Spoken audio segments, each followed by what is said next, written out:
This kid was seen as a loser by everything at school, but one day, everything changed. He couldn't believe all this power he had now. His body was so strong he was scared of going bald. He broke the record in the running test and did the same thing in the push-up exam. For the weightlifting test, there just wasn't enough weight for him to use. All the students were watching, completely terrified. That was the kid they used to bully. He wasn't that strong. If I'd known, I never would have messed with him before. But the truth is, things used to be different. This kid was the only one who failed the passer exam. While the whole class celebrated passing, Kanagi Minato felt an inexplicable emptiness. It was the third time he'd failed. He was the student who stayed behind to clean the classroom. This moment alone almost made him cry, realizing how useless he felt. One of his classmates told him all the students had to go to the school entrance. The reason was this guy, Hizaki Kaisei, an A-rank hunter. He was a student at this school before becoming a famous hunter. He was there to film a documentary about how he was such a great student before becoming famous. But the truth not being shown to the cameras was this. Hizaki Kaisei was a horrible dude and used to beat up Minato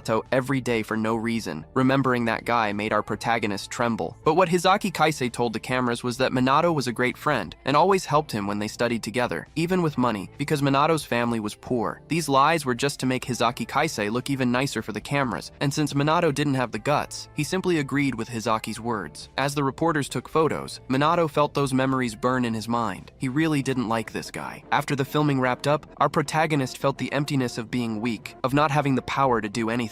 When he was younger, Minato loved reading books that told the stories of the legendary founders who saved the world. When the Tower of Malevolence appeared and almost destroyed humanity with the monsters that came out of it, incredible people emerged and saved the world. They were all amazing. One guy defeated 10,000 soldiers using a wooden stick. It could have easily been just a pencil. A mage so powerful she could cast spells without saying a single word. This was over a century ago, and now they are legends. When this mark appears on your body, you have the potential to be an awakened and become powerful and famous. But unfortunately, Minato failed the test 3 times. His dream was over. However, before leaving, Hizaki Kaisei went back to his classmate and said he'd convinced the association to let Minato retake the test. He needed to go to the founder's sanctuary later to meet him. This left the protagonist confused. This guy was bad, but if he did this to improve his image even more, it didn't matter. As long as Minato got a second chance, he was going to take it. Later, at the founder's mausoleum, the cameras are rolling for the final scene. The shot focuses on Hizaki standing before the historic tomb, making some grand speech. After the interview wraps up, the reporters thank him, happy with the footage they got. Hizaki plays the polite celebrity, saying he can't wait to see the article, but as soon as they're gone, he heads deeper into the mausoleum, where his men are busy digging. "Did you find the entrance?" he asks. They eagerly point to a hidden passage, asking if this is what they've been looking for. Suddenly, a voice calls out from behind. When Minato arrived, expecting to retake the exam, the kid saw what they were doing. For him, this was a sacred place. The memory of the people he admired most was there. When he tried to stop the darn looters, Hizaki Kaisei hit him with all the force an A-rank awakened could muster. The punch was brutal. Minato felt many things inside him shatter. The guys shouted that they had taken everything valuable. All those things were inside. Minato felt like he was about to die, and even then, he only thought about how wrong this was. They couldn't steal this. Hizaki Kaisei then grabbed Minato and said he knew everything about the kid, the weakest student, obsessed with the ancestors, who lived in the library reading books. His perfect plan was to throw the protagonist into the river behind the sanctuary and make him take the blame for opening the founder's tomb. The hit Minato took earlier was really meant to kill him. When he was thrown into the water, he had no strength left. As he sank, he remembered how he had trained every day, studied his hardest to achieve his dream, and it was all in vain. Then, at the bottom of the lake, lights lit up around him. Despite the cold water, a comfortable warmth came from them. Minato heard them say something about him being the vessel for this generation. The heroic spirits were sealed in this place. In Minato's hand was the crest of nothingness. It gave no power to its bearer. However, whoever possessed it could possess the spirit of any founder. Minato had to choose now which of the heroes he would make a contract with. Magic, endurance, swordsmanship, spear art, any of them. The protagonist then shouted that he chose all of them. He wanted all the powers. The heroes said it didn't work like that, but they were all sucked into the mark. All the souls went inside the seal. Hizaki and his thief friends were still near the lake when they heard the sound of an explosion in the water. By some miracle, one of the guys had an umbrella with him. The 3 couldn't believe that the guy floating in front of them was Minato, the loser who had just died. When the protagonist landed in front of them, his expression was completely different, but they still insulted him again, saying not even cockroaches were that resilient. A stick seemed interesting to the protagonist. The 2 guys laughed at him. "You're gonna try to fight with a stick? You think you're John Wick?" Minato wasn't fazed and kept testing his moves. Then Hizaki said in a serious tone, "You guys need to make sure he doesn't leave the bottom of the lake again." One of the guys then drew his sword and promised to throw Minato back into the lake. When the guy made a real sword attack, several cuts in 1 second. The guy couldn't even see, only felt it when his body started to fall apart. Hizaki and the chubby guy couldn't believe the scene before them. This guy couldn't be the same loser from before. The chubby guy cast his most powerful magic. Minato was known for not having mana, so he'd be destroyed by this. The protagonist then pointed his finger, and without saying anything, a lightning bolt struck the spot. It wasn't hard to hit since the target was so big. Even so, Hizaki was shocked. That was definitely spellcasting without an incantation. That sword movement was as if the saint of swordsmanship himself was standing in front of him. This magic was like what the legendary mage used to do. What Hizaki couldn't understand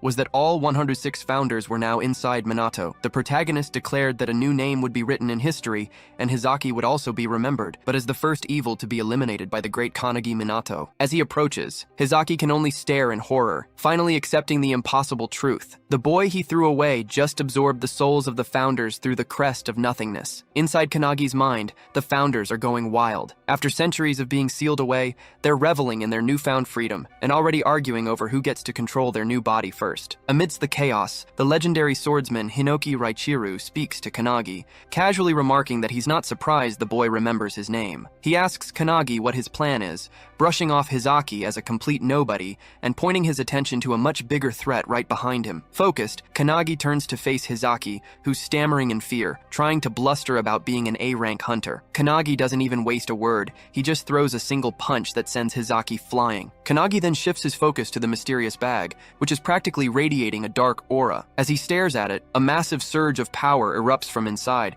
catching him by surprise. Hinoki, however, just watches calmly, a slight smile on his face. Meanwhile, back in the city, a monstrous three-headed wolf is on a rampage. A man shouts for someone named Kisaragi to handle it. Wasting no time, Kisaragi leaps into action. With incredible grace, he gets above the beast and brings his sword down in a waterfall impact attack, defeating the A-rank monster in a single blow. The crowd goes wild, cheering for the S-rank hunter.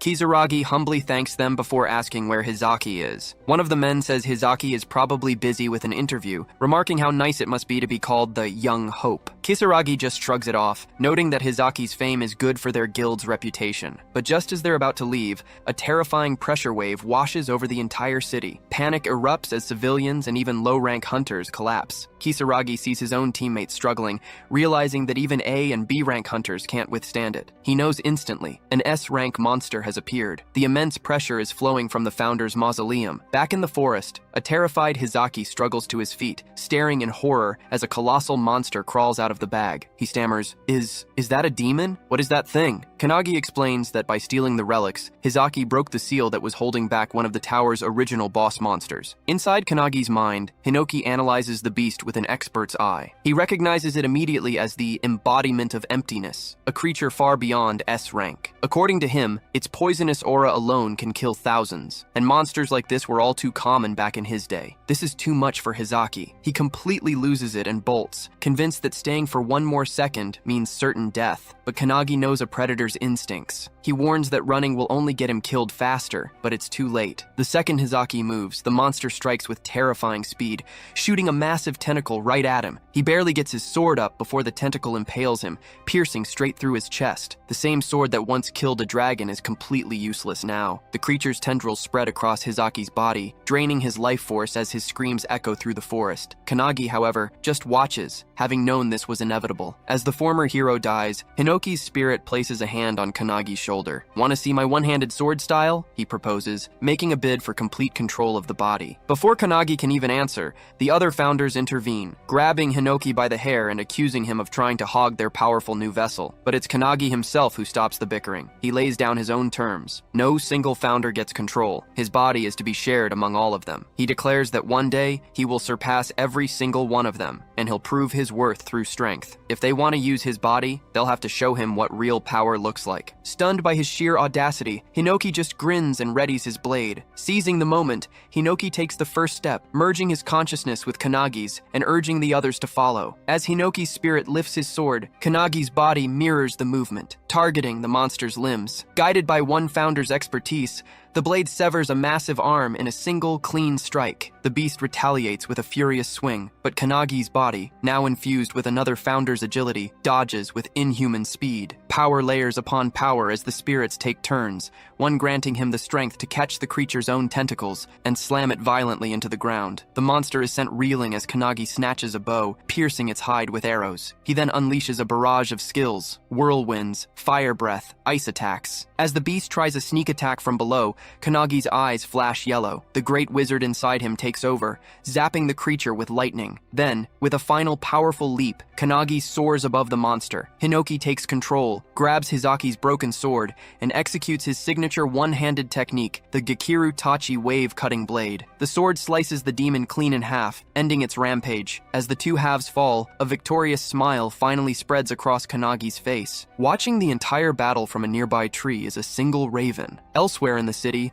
a man standing atop a skyscraper answers a call, shocked to hear the monster was defeated before he even got there. He asks if any strong hunters were on the scene, but the voice on the other end says their footage from the raven shows it was an academy student who took it down. The man, Chihara Midori, the world's strongest awakened, says he wants to meet this student. The next morning, Midori is sitting on a pile of monster corpses when he calls the academy's director. He tells him about the S-rank monster, clarifying that he wasn't the one who beat it. According to the raven's footage, it was Kanagi Minato. Midori finds this hard to believe, especially since Kanagi is known for failing the hunter exam 3 years in a row. He then asks the director for a special favor. Back at the academy, the students are all talking about what happened. The terrifying aura from the day before left most of them paralyzed, and now they're all guessing who could have possibly defeated such a monster. Meanwhile, Kanagi stumbles through the campus, leaning on a stick, his whole body trembling. He overhears their chatter, amazed that the incident has already become the talk of the school. Suddenly, a guy bumps right into him, knocking him down and scoffing at the idea that a weakling like him could be the S-rank slayer. Kanagi knows the truth. He did beat the demon, but only by letting the founders use his body. Now he's paying the price. The recoil from their power is agonizing. As he struggles to get up, a voice mocks him in his mind. It's Hinoki, reminding him of his bold promise to surpass them. With a challenging but encouraging tone, Hinoki pushes him to get it together. Kanagi remembers his vow and, ignoring the pain, forces himself back to his feet, quietly reaffirming his goal. Hinoki chuckles inside him, urging him to show some resolve. The spirit then scans the students nearby with a sigh of disappointment. The awakeners of this era seem no stronger than regular humans, a far cry from the warriors of his time. He muses that if the tower reappeared now, the world would be doomed. But his thoughts are cut short when he senses an incredibly powerful aura nearby. Kanagi feels Hinoki's sudden tension, but the spirit just brushes it off. Just then, a professor shouts for Kanagi to come over. Assuming it's about his expulsion letter,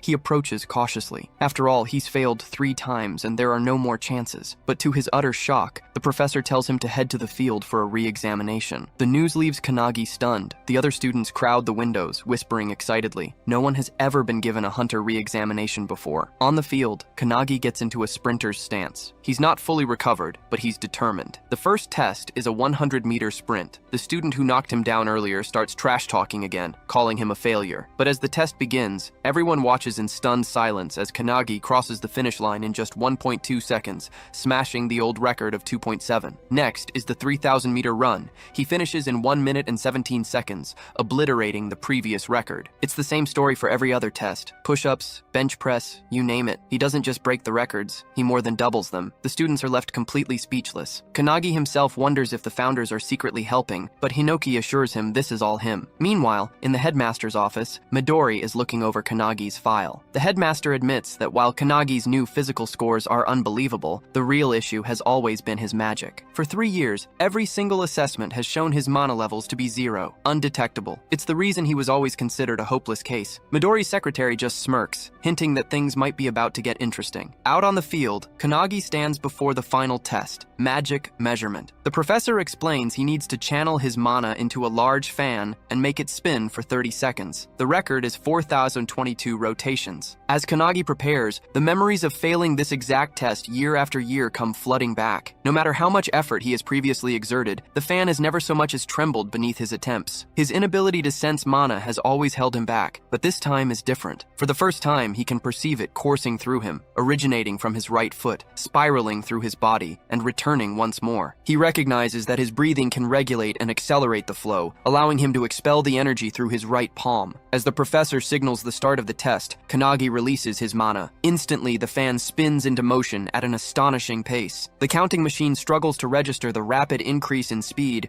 while the sheer force of the wind makes it difficult for the observers to even see the numbers. The velocity escalates beyond expectation, and before anyone can react, the machine blasts. The fan, now completely detached, shoots across the field like a cutter. Students cry out in alarm as it hurtles toward the main building, crashing directly into the headmaster's office with a deafening impact. Inside, the headmaster barely evades the incoming debris, collapsing from the sheer shock of the event. Midori's secretary, stunned by the spectacle, can hardly process what has transpired. Meanwhile, Midori, unshaken by the chaos, merely chuckles. To him, the resemblance between Kanagi's abilities and his own is undeniable. According to Midori, there has only ever been one individual before Kanagi who has produced an immeasurable score, and that is himself. The professor, still trying to make sense of what he has just witnessed, declares that Kanagi has passed the hunter examination. A wave of excitement ripples through the students as they erupt in cheers. Not only has Kanagi shattered every record, but he has surpassed all expectations. Staring at his own hands, Kanagi trembles with disbelief. He has spent years believing himself incapable of wielding magic, yet the power has been within him all along. From the sidelines, Hinoki observes the scene with quiet satisfaction, having anticipated such an outcome. Meanwhile, Kanagi knows that everything has changed. By surrendering his body to the founders, he has unlocked the dormant potential that has been hidden within him all this time. Hinoki can't help but laugh, remarking internally that the one before him is far from ordinary. With the crest of nothingness marking his fate, it's as if he has been waiting for this very moment for over a century. Before he can dwell further on the thought, an overwhelming presence descends upon them, sending a shockwave through the air. The sheer force of it leaves him momentarily speechless. His mind scrambles to make sense of the explosion, but Hinoki instantly recognizes the tremendous aura as it's the same one he had sensed earlier that morning. Standing before him, seemingly materializing from the very pressure itself,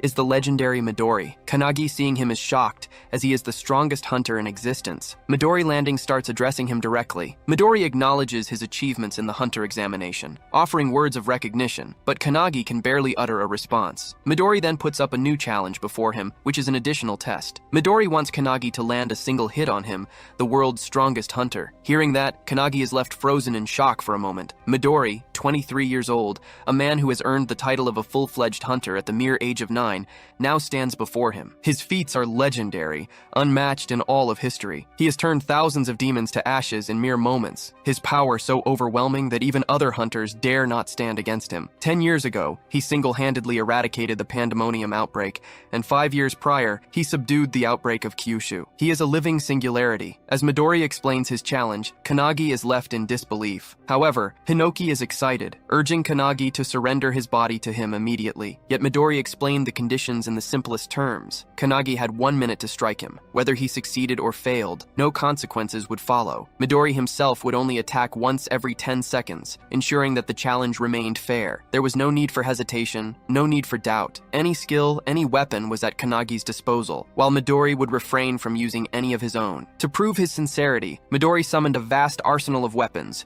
giving Kanagi the choice of anything he desired. The sight of so many legendary weapons appearing in an instant only added to the surreal nature of the challenge. Confusion clouded Kanagi's thoughts. Realizing that he was going to fight the famous Midori in a one-on-one fight, still unsure, he hesitated before finally asking if he was truly free to use any weapon. In response, Midori casually picked up a katana, his grip light but assured. With effortless ease, he sliced the blade clean in half, as if it were nothing more than a brittle twig. He stated, without the slightest hint of arrogance, that his body surpassed the sharpness of any blade. Kanagi barely had time to process this display before Hinoki's impatience flared. Frustration seethed in his voice as he demanded to take over, unable to tolerate Midori's overwhelming confidence. His anger boiled over as he declared that such words from Midori were unforgivable. Kanagi could feel Hinoki's energy surging, his presence amplifying as though he was ready to unleash his full strength. It dawned on him in that moment that Midori's power was comparable to that of the founders themselves. Against that level of strength,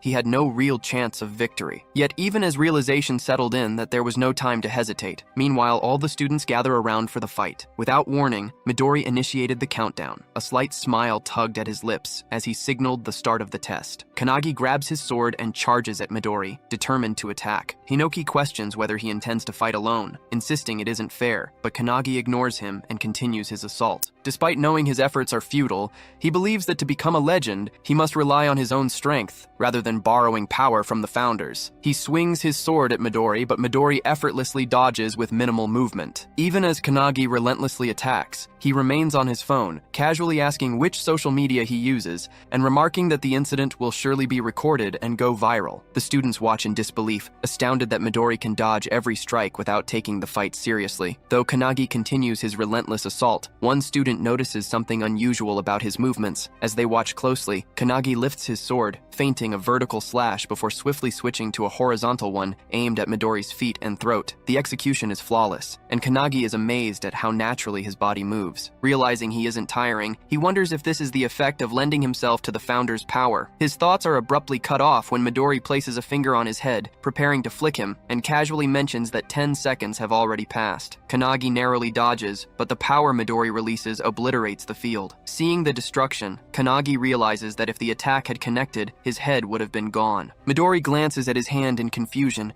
sensing no malice from Kanagi, and wondering if he had miscalculated his own strength. Panic grips Kanagi as he understands that he will die at this rate. Desperately, he tries to recall the sensation of his stronger self. As he focuses, a powerful aura surges from him, catching Midori off guard. Kanagi launches another attack, his speed increasing rapidly. The students are in awe, shouting that the camera can't keep up with their movements. Midori notices the shift in Kanagi's presence, and wonders if there is a specific condition to activate this power, or if Kanagi is deliberately keeping it a secret. Realizing another 10 seconds had passed, Midori decides to strike Kanagi lightly this time. He bends down, positioning his finger to flick again, but instead he hits Kanagi in the chest, sending him crashing hard into the wall. Kanagi coughs up blood, yet he finds the experience incredible, marveling at the fact that he is fighting the world's strongest awakened. He understands that if his body were the same as it was yesterday, he would already be dead from that blow. This realization makes him smile, knowing it means he is growing stronger. However, he also acknowledges that his current skill is not enough to pass Midori's test. Determined, he chooses to push forward with brute force and charges at Midori once more. Suddenly, Midori appears beside him with unbelievable speed, causing Kanagi to stop in his tracks. Apologizing, Midori tells him he has seen enough. He then states that the 30 seconds are up before striking Kanagi at the nape, making him slowly lose consciousness. As Kanagi collapses, Midori observes that he is indeed a genius, but not on the same level as his comrades. In the end, Kanagi is unable to fully unleash the power Midori had sensed. Calling his secretary, he informs her that they should head back, expressing his disappointment in the outcome. Just then, Kanagi grabs his sword, and Midori immediately senses an intense aura from behind him. Midori glances back and sees Kanagi's body radiating with power. Hinoki, now speaking through Kanagi, remarks that the stubborn brat is already asleep, allowing him to finally take over. Stepping forward, Hinoki suggests they extend their fight a little longer. Meanwhile, Kanagi's spirit, separated from his body, panics at the sight of Hinoki controlling it, yet Midori merely smiles, recognizing the presence he had sensed earlier. He wonders if this is an entirely different person, or merely a skill at play. Regardless, he understands one thing: Kanagi is now a monster. Kanagi, under Hinoki's control, suddenly launches an attack, shouting at Midori not to space out. Midori notices immediately that his movements have changed. His speed and strength have reached another level. Suddenly, a sword nears Midori's face, and he ducks just in time to avoid it. Kanagi swings again, forcing Midori to leap away to create distance. Still in shock, Midori watches as Kanagi swiftly positions his sword for another strike. He swings once more, but Midori bends down just in time, causing the attack to land on the building behind him instead. The students inside scramble in panic, realizing the danger. Midori notices that Kanagi's slashes have become unpredictable, yet he can still anticipate the flow of his movements. It reminds him of ancient swordsmanship, like a relentless torrent of water. Raising his palm, Midori laughs and remarks that such skill is necessary to defeat an S-rank like him. He then lifts his hand again, intending to put Kanagi to sleep once more, noting that only 40 seconds have passed. However, Kanagi suddenly moves forward at an incredible speed, swinging his sword and shouting that Midori won't be able to hit him. Midori swiftly jumps back to evade the attack, laughing as he acknowledges Kanagi's impressive skill. The students can hardly believe what they are witnessing as Midori is on the defensive. Kanagi shouts that Midori is boring and insists that he shouldn't hold back. He warns Midori that if he looks down on him, he will beat him up. Without hesitation, Kanagi leaps forward to attack, but Midori only laughs and responds with confirmation. With a swift kick, Midori sends a stone flying toward the weapons behind him. Instantly, the weapons float into the air. He jumps, catching Kanagi off guard, and grabs one of the weapons hovering above them. Excitedly, Kanagi exclaims that Midori is finally going all out. They then engage in an intense mid-air battle, clashing foot against foot, stunning the students who watch in awe. They seize every weapon within reach, shattering them into pieces with their sheer strength. Meanwhile, inside Kanagi's body, the founders observe Hinoki unleashing his full power. They are impressed that Midori is able to keep up. Old Man Spirit suggests joining the fight, but another founder scolds him, calling him tactless. The Great Wizard, watching in silence, suddenly realizes that Kanagi has been studying Hinoki's movements, trying to learn from them. He notices Hinoki shifting his center of gravity as he pounces from below, but the sword in his hands shatters once again. Frustrated by the poor quality of the weapon, Hinoki feels a surge of anger. Midori, on the other hand, finds the battle exhilarating and fun. However, he soon realizes that there are no swords left and wonders if Kanagi will resort to firearms. With a taunting smirk, Midori shouts that only 10 seconds remain and teasingly asks what Hinoki plans to do now. Hinoki glances toward the building behind him before leaping toward it. He heads straight for the man who had pushed Kanagi earlier and snatches his sword. Just then, Midori jumps closer, launching his fist at Hinoki. The impact causes a loud explosion against the building. Fortunately, Hinoki dodges in time and reappears in front of Midori. They resume their mid-air clash, exchanging blows. Midori shouts that the fight is fun and suggests they continue a bit longer. Meanwhile, the students notice that the building is on the verge of collapsing. As the battle reaches the rooftop, Midori's secretary watches nonchalantly. Midori then places his hand on a massive fan and grabs it, causing cracks to form on its surface. He retrieves the fan from the building and aims it at Hinoki. With a powerful throw, he sends it hurtling toward him. However, he is taken by surprise when Hinoki, wielding his one-handed sword, slashes through the fan like dice with his dice-style sword art. The fan shatters into tiny fragments, and Midori reacts with excitement, praising Hinoki's skill. However, Hinoki wastes no time and launches his sword at Midori. To his shock, the sword shatters upon impact. Midori raises his hand,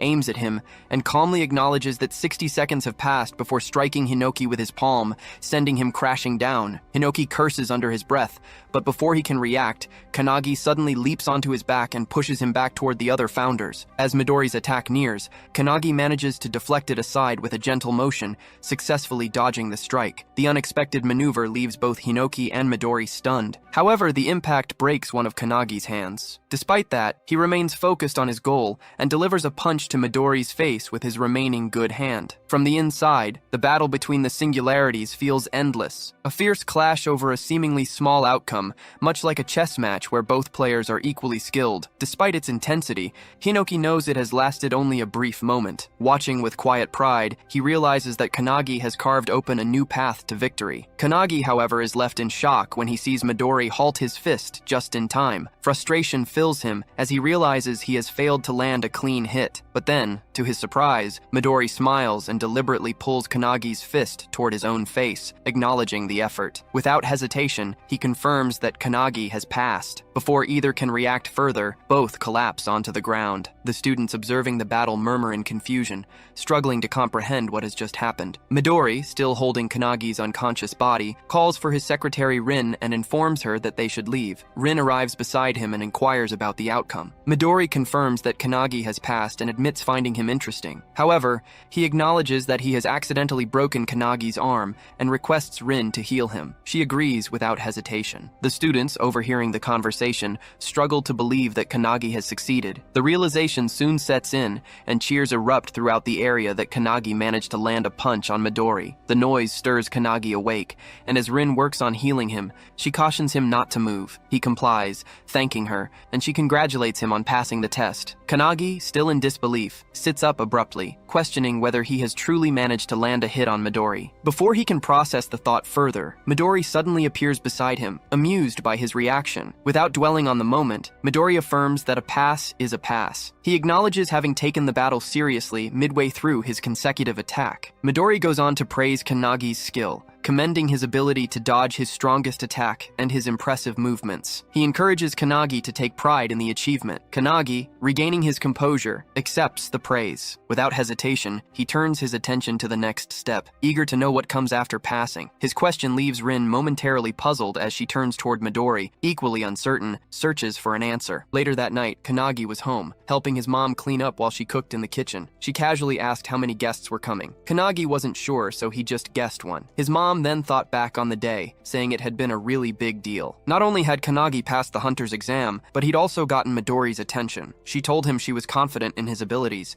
believing he'd always been able to achieve anything just by trying hard. Kannagi listened, quietly appreciating what she said. But then his mom's face changed. She worried about such a famous person visiting their home, joking that people might mistake it for a doghouse. Kannagi, exasperated, quickly brushed off the idea. He insisted Midori wasn't the type to judge things like that. Once he finished his chores and helped his mom, he finally collapsed onto his bed, but his mind was still stuck on the day's events. His eyes went to the card Midori had given him, and he felt a wave of uncertainty. He wondered why Midori hadn't thought the situation through more carefully. His mind went back to the battlefield from earlier that day, remembering when Rin had taken Midori down and twisted his leg. He clearly remembered Midori's pained scream when Rin had confronted him. Right then, Midori had reminded Kannagi of something he'd said earlier, suggesting Kannagi had agreed to be one of his comrades if they won. Kannagi, confused, denied ever saying anything like that. Rin, getting more agitated, had tightened her grip on Midori's leg. Midori told Kannagi there were too many people watching, and suggested he come to his home that night to talk about everything properly. He promised he'd explain the choices they had and reveal their real enemies. Kannagi wondered who these enemies could be. He knew the founders had already destroyed the tower, and that current hunters were supposed to eliminate monsters that escaped the dimensional crack. He wondered if there was another reason, but soon drifted off to sleep. Suddenly, Hinoki's shouting jolted him awake. He saw Hinoki and the founders gathered in his room. Confused, he asked why they were there and what was wrong, but Hinoki just said they'd been discussing something and had just finished. Still puzzled, Kannagi instinctively covered himself and worriedly asked if they'd decided who would take his body. Before Hinoki could answer, the doorbell rang. Apologizing, Kannagi figured it was Midori and suggested they talk later. He walked to the door. It was dark, and he felt uneasy. Then, to his shock, he saw his mom collapsed on the floor. Panic hit him. He called out to her, rushing over, but stopped short when he noticed someone sitting in the kitchen. The stranger was just eating the food his mom had made, even complimenting it, all while ignoring the huge mess around him. With a mocking tone, the man told Kannagi he should discipline his mom. He even insisted that if Kannagi wanted to impress customers, they'd need to get better quality food. Kannagi immediately demanded to know who he was and what he'd done to his mom. The man didn't even flinch. He just yelled at Kannagi to watch his tone,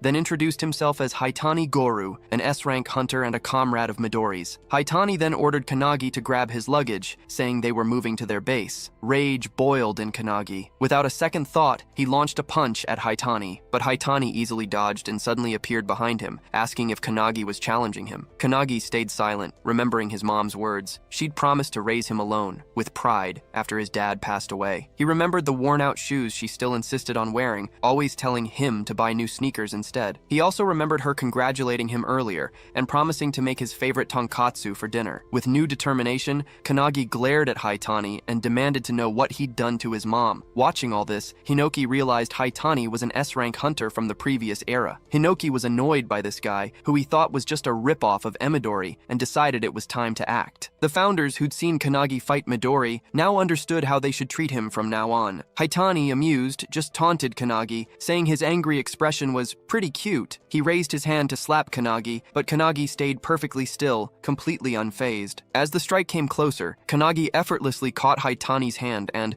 with surprising ease, just swung him around. The grandpa founder was stunned. He recognized that technique from their old battles against monsters. Suddenly, Haitani was hurled right out the window, crashing through the backyard wall. But Haitani landed on his feet before he even hit the ground. Haitani regained his stance and walked back, trying to figure out what just happened. He wondered if what he'd just seen was Aikido. He remembered Kannagi's fight with Midori that afternoon. He'd noticed Kannagi's huge aura and swordsmanship, but also a strange, peculiar power. Haitani acknowledges his resilience, saying he's tougher than Hisaki. Kannagi's patience is running out, so he demands an answer. He pushes Haitani to tell him what he did to his mother, who's still inside, twisting in pain as poison spreads through her body. Haitani just laughs. He mockingly points out that Kannagi doesn't seem to know what's going on. Then, with a grin, he finally tells him the truth. His mother was in the way, so he put her to sleep with poison. Haitani smirks, adding that if she is she might only suffer minor side effects. He stays calm, saying he doesn't understand, which makes Haitani look at him confused. Then he asks why they'd hurt the family of someone who might become their comrade. Haitani only laughs at the word comrade. He suddenly appears behind him, ready to strike. He barely dodges Haitani's attack, but the relentless assault keeps coming. As he attacks, Haitani says he'll never be their comrade. He's just a puppet following their commands. Haitani taunts him, saying that once his loved ones become hostages, he'll have no choice but to give in. He calls him naive. Before he can even react,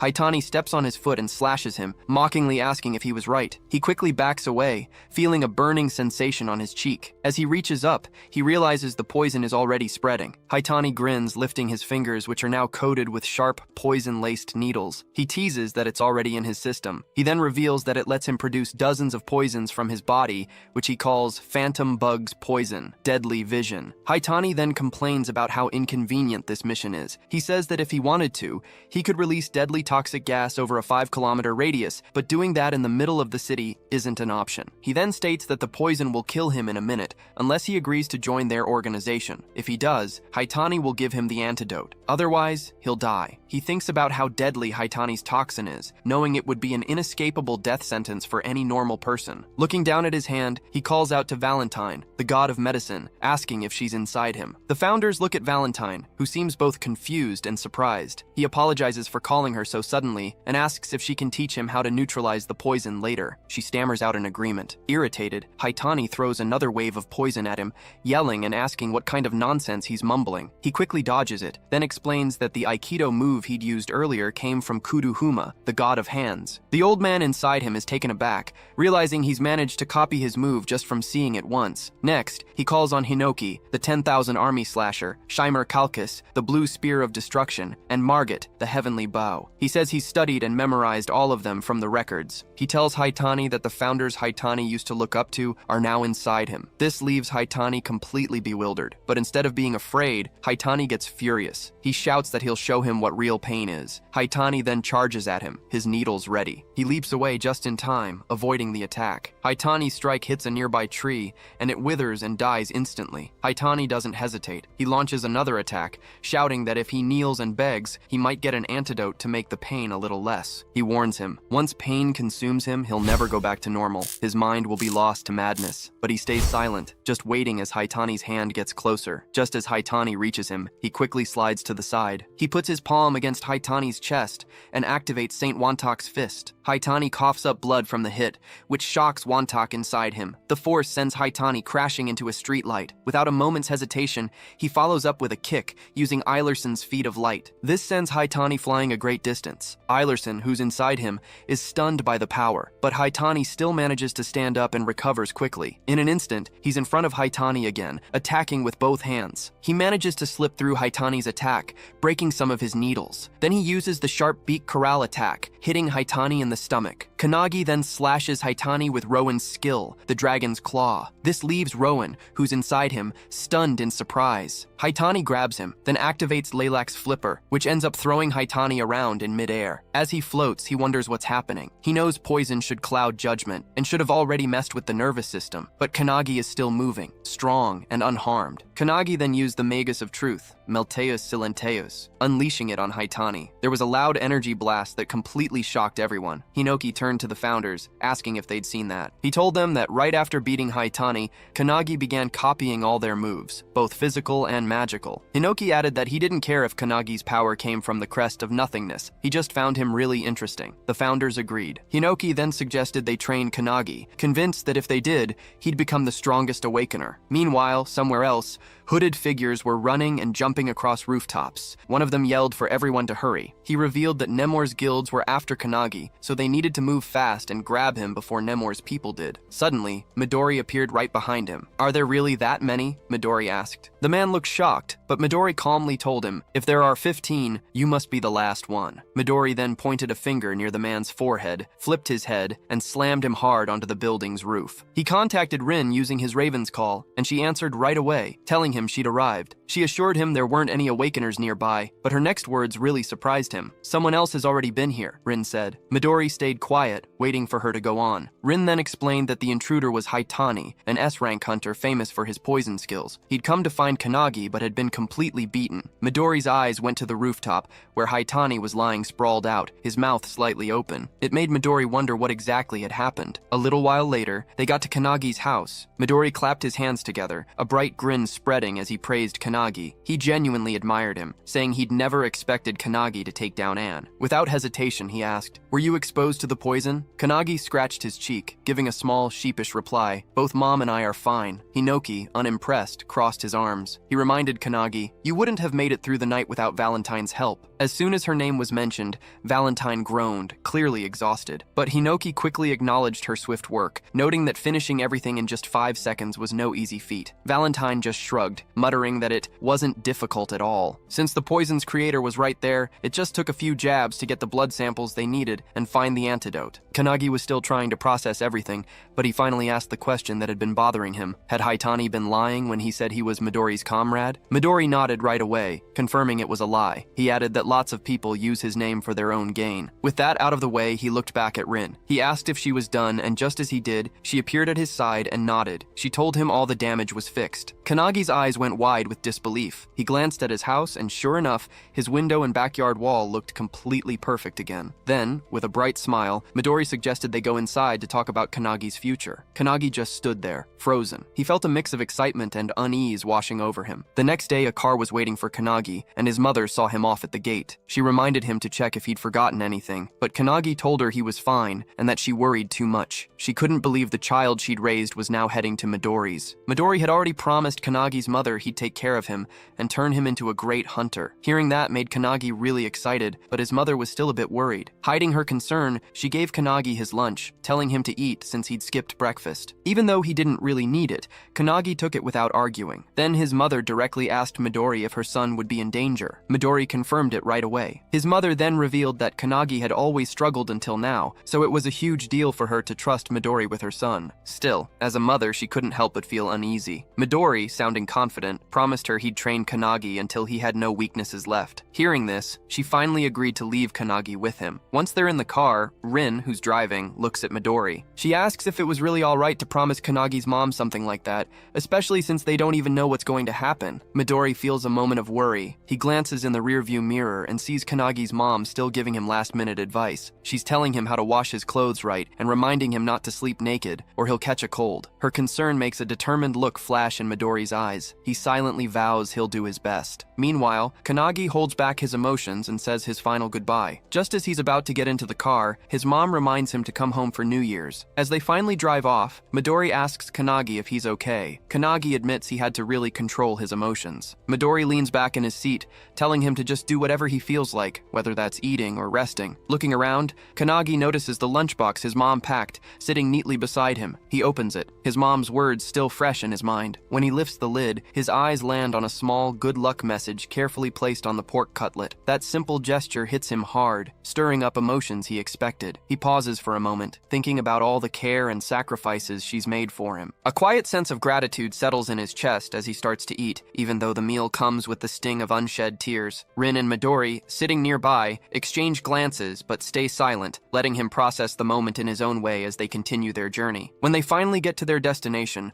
Kanagi's shocked. He takes in the impressive anti-prophecy headquarters building. Midori welcomes him, explaining that only a select few awakeners are ever allowed inside. The weight of that knowledge settles over him. For a brief moment, he's overwhelmed, realizing what he's about to become a part of. Inside one of the rooms, a man stands by the window, watching them arrive with quiet intensity. Without turning, he speaks to someone else in the room, confirming that the new members have arrived. A girl, her expression unreadable, questions if this is really about the newcomer. A young man responds, saying it's pretty rare for them to get a new comrade, but another man, standing to the side with his arms crossed, is skeptical. He insists they should first figure out if the newcomer is truly worthy of joining the anti-prophecy. Meanwhile, outside the headquarters, he's momentarily frozen, struggling to really process his surroundings. Questions swirl in his mind. What exactly is the anti-prophecy unit, and could it have any connection to Ichihara Guild? Sensing his unease, Rin acknowledges things aren't clear and apologizes for not explaining sooner. She explains she hasn't been able to tell his mom everything because it's classified. It's a top national secret. Those words hit him harder than he expected. As they headed towards the building, Midori suggested they take his luggage to the dorm first. Rin offered to help, but he turned her down, saying he could handle it himself. Just as he was about to move, a sudden voice cut through the air, telling them to wait. The unexpected interruption startled him. He looked up and saw the young man from earlier standing above them. Without missing a beat, the man declared he'd be the one to explain everything. Then, in the same breath, he lunged forward with a powerful kick,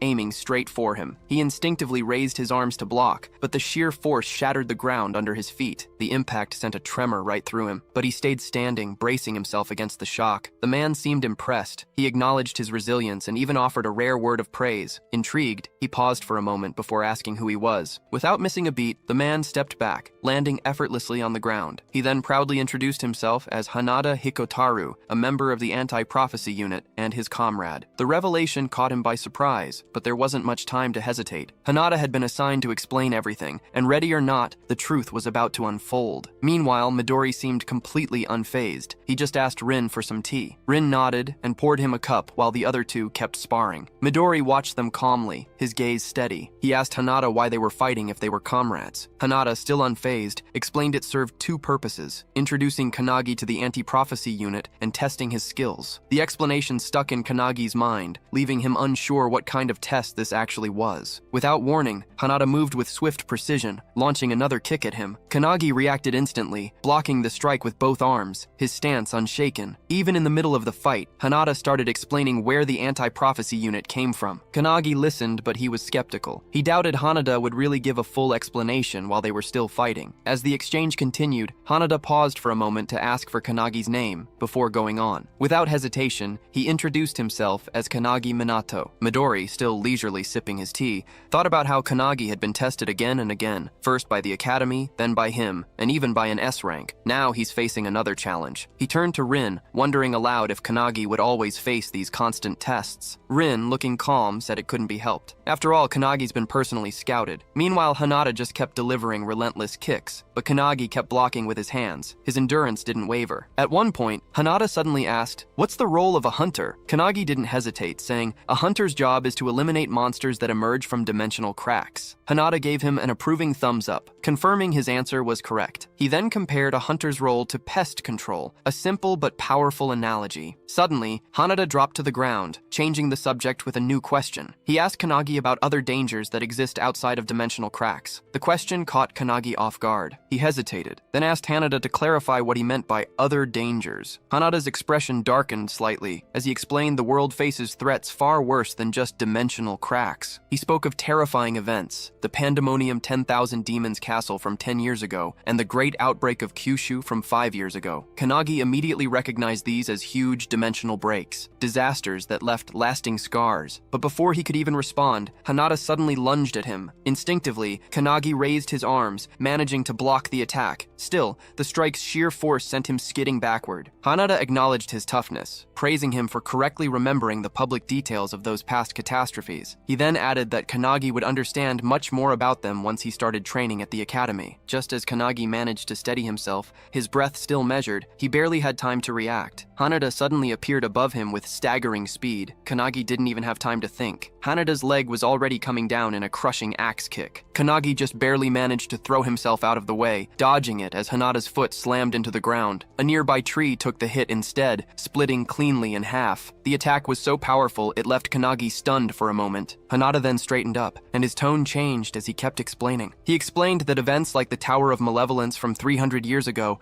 weren't just disasters. They were full-scale invasions, direct attacks from another dimension. Kanagi struggled to believe what he was hearing, trying to to grasp the weight of those words. This wasn't just history, it was happening right now. Hinata stepped closer, his expression serious. He admitted he didn't understand why today's awakeners seemed weaker than those from the Tower era. There just weren't as many people who could match the original founder's strength, and that really bothered him. Caught between curiosity and worry, Kanagi finally asked the question he'd been holding back. What should we do? Hinata's answer was firm. That's exactly why the anti-prophecy unit exists. He explained that people who can foresee these threats and predict real catastrophes don't share that knowledge with the public. They only tell the elites, the ones who can actually handle such dangers. And those elites, Hinata stated, are the members of the anti-prophecy unit. Midori and Rin couldn't help but smile proudly when they heard this. Kanagi then realized their whole purpose was to stop these prophecies from happening. Hinata then told him that, as of today, he was officially part of their group. Hinata welcomed him into the group, saying he was the first person who'd managed to block his kicks one after another. Hinata held out his hand as a sign of acceptance, and Kanagi shook it. Midori and Rin applauded, and then Hinata called for the other awakeners, who appeared silently above the house. Hinata asked them what they'd do, but they just stared at him, then vanished, which really surprised Kanagi. Midori said they disappeared like villains, but Hinata just shook his head. He figured they wanted to see how things played out for themselves. Hanada then told Midori to leave it to him, and Midori did, heading off. After that, Hanada helped Kanagi with his things and offered to show him to his dorm room, which Kanagi thanked him for. That night, as he got settled, Kanagi couldn't stop thinking about what this organization meant. It was all about handling prophecies in their world. He wondered if the founders had faced a similar crisis back in the Tower's era, and if he was now fighting something that had been predicted. His thoughts got him anxious, but then a voice cut through his worry, saying he'd simply trained. Surprised, he turned to see Hinoki and the other founders standing right there. He quickly apologized for not talking to them sooner, but Hinoki told him not to worry. They'd already made a decision. As the founders, they'd decided to train him to be the strongest awakener, just like Midori. With their help, he could become the strongest awakener ever, one of their own disciples. Kanagi was really surprised, asking if they really wanted him as their disciple. Hinoki nodded, saying yes, but then teased that it'd lead to a kind of battle royale between them. Kanagi, worried, begged them not to fight over him. Hinoki explained that's how things had started, but after watching him more closely, the founders had changed their minds. Instead of just using his body for their own benefit, they found training him much more interesting. Hinoki then told him that when Kanagi beat the poison user, he actually copied all their moves. He couldn't do them as well, of course, but he picked up the basics really fast. Hinoki asked if Kanagi understood how big of a deal this was, pointing out it was probably because of his crest of nothingness. But what really made him special was how fast he learned. Hinoki explained that this ability was actually stronger than any of the founders' own talents. As Hinoki spoke, Kanagi felt tears welling up in his eyes. He remembered his old trainer's disappointed faces, the ones who told him he seemed to have no talent. Until now, no one had ever expected anything from him. It all felt like a dream, especially since he'd been treated like trash and constantly bullied for failing the hunter's qualification test 3 times. He remembered his classmates' laughter, their mocking voices telling him to just give up. His name was often forgotten, lost in the crowd, because no one cared enough to remember it. No one had faith in his future, and he was used to being overlooked. But now, 2 of the most renowned figures, Midori and Hinoki, were actually acknowledging him. He couldn't believe they were. It made him question if he even deserved this sudden happiness. He'd admired them from afar for ages, never once thinking they'd actually trust him. Hinoki noticed his reaction, came closer with a reassuring smile, and put a hand on his shoulder. He told him not to let his emotions take over. Then, it was revealed. Their actual souls were inside him, especially when he slept. This presence meant he could access a space not limited by time or dimension. Knowing this, they laid out his rigorous training schedule. Every afternoon, he'd train with the anti-prophecy unit, and at night, in his dreams, he'd continue his lessons. Peaceful sleep was a thing of the past, but he'd already braced himself for the challenge. He accepted their guidance right away, determined to follow whatever they said. Night passed and morning came. In the bathroom, Hanada was washing his face when he saw him walk in. They exchanged greetings, but he still looked really tired. He was clearly exhausted, and he admitted he hadn't adjusted to the grueling schedule yet. Hanada understood perfectly, remembering how he'd struggled himself when he first started at the dorm. But then, something unexpected caught Hanada's eye, a powerful aura coming from him. His curiosity was piqued, so Hanada impulsively threw a swift kick. Yet with an almost effortless move, he just lowered his head, spat out the water in his mouth, and walked away. He didn't even look back. He dismissed Hanada's silly stunt, saying he had no patience for that kind of thing so early in the morning and was going to the cafeteria first. finished. Hanada was left in disbelief. He realized his attack was faster than yesterday, but it had been dodged so easily. Moments later, in the cafeteria, Hanada spotted a good place to sit and walked over to a woman who was eating some fruit. He asked if she minded if they joined her, and she gave a short, curt approval. Hanada took the chance, sat across from her, and motioned for him to sit next to him. Then he recognized her. This was one of Hanada's comrades from yesterday, but she still seemed distant. She spoke to him formally, making it clear she didn't really want him there. Even so, he greeted her and introduced himself. Her indifference was immediate. She wasn't interested in learning his name, and she certainly didn't plan on remembering it. She even raised her fork, pointed it at him, and declared she'd only acknowledge his name when she deemed him worthy. Until then, training was the priority. He'd have to go with her on a mission to get rid of a prophecy. This prophecy went all the way back to 1945, when people found the first prophecy book buried deep in the Antarctic ice, 3,000 meters down. They called it the Book of Doom. Its writing was crude, almost like a child's scribbles, but it predicted a catastrophic future. It said that 80 years later, the world would face a devastating attack and a bunch of apocalyptic disasters. The words were so heavy that everyone took it seriously. Later, as they were driving, she asked him why he thought the world believed the book's grim predictions. He thought about it for a moment, then looked at her, still not sure what her name was. But before he could even ask, she told him there wasn't any need for introductions and just wanted his answer. He figured the prophecies had to be accurate, but she reacted right away. She scoffed at his answer, practically questioning his intelligence. She told him that if even one thing in the Book of Doom came true, the world would end. That revelation stunned him. As they kept talking, he turned to Hanada, wondering how many prophecies were actually recorded. Hanada guessed around 200, and that just left him speechless. He couldn't help but wonder if the world was already beyond saving. But Midori reassured him that they'd already prevented almost 180 of those prophecies, which totally amazed him. Still trying to wrap his head around it all, he went back to asking why the world believed in the book so much. The woman explained that an explorer named Bernard Russell found the Book of Doom. The second Bernard opened it. The very first page said, "Hello, Bernard," along with a precise timestamp, March 17th, 1945, 11:35 a.m., on a sunny day. The exact moment he discovered it. That eerie accuracy left no room for doubt. Hours later, they got to their destination, Tokyo's Sumida Ward. An intermediate-level dimensional crack had opened up there. As they got closer, guards blocked their path, firmly saying the area was off limits, but they just ignored the warnings,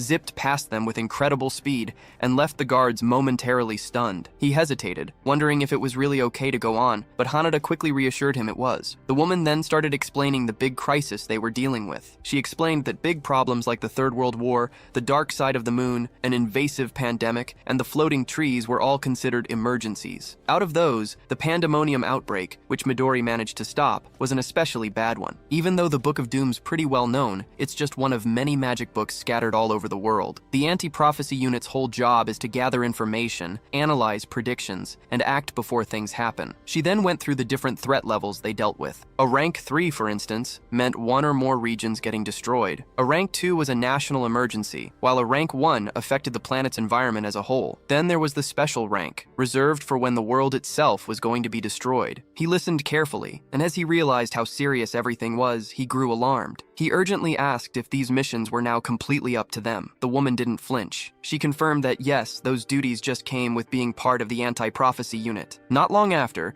Kisaragi and his team spotted them crossing the caution line and immediately confronted them. Kisaragi, thinking they were just civilians, warned them to turn back, explaining how dangerous the area was. But she brushed off his concerns, stating that today's prophecy was a rank 3 event. The dimensional crack in front of them looked like an intermediate B rank, but it was actually a much bigger threat, a rank 3 disaster codenamed Yellow Journal. She was sure the crack would get bigger, and almost on cue, it started widening at an alarming rate. Kisaragi turned, his eyes wide with horror, as the fissure completely tore open. Then, a wave of creatures started pouring out, each one more monstrous than the last. He sharply commanded his squad to get ready for battle, but the response was both immediate and brutal. The creatures overwhelmed his forces in moments, cutting them down with little resistance. Panic set in, and he cursed under his breath, realizing that even B and C rank hunters were struggling to hold their ground. Then, his attention shifted to something even more dangerous, the immense pressure coming from a boss-level monster. Watching the newcomers stride forward, Kisaragi tried to intervene again, warning them to stay back. But before he could say anything more, the woman pressed her hand to the ground and cast a spell called Trismegistus. Instantly, spears shot up from below, impaling the creatures in a swift, merciless strike. Their bodies collapsed, lifeless, as blood pooled around them. Hanada launched his own attack too. He burst forward with incredible speed,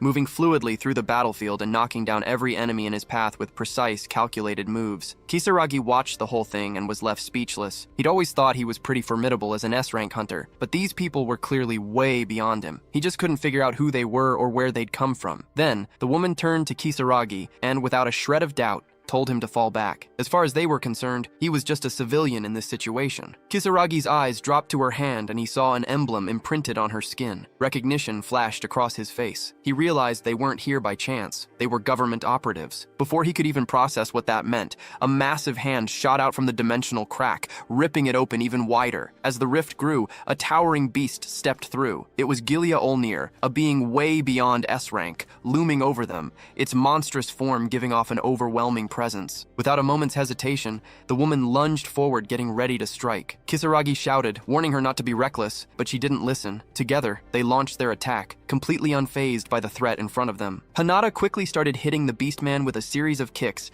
only to realize with shock that his attacks weren't doing anything. The creature's anti-physical armor made his strikes useless, forcing him to pull back just as it lunged toward the woman. Without hesitation, she started gathering energy in front of her, getting ready to counterattack. But before she could even react, Kanegi suddenly appeared between them. He stopped the beastman's attack with just his bare hand. The impact made the beastman explode in a burst of energy, stunning everyone for a moment. Once the dust settled, Hanada recognized the attack. It was a penetration shock. What really shocked him, though, was that Kanegi had taken down an S+ rank monster with one hit. It hit him that Kanegi's strength had grown a lot overnight. Even though the woman called out that such force wasn't necessary, he knew that when you're up against an enemy with high physical resistance, striking from within is the most effective way to go. He'd learned this from Wantak, the Fist Saint, who taught him the basics of penetration attacks just the night before. After that, Kanegi turned to the girl and asked for her name, saying he'd saved her, so he at least deserved to know that much. She excitedly told him her name was Akane. There wasn't time to dwell on things. Hanada spun back to the battlefield, powering up to take on the new wave of monsters bursting from the crack. The woman wasn't fazed. She unleashed her own attack,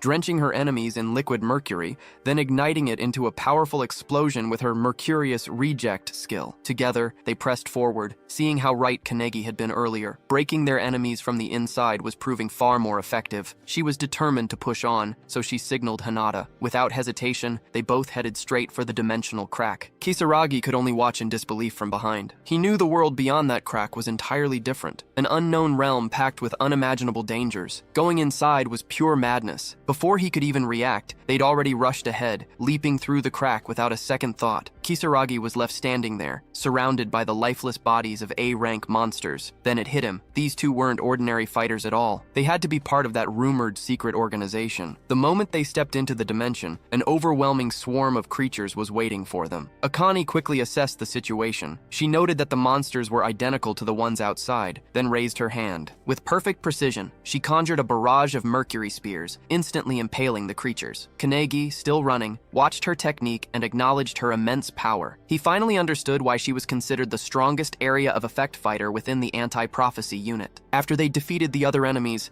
Akane now stood in front of a massive bear monster. Just as she was about to attack, though, Hanada leaped toward it first. The bear saw him and swung its claws, but Hanada dodged by, jumping onto the roof. He then followed up with a barrage of kicks all around the beast. Kanegi watched, amazed, as Hanada moved so effortlessly, simply giggling. But then, to his shock, Kanegi suddenly rushed at the bear and unleashed a barrage of kicks just like Hanada had. He even asked Hanada if it looked similar to his own technique. Hanada was taken aback, but he couldn't help but smile in amazement. Once they'd defeated the monster, they ventured ahead. Akane noticed that the deeper they went, the fewer enemies they encountered. They finally reached a huge open space that looked just like an arena. Suddenly, they felt an aura all around them, and they knew something was coming. Suddenly, to their shock, a huge enraged Minotaur warrior monster jumped right in front of them. It wasn't just any Minotaur, it was a boss blind one with a triple S rank power level. Hanada and Kanegi were totally taken aback by how massive it was, but Akane just stood there nonchalantly, wondering if this was really the boss. Then, a bunch of spears shot out from the portal. Akane yelled at the others to hit it with their strongest attacks,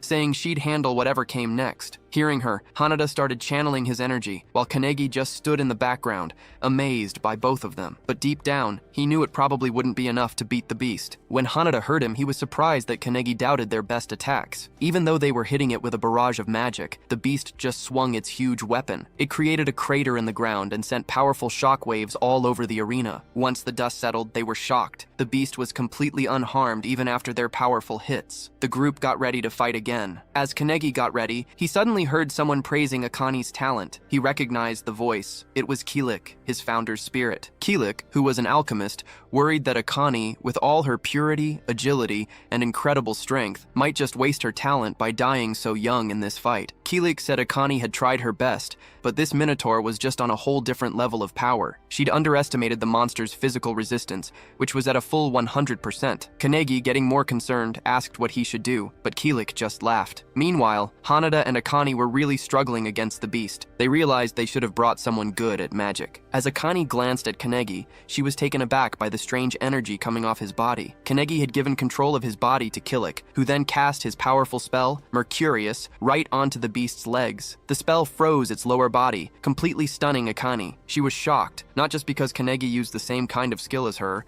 but also because he used it in a way that totally immobilized the beast. Kilik, still controlling Kanegi's body, looked at Akani seriously and called her a fool. He then scolded her for not being flexible enough with her expertise, telling her she still needed to learn how to control substances in 3 different forms to really become an alchemist. As Kilik spoke, he simultaneously filled the Minotaur's entire body with mercury. Just as the liquid metal started seeping from the monster's mouth, he cast a boiling spell. The mercury inside the beast quickly heated up, boiling from within, and its toxic fumes spread throughout the arena, making it hard for the others to breathe. Akani watched, amazed. Realizing Kilik hadn't used brute force, he'd used extreme temperatures to take down the monster instead. Meanwhile, the Minotaur writhed in agony, its body overheating from the inside. While he was casting the spell, Kilik casually told Kanegi he wanted to make Akani his disciple. Kanegi, though, just brushed it off as a joke. Eventually, the boiling mercury overwhelmed the Minotaur, turning it into a lifeless heap on the ground. And just like that, the day's mission, beating the boss, which was classified as a level 3 prophecy, ended in victory. Akani watched in disbelief, unable to grasp what she'd just seen. Kanegi had used a skill that should only be available to an awakener living inside a crest. Akani knew he had to be in the same class as Hiko, but he'd still managed to use alchemy at her level. Still shocked, she demanded to know who Kanegi really was. With a confident smile, Kanegi reached out his hand and introduced himself. Akane, annoyed but intrigued,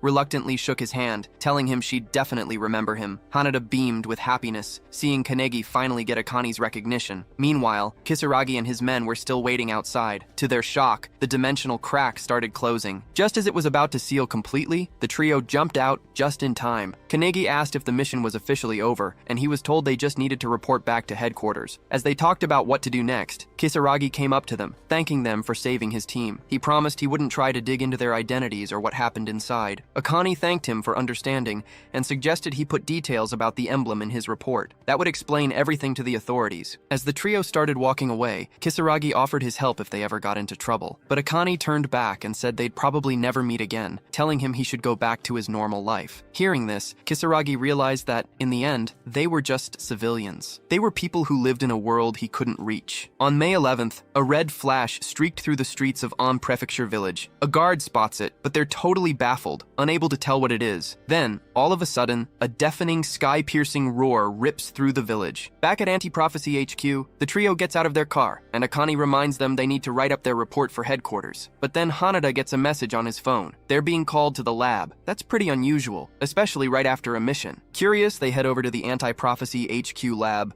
where 2 people are already waiting. One person standing on a stage, while the other's sitting in the stands. The one sitting then says, in a really authoritative voice, that Akani took way too long to handle a rank 3 disaster. Kanagi immediately recognizes him. It's the red-haired guy from earlier. Akani, though, is enraged by his condescending attitude. She's annoyed he's acting like he's the leader when he isn't. Hanada quickly steps in to try and calm things down, asking what Director Kurihara needs. It turns out the man on the stage is the director himself. Once everyone settles down, he plays a video the analysis team sent. The video shows a glowing, red-hot piece of charcoal, which the director explains is a prophecy grimoire. He explains they found it in a volcanic region, and they've been analyzing it ever since. Kanagi wonders if it's even possible to read a grimoire that's in such bad shape, but the director, adjusting his glasses, reveals they managed to get some info out of it using AI and X-ray tech, even though what it actually says isn't clear yet. But what they did manage to decipher was one prophecy that clearly mentions Japan. Everyone in the room is shocked, especially Akane, because this is a totally new prophecy they've never seen before. The director goes on to explain that anti-prophecy research is really advanced,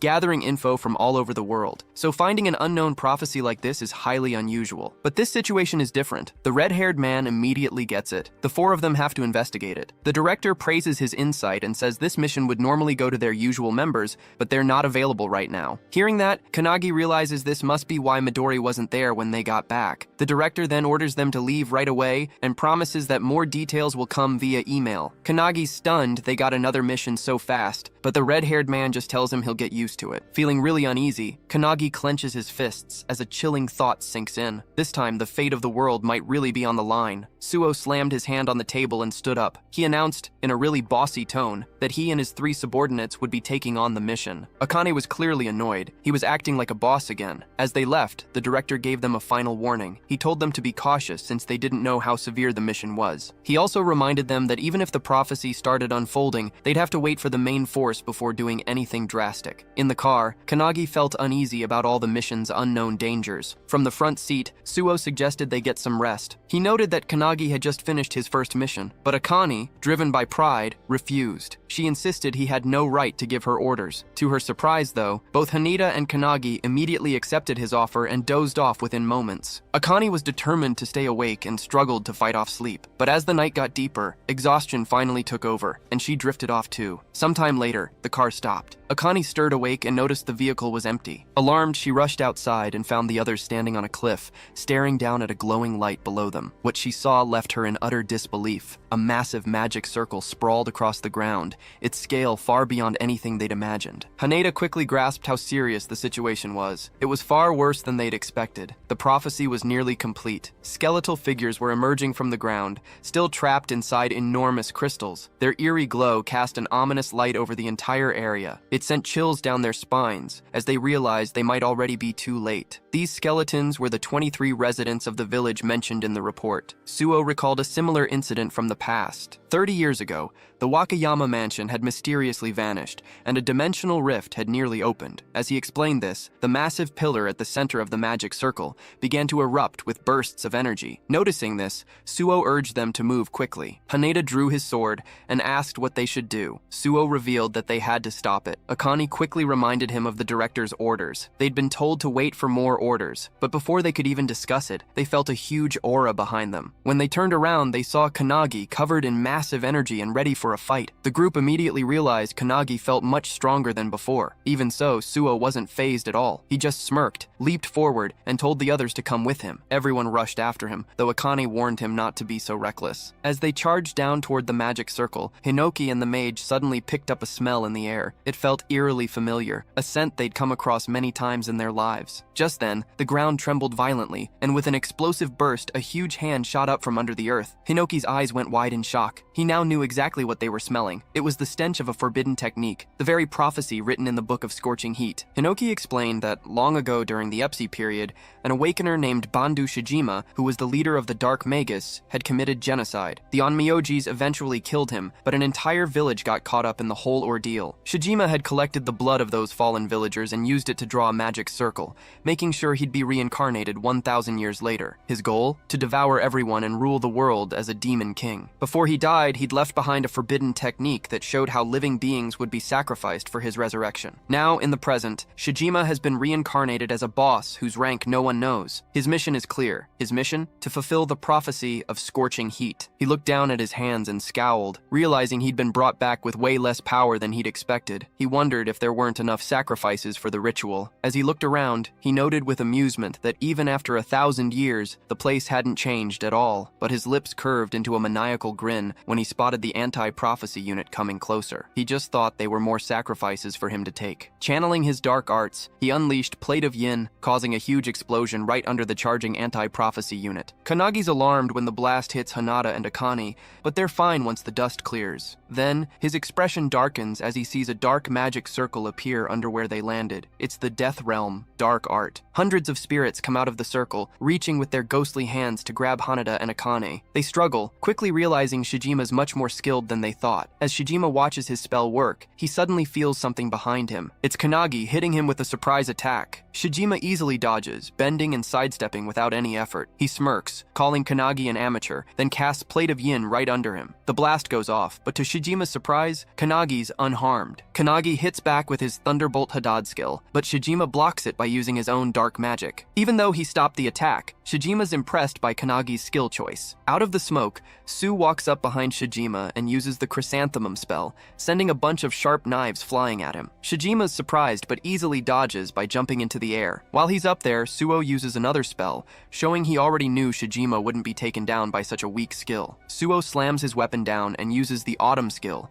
making knives rain from the sky, but Shijima just smiles, calling it a rain of mere lights. He then morphs his hand into a Suo, who blocks it, but the recoil is significant. After that block, Shijima realizes Suo's probably the strongest one there. Kanagi, watching from the side, thinks Shijima's power is endless. He's totally different from any enemy they've fought before. Shijima himself feels even stronger than the founders. While Kanagi's thinking this over, he hears his friends calling him from behind. He turns and is shocked to see Akane and Haneda getting hit by black art skills. They manage to escape the attack and both start charging at Shijima, who's still fighting Su. As he's fighting them, Shijima summons 3 skeleton demons to handle Akane and Haneda, who are still rushing him. Haneda sees a demon appear right in front of him and kicks it, but to his surprise, it does absolutely nothing. These monsters' bodies are as tough as the minotaurs they fought before. While Shijima and Suo kept trading blow after blow, one of the skeleton demons stood right in front of Kanagi, blocking his way. Shijima even mocked Suo, telling him he wouldn't get any help from his friends. But right after Shijima said that, Suo slashed him straight on the shoulder. "I don't need any help," he declared, then pointed at Shijima. "Stay away. I only rely on my own ability." Shijima just wiped the blood from his wound and started yelling like a madman, screaming that he didn't need anyone either and would devour everyone. With that, he charged right at Suo, who barely managed to block the attack just inches from his body. As Suo struggled to hold off Shijima's relentless assault,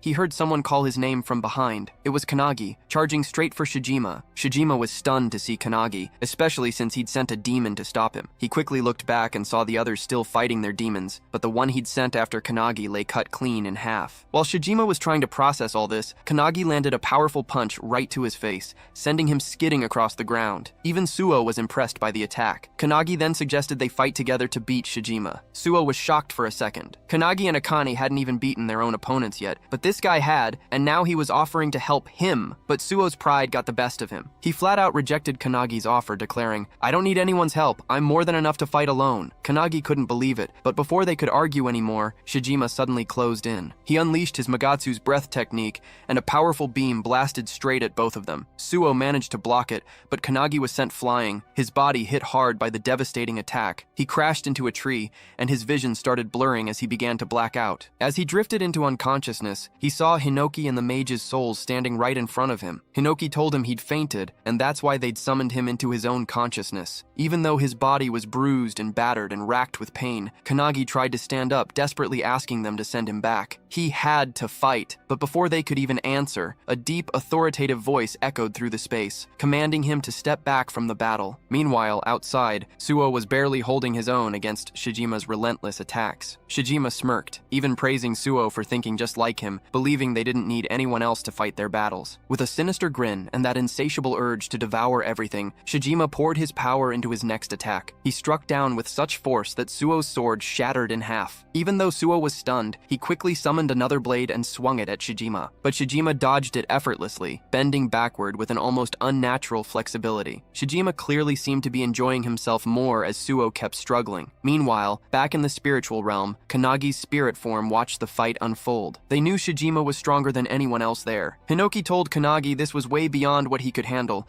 and the mage added that Shijima's precision was terrifyingly high. If more humans had been living in that place, Shijima might have already become a demon king. She warned Kanagi that that if Shijima took his life too, he'd get even stronger and wreak havoc on civilization. She even said their discovery of the grimoire was just a coincidence. Then Hinoki stepped forward, asking Kanagi to lend them his body so they could deal with it. But to their complete shock, Kanagi flat out refused. He apologized, but said firmly, "This isn't training, this is real." He explained he had to overcome this obstacle himself, just like he'd have to in the future. Full of confidence and determination, he looked at them and asked if they agreed. The mage tried to argue, but Hinoki interrupted him with a laugh. He told Kanagi, "You've already defeated us." Hinoki put a hand on Kanagi's shoulder, reminding him of his claim to surpass the founders. Then he urged Kanagi to go, use everything he's learned, and do things his way. This really boosted Kanagi's confidence. With a determined look, he faced the battlefield, asking the founders to watch over him. Without a moment's hesitation, he dashed toward the field where Shijima and Suo were still fighting hard. Suo looked battered and beaten. Just as Suo opened his eyes, Shijima struck again, sending him flying through the air. While Suo was airborne, Shijima got ready for his final blow to finish him off. But just as Suo braced for impact, someone grabbed him mid-air. Kanagi grabbed both Suo and his sword. While still mid-air, he quickly burrowed Suo's sword, and with a swift move, he threw Suo toward the ground, safely out of the way of Shijima's incoming magic beam. Suo landed hard on the ground, and Shijima immediately turned his attention to Kanagi, who was still in the air. Shijima releases another Magatsu's breath right at him, but he's shocked. Kanagi is calmly using Hinoki's one-handed sword style. With sharp focus, Kanagi slashes right through Shijima's breath attack, cutting it cleanly in half. Then, with precise control, he strikes Shijima's arm, cutting it clean off his body. Shijima is stunned, horrified, and speechless. He doesn't know what just happened. Shaking with fury, he yells about his identity. But Kanagi, looking completely determined, responds coldly that he's the one who will surpass the founders. The mage watching asks Hinoki if Kanagi will beat the Dark Magus, but Hinoki himself doesn't know yet. Still, Hinoki is certain Kanagi isn't foolish. He suspects Kanagi might have learned something new while sleeping in the car on their way here. A wide smile spreads across Hinoki's face, making him wonder if it's something even he doesn't understand. Suo is just as shocked, watching Kanagi move so efficiently and fluidly. Only moments ago, he'd refused Kanagi's help, but now that very help is saving his life. Meanwhile, Kanagi keeps relentlessly slashing at Shijima, forcing Shijima to teleport backward. Shijima counters with his dark art skill, Pomegranate, sending a barrage of energy blasts toward Kanagi. Kanagi tries to dodge them, but he quickly realizes they're tracking him. Kanagi jumps around trying to get away, but the blasts just keep chasing him. Suddenly, he remembers one of the founder's skills, Aftershock. He slams his foot into the ground, raising a stone barrier in front of him to block the incoming attacks. Shijima is surprised by Kanagi's tactics, but quickly throws more blasts his way. Kanagi responds by using the shattered stone fragments to shield himself again. Then, seeing his chance, Kanagi combines two skills and flashes behind Shijima, but Shijima barely manages to dodge just in time. He counters immediately, unleashing his Plate of Yin Blast and striking Kanagi. Kanagi takes the hit, but he absorbs most of the impact. Using an airborne rock as a springboard, he lunges at Shijima, remembering the lessons from the founders. Shijima dodges again, but the sheer variety of techniques Kanagi uses leaves him stunned. Even the founders, watching from afar, are just as shocked by Kanagi's quick growth and constant assault. But Shijima isn't done yet. With a dark glare, he activates his forbidden art, summoning a towering skeletal monstrosity by fusing skeletons together. This giant creature looms over everyone, giving off a powerful, evil aura. Shijima smirks. "This is the end," he says. The giant skeleton swings its massive hand toward Kanagi, and the founders yell at him to run. But Kanagi just stands there, motionless, staring at the attack coming his way. He's deep in thought, realizing he still doesn't have enough power to beat Shijima, even if he gave it his all. He knows he needs something more, something beyond his current limits. Recalling the lessons from the mage and Hinoki, Kanagi remembers how to wield Shining Flame and Hinoki's one-handed sword technique. He recalls Hinoki teaching him the wave blade attack and various slashes. Drawing upon both teachings, Kanagi channels Shining Flame into his hand, while infusing his sword with Hinoki's skill, transforming his weapon into a blazing blade. The mage and Hinoki watch in shock. Kanagi has just achieved the impossible. Holding his newly empowered weapon, Kanagi stands ready. The technique he has just executed is called Blazing Fire Cutting Blade. Without hesitation, he dashes the skeletal beast, swinging his fiery sword as Shijima watches in utter disbelief. Remembering Hinoki's teachings about the blade and mage's magic arts, Kanagi desires more than just those two. With that determination, he manages to use the Blazing Fire Cutting Blade skill, engulfing his sword in flames. With a swift swing, he cleaves through the skeleton, splitting it from head to toe while also slashing Shijima in half. Everyone is shocked by this feat, combining two magic skills in such a way. The Alchemist founder is particularly amazed, calling Kanagi an irregular for his ability to switch and combine all kinds of skills. He never expected Kanagi to be capable of merging techniques so effortlessly, and he suspects there may be even more to his potential. Suddenly, the alchemist vanishes, leaving Hinoki confused. Mage, overhearing his words, agrees, realizing they may have underestimated Kanagi's abilities. She now feels a twinge of concern, wondering if it's wise to raise someone like him. However, Hinoki is thrilled by Kanagi's power and eager to see just how far he can grow. As Kanagi lands on the ground, exhausted, he is shocked to see Shijima, who had been cut in half, beginning to regenerate from his own blood. Furious, Shijima snarls that if the attack had hit his head, he might have died. Channeling a dark energy, he forms a death ball, vowing to end things himself. But just as he speaks, Tsu suddenly slashes his throat from behind. Shijima is decapitated, caught completely off guard. As his body collapses, Tsuo grabs Kanagi, who has fallen unconscious. Holding him, Tsu recalls a distant memory. His older brother once carried him in the same way. It had been a freezing night under a bridge, with snow covering the ground. His brother had promised to get food for him in the morning. As Tsu drifted off to sleep, they had heard the sounds of a grand parade above the bridge, others celebrating while they shivered in the cold, stomachs empty. This memory reminds Tsuo why he chose solitude. Shijima had tried to manipulate him by preying on his loneliness. But now, looking at Kanagi, he realizes something. He is not truly alone, and even if he is, he can endure it. As he ponders this, the barrier around them begins to crack. Akane and Hanada rush in, immediately worried upon seeing Kanagi unconscious. Once they confirm he's only passed out, Hanada notices the barrier is collapsing from the inside. She warns that they need to act quickly. Hanada asks what would happen if the energy within the barrier explodes outward. Tsuo grips his sword tightly, revealing that if that happens, they will all be crushed to death. Their only option is to hit it with their strongest attack and try to deflect it. Though Tsuo says this with confidence,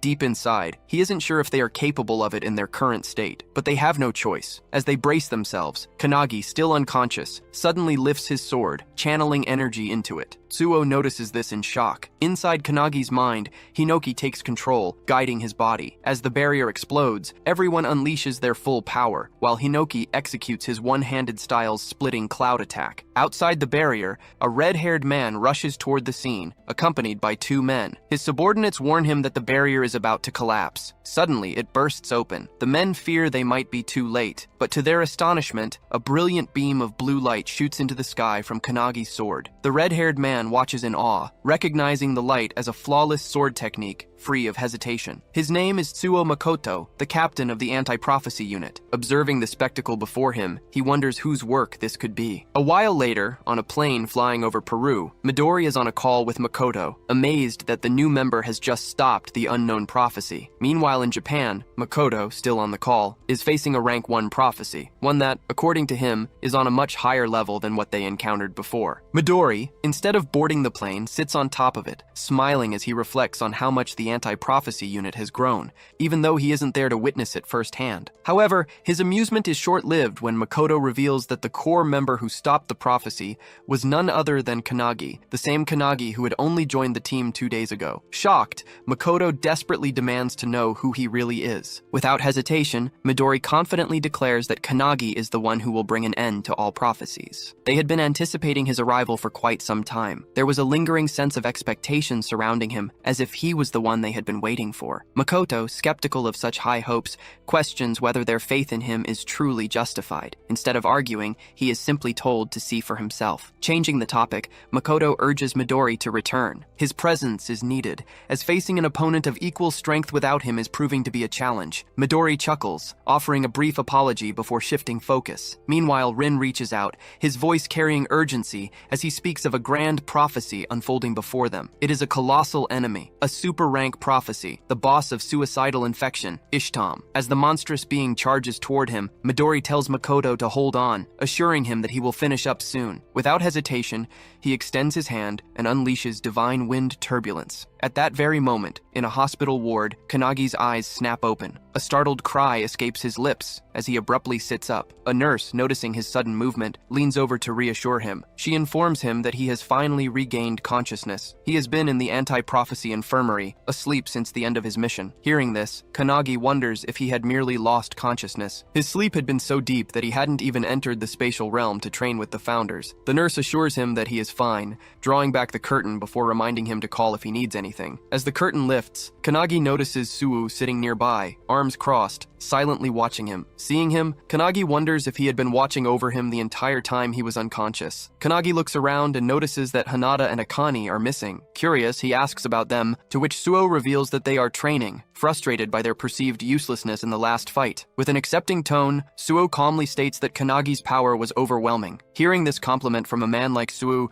shocks the overpowered boy. But before he can fully process it, Suo suddenly stands and aggressively demands to know who he really is. In less than 2 days after his arrival, Kanagi has already defeated a rank 3 and a potential rank 1 boss, while using a rare fusion spell that Suo has never seen before. Pressing the question again, Suo demands to know Kanagi's true identity and how he too can become like him. As Suo insists on getting answers, Makoto suddenly arrives, asking if Kanagi is the one he's looking for. Kanagi confirms, but Suo is taken aback by his older brother's unexpected arrival. Makoto walks past Suo, barely glancing at him, while Kanagi hesitantly asks if he really is Suo's big brother. The moment the question leaves his lips, Makoto suddenly draws his sword and swings it inches away from everyone in the room. Both Suo and Kanagi are caught off guard. Dodging the attack, Kanagi wonders if it's some kind of test, while Makoto, equally surprised, marvels at how a mere trainee managed to evade his strike. Makoto confirms that it was indeed a test, and Kanagi has passed. Without hesitation, he introduces himself as the captain of Suo's squad, Su Makoto. The realization hits Kanagi hard. Makoto truly is Suo's older brother. After a brief pause, Makoto announces that due to Kanagi's extraordinary performance against the rank 1 disaster, he will be joining his squad temporarily. The announcement stuns Kanagi, but Suo is even more shocked. A tinge of jealousy creeps into him. Despite being Makoto's younger brother, even he is not allowed to join his squad. Wasting no time, Makoto orders Kanagi to follow him for a briefing. While in the background, Suo clenches his fists so tightly in frustration that his knuckles begin to bleed. Meanwhile, in the training area, the anti-prophecy unit duo is training hard. Akane wields multiple weapons, while Hanada focuses on blocking her attacks. However, no matter how much they push themselves, they know that reaching Kanagi's level is nearly impossible. As they continue practicing, Midori suddenly walks in, announcing his arrival with chocolates from Peru. To his shock, they completely ignore the chocolates and rush toward him, eagerly asking how long he will be staying in Japan. When Midori reveals he will be there for a week, the duo immediately insists on training under him during that time. They refuse to let Kanagi surpass them without a fight. Taken aback, Midori hadn't expected them to be this determined. He agrees to train them, but then asks about Suo, wondering if he wants to join. Just as he finishes speaking, Suo arrives, his expression filled with sheer determination, as he confirms that he will be joining as well. Meanwhile, in the hall, Kanagi keeps pace with Makoto's fast strides as he leads the way. Back in the training room, the group is shocked to see Suo just as determined to join them. Suo reveals that Kanagi has been scouted by his older brother to temporarily join his squad. This revelation stuns the duo, making them realize just how far Kanagi has progressed. Being personally recruited by Makoto is no small feat. However, Suo sees this as a sign of his own shortcomings compared to Kanagi, believing he must improve himself even more. Meanwhile, in the hallway, Kanagi, growing curious, asks Makoto about the meeting. Makoto reveals that it concerns their next mission, for which they will depart the following morning. As they walk, Makoto suddenly stops and asks if Kanagi is close to his younger brother. Recalling their last battle together, when Suo lent him his sword, Kanagi excitedly confirms that he is. Though Makoto acts indifferent, he secretly worries about his brother but never shows it. This has led Suo to mistakenly believe that his brother hates him and doesn't care about him. The truth is, when Makoto visited them before, he didn't ignore Suo. He simply couldn't bear to look at his wounds. However, this misunderstanding made Suo believe his brother was disregarding him, fueling his determination to risk his life and grow stronger just to get Makoto's attention. On the other hand, Makoto doesn't want Suo to become stronger, he just wants him to be safe. This deep misunderstanding drives Suo's resolve to surpass Kanagi, believing that only then will his brother acknowledge him. One day, he hopes to defeat Makoto himself. Meanwhile, Kanagi, still curious, presses Makoto further, and Makoto finally admits that he truly does care about his little brother. Kanagi finds this heartwarming. Back in the training area, as Suo explains everything to the group, group, Akane finds it confusing. Even though Suo talks about surpassing his brother and proving himself, he still respects him deeply. Continuing her training with Hanada,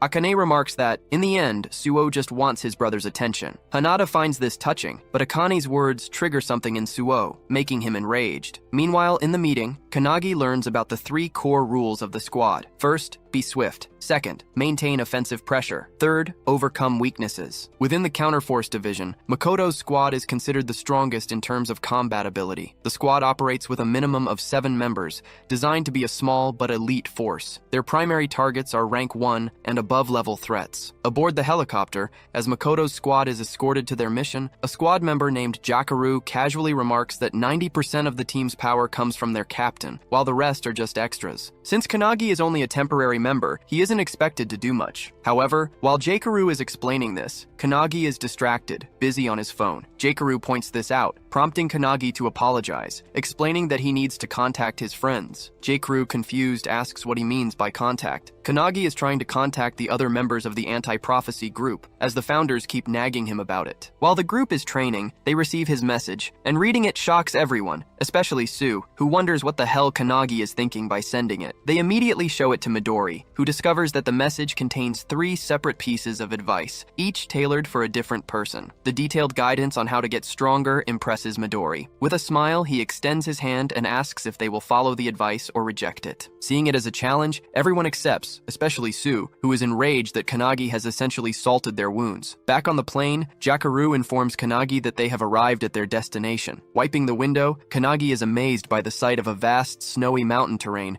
with enormous crystal spikes jutting out of the ground. Their mission is to deal with a rank 1 prophecy, Frozen Earth. This disaster threatens to freeze the entire planet, as the affected areas are expanding at an alarming rate. If left unchecked, the whole Earth could be consumed, ending all life. This phenomenon is occurring simultaneously in 17 different locations across multiple countries, many of them in urban areas, which only worsens the crisis. Vice Captain Kashi briefs the squad on the situation, stressing that they cannot afford any delays, as reports indicate the freezing effect is spreading faster than anticipated. Leading the mission, Makoto orders the squad to jump from the helicopter's back hatch, as it can no longer proceed safely. Before they jump, he reminds them that no human lives should be harmed. To motivate everyone, he commands them to chant the 3 squad rules, and they all shout them in unison. Standing at the back, Kanagi reflects on his last battle, where he once again relied on Hinoki in the end. Determined to grow stronger during this temporary mission, he sees this as a valuable opportunity to learn from the other members. As everyone leaps from the helicopter, Kanagi resolves to complete this mission on his own. This is his first rank 1 prophecy. At 10:17 a.m., everyone lands safely on the ground. The air is freezing, and despite being an awakener, Jakaru catches a cold, questioning how the temperature is affecting him. Kashi explains that the cold is far worse than the reports indicated, which might be the reason. He also informs the squad that the area is vast and suggests setting up a camp midway. Hearing this, Makoto considers something but keeps his to himself. Meanwhile, Kanagi asks Jakaru if the prophecy, Frozen Earth, is recorded in any prophecy book. Jakaru denies it, revealing that the anti-prophecy unit predicted it using their unique skills. While many prophecies exist, this is the first time a member has successfully identified a rank 1 prophecy. This is why Makoto's squad was chosen for the mission, given its severity. Kanagi's question is answered, but Kashi notices that he seems slightly nervous. Kashi reassures him that nervousness is better than letting his guard down, but he shouldn't let it become a burden. Jakaru places a hand on Kanagi's shoulder, repeating Kashi's words and reminding him that he is moving with the best crew of the anti-prophecy unit. Kashi yells at Jakaru for being too relaxed, prompting Jakaru to apologize instantly. Suddenly, Jakaru raises his hand, reporting that his radar has detected enemies at 2 o'clock, approximately 200 meters away. Kashi acknowledges the report and vanishes in an instant, only to reappear moments later. She confirms that she scouted ahead and saw 30 monsters with an estimated rank of S++.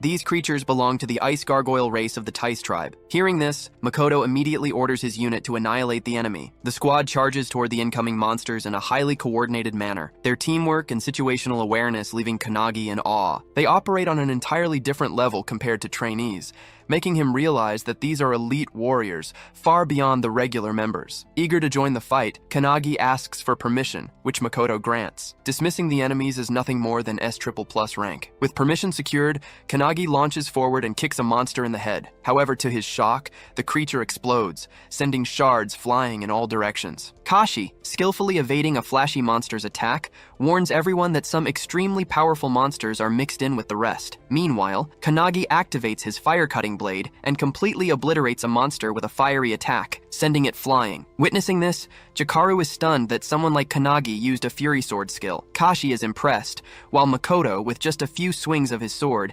effortlessly slices through the remaining monsters. He also takes note of Kanagi's fiery sword and realizes that the blue light beam he saw earlier must have come from it. With the monsters defeated, the squad sets up camp in the mountains and begins eating. During their meal, Kashi asks Jikaru what else he saw on his radar. Jikaru reports that there are no boss-level threats within a 10-kilometer range. Hearing this, Kashi sighs in relief, confirming that they can spend the night there. However, she soon wonders, where have Kanagi and the captain gone? On the other side, Kanagi sits by his own campfire, attempting to fuse his spells together just as he did before. However, as he focuses on the process, the captain suddenly arrives from behind and calls him out for his enthusiasm about training. Caught off guard, Kanagi nearly jumps out of his skin as Makoto scared the hell out of him by approaching so silently. After calming him down, Makoto sits beside Kanagi and asks if this is his first time camping and whether he finds it difficult. Kanagi enthusiastically claims that he's fine, but to his surprise, Makoto casually states that he just wants to go home and smoke. Kanagi is taken aback. He never expected someone like the captain to talk about smoking. However, to Kanagi's shock, Makoto then reveals that he's desperate to smoke his cat. Confused and alarmed, Kanagi misinterprets his words, thinking he's talking about drugs. He immediately questions the captain about his cat, to which Makoto, getting uncomfortably close, pulls out his phone and shows him a picture. Kanagi asks for the cat's name, and Makoto reveals it's Oribe. As Kanagi examines the picture, he notices the cat's ferocious gaze, but instead asks if Makoto really misses him. To his surprise, Makoto denies it, revealing that Oribe is a complete menace, always scratching his stuff, vomiting everywhere, and being an overall nightmare. Yet despite all of that, Makoto admits that the cat is still adorable, just like his younger brother Suo. Kanagi finds it strange that Makoto is talking this way, but he listens as the captain, in a hopeful voice, expresses his wish to one day talk with Suo the same way he's talking with Kanagi now. Kanagi, being an only child, admits he can't relate, but he offers a suggestion. Perhaps Makoto should treat Suo the same way he treats his cat. Hearing this, Makoto smiles and agrees. He then shows Kanagi some videos on his phone, shocking him with footage of the captain treating his cat like a baby. Amused, Makoto questions whether that kind of behavior is really okay. Then, with a soft expression, he looks at Kanagi and asks if they can practice together. In his mind, Kanagi doesn't really want to, but before he can answer, Kashi arrives, searching for them. She requests that they return to camp, reminding them that they have to depart early the next morning. Makoto agrees without complaint. That night, however, Makoto and his crew remain unaware of a mysterious figure venturing into the snowy land. The person, casually dressed as if heading to the beach, moves deeper into the frozen terrain. When stopped, he claims to be on a mission to fulfill the prophecy of that place. Holding a small book in his hand, he declares it an important mission. He is a solo awakener heading toward the very same mountain as Makoto and his squad. At the camp, as Kanagi sleeps, he finds himself training in his dreams with the founders. Today's lesson is archery, meant to improve his concentration. He practices with a heavy bow under the guidance of Margit, who is instructing him. Noticing Kanagi sweating, Margit asks if it's painful to keep his focus steady. As they train, Hinoki loudly complains about why it isn't a sword training day, but the mage quickly silences him, reminding him that it was his turn the previous day. Despite the noise, Margit is impressed that Kanagi remains undisturbed, showing significant improvement in maintaining his concentration compared to their first session. Kanagi explains that he is currently on a mission with an amazing team,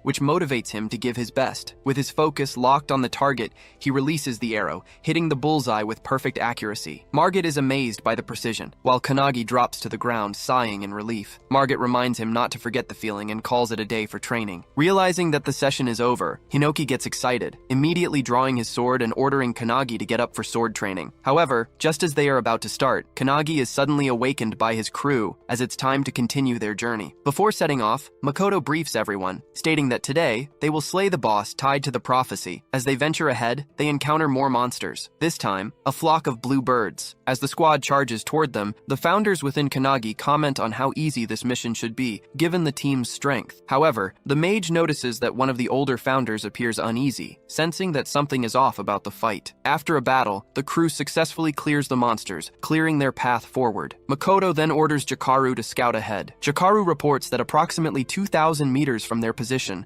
there is likely a major boss, and it is heading straight for them. He then delivers horrifying news that the monster will reach them in just 10 seconds. Within moments, a towering figure known as the unknown god Calamitas comes rushing toward them with a ferocious, maniacal expression. Her aura is completely different from any monster they have faced before. Makoto immediately orders his crew to engage, and they all flash toward the boss in perfect coordination. Jakaru uses his abilities to shackle the creature, while Kashi slashes at it from all angles. However, to their shock, their attacks leave no visible damage. The boss remains completely unscathed, despite their well-executed combo. Just as the boss is about to counterattack, it suddenly senses something approaching from above. It's Kannagi, descending with a powerful sword strike. Remembering what Akane and Hinoki taught him about executing a vertical slash, he unleashes his strongest attack first, ready to strike with full force. Combining his power, Kannagi attacks with his blazing fire-cutting blade, sending a beam of fire toward the boss. However, to his shock, it has no effect. The boss immediately counters, swinging her own sword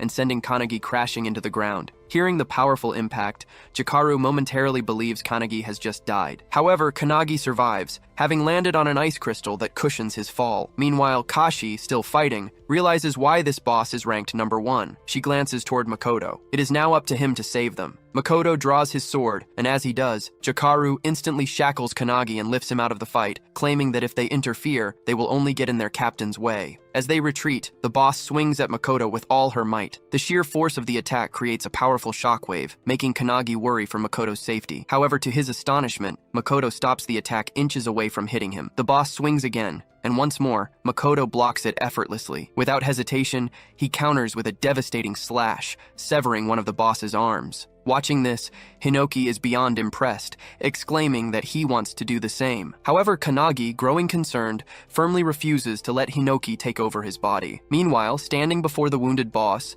Makoto calmly declares that he had wanted his crew to gain experience fighting a boss of this level, but now he will end it himself. Hearing this, his crew quickly deploys a barrier around them for protection. As soon as the barrier is up, Makoto channels his red dragon skill into his sword, unleashing blazing flames all around. He then combines it with crimson light, sending a massive inferno straight at the boss, which obliterates nearly half of her body. Kannagi, witnessing this, is utterly shocked. Makoto used a sword flame technique similar to his own, but it was far stronger. Without the protective barrier, they all might have been reduced to ashes. Kannagi quietly apologizes to the boss, saying it was his duty to protect the world. Then, out of nowhere, he meows like a cat, causing an unbearable wave of second-hand embarrassment to wash over everyone. Observing the battle closely, Kannagi realizes that Makoto's technique is vastly different from Hinoki's. His skills are truly on another level. Amazed, Kannagi now deeply desires to learn from him. Meanwhile, Makoto delivers a final follow-up slash, cutting the boss completely in half. However, in an instant,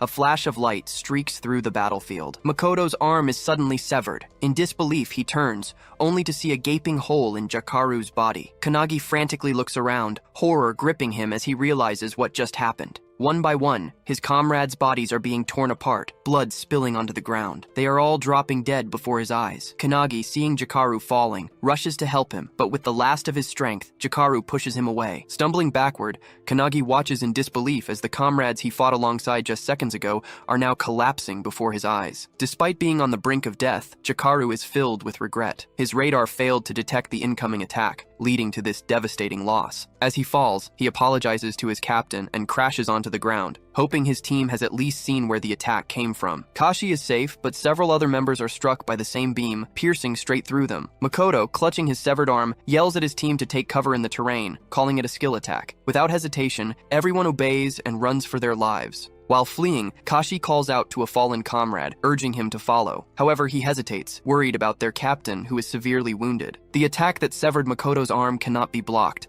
not even by a barrier because its properties allow it to annihilate everything it touches. Suddenly, another beam hurtles toward Makoto, but he narrowly dodges it by leaping into the air. Kashi watches in growing fear as the boss unleashes a relentless barrage of attacks while simultaneously regenerating. Realizing they must take down the boss in one decisive burst, she turns to Kanagi, only to find him kneeling on the ground, frozen in shock. Kanagi stares at the of his fallen comrades, his voice barely above a whisper as he pleads with the founder Valentine, asking if she can resurrect them. However, with an embarrassed expression, Valentine apologizes. She cannot bring back the dead. Kanagi falls silent for a moment, then takes a deep breath. He calls upon all the founders, admitting that while he wanted to handle everything himself this time, he now realizes he may need their help once again. Without hesitation, Hinoki steps forward and takes control of his body. Meanwhile, Makoto, analyzing the attack, realizes that it completely bypassed Jakeru's radar. Since Jakeru's radar can only detect threats within a 3-kilometer range, the attack must have originated from beyond that distance. This single strike not only killed Jakeru, but also severed Makoto's arm, proof that their hidden enemy is at least as strong as he is. Determined not to let his fallen comrade's sacrifices be in vain, Makoto pushes beyond his current limits, channeling power far beyond his normal capacity. He focuses his energy, using his heightened senses to pinpoint a location over 3 kilometers away, despite the obstacles concealing the enemy. Clenching his sword, he remembers those who have fallen today. Their deaths fuel his resolve. With unwavering determination, Makoto charges his blade with crimson light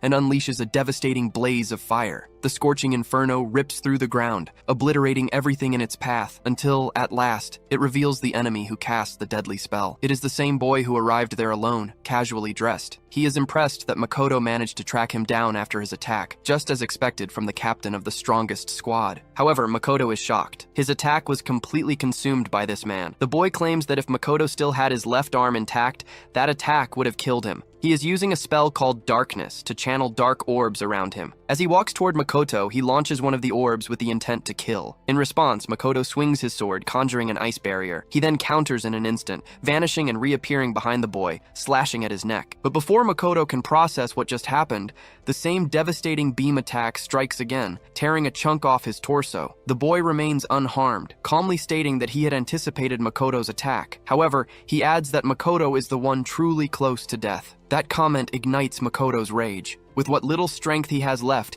he lunges forward, swinging his sword. But the boy effortlessly sidesteps and counters with a powerful kick, landing a direct hit on Makoto's open wound. However, Makoto is one step ahead. Using the opening, he strikes with the back of his sword, sending the boy crashing into the ground. As Makoto watches, he becomes curious. Why did the boy stop using his beam attack after only a few shots? Despite its overwhelming power, it seems he cannot sustain it indefinitely. Realization dawns on him. The boy cannot use his spell continuously. In terms of endurance, they are evenly matched. The boy, after crashing, manages to land on his feet, confirming Makoto's suspicion, but pointing out that they are not in the same condition. Makoto is at a clear disadvantage. One arm severed, half his body missing. However, Arcade Makoto refuses to acknowledge the concept of a disadvantage. He recalls the 3 rules of the Makoto squad, drawing strength from them. Determination floods his body as he readies himself to fight until his last breath. With unwavering resolve, he channels electric fiery energy, burning his own wounds to cauterize them and stop the bleeding. As he does, he roars the squad's 3rd rule into the battlefield: overcome your weakness. With those words,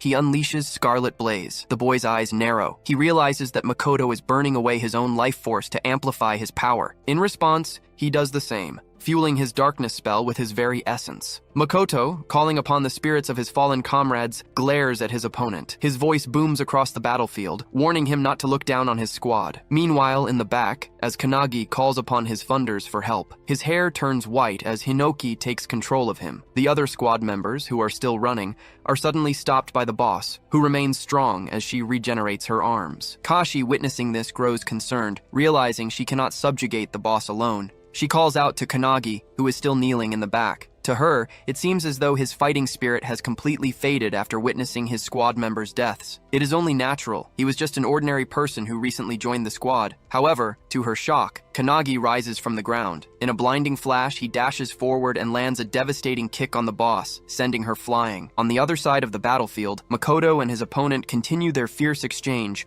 trading blow after blow. Makoto, wielding only half of his sword, unleashes Scarlet Light. The opponent barely dodges by leaning to the side. Despite evading the attack, he grows uneasy. It is getting harder. Makoto's flames, which should have been erased by his darkness spell, are re-emerging and striking him again. Furthermore, there is a limit to how much he can control his darkness manually, and that limit is approaching. Realizing this, he sends a barrage of darkness orbs at Makoto. But Makoto swiftly dodges, seizing an opening to lunge forward and slash his opponent's arm clean off. Now their positions are reversed. However, despite losing his arm, the opponent leaps forward and drives his knee into Makoto's wounded arm. Makoto collapses to the ground in pain as the opponent slowly approaches. Looking down at him, he claims that losing an arm means nothing. After all, there is still a hole in Makoto's stomach. He then reveals something chilling. He had already anticipated Makoto's strategy. From the very first attack, he knew Makoto would engage in close combat. He acknowledges Makoto's strength, admitting that he always makes the best decisions and never wastes time. However, he also points out Makoto's flaw. He is too predictable. That, he declares, is the reason why Makoto will lose. Reaching into his bag, he pulls out a book. Holding it up, he claims that Makoto's defeat has already been decided by its contents. Makoto's eyes widen in shock as he recognizes it as the Book of Doom. The opponent opens the book, revealing a startling truth. The guy claims that if there is an organization that exists to stop prophecies,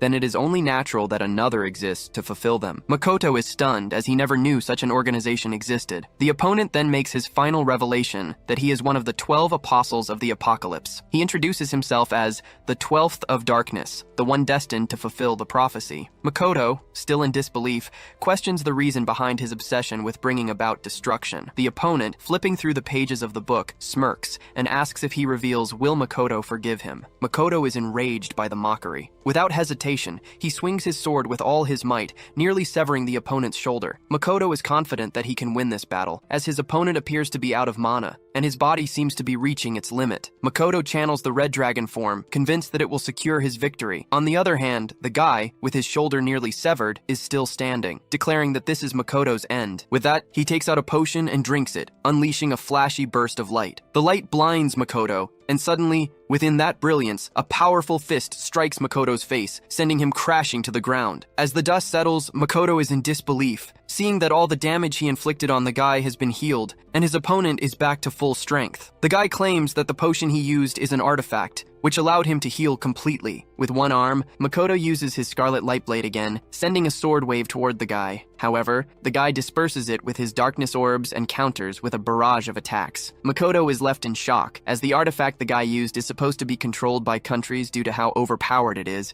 and no ordinary organization should be able to possess one. The guy kicks Makoto in his gut wound, sending him to the ground, where he takes his final breaths. Seeing Makoto beaten, the guy lets out a sigh of relief, believing he has finally defeated him. Meanwhile, Makoto, remembering his childhood and his comrades, tries to reach for his sword. He also recalls Kanagi's words about treating his brother like his cat, which brings a smile to his bloodied face. With renewed determination, he picks up his sword, but as he is about to swing it, a darkness beam hits him, completely severing the hand holding the sword. The guy, with a confident tone, bids Makoto his final goodbye. However, just as he is about to deliver the finishing blow, someone arrives, parting the crystal behind him. It's Kanagi, backed up by all the founders, ready to get their revenge on the guy who made their disciple cry. Makoto notices Kanagi's presence and is initially worried, but soon realizes that it's not just Kanagi. Something else is emanating from him. The guy also notices the abnormality and the aura radiating from Kanagi. The boy in front of him no longer appears as a vulnerable target, but as an existence that will fiercely defend himself. Growing worried, the guy warns Kanagi not to move, threatening to kill Makoto if he does. However, as he speaks, his arm is severed from his body in a flash. The guy is shocked, unable to comprehend how it happened so quickly. Meanwhile, Kanagi simply swings his sword from a distance, the force of the strike even dulling his blade. The founders notice this, surprised that the sword dulled after just one strike. The alchemist founder steps in, transmuting multiple weapons for Kanagi to use in the fight. With pure vengeance in his eyes, Kanagi orders every founder to unleash hell on the guy. Meanwhile, the guy completely regenerates his arm, which shocks Hinoki. The mage founder explains it as reversal, a skill she didn't expect a modern awakener to possess. She speculates that the artifact he used continuously heals his wounds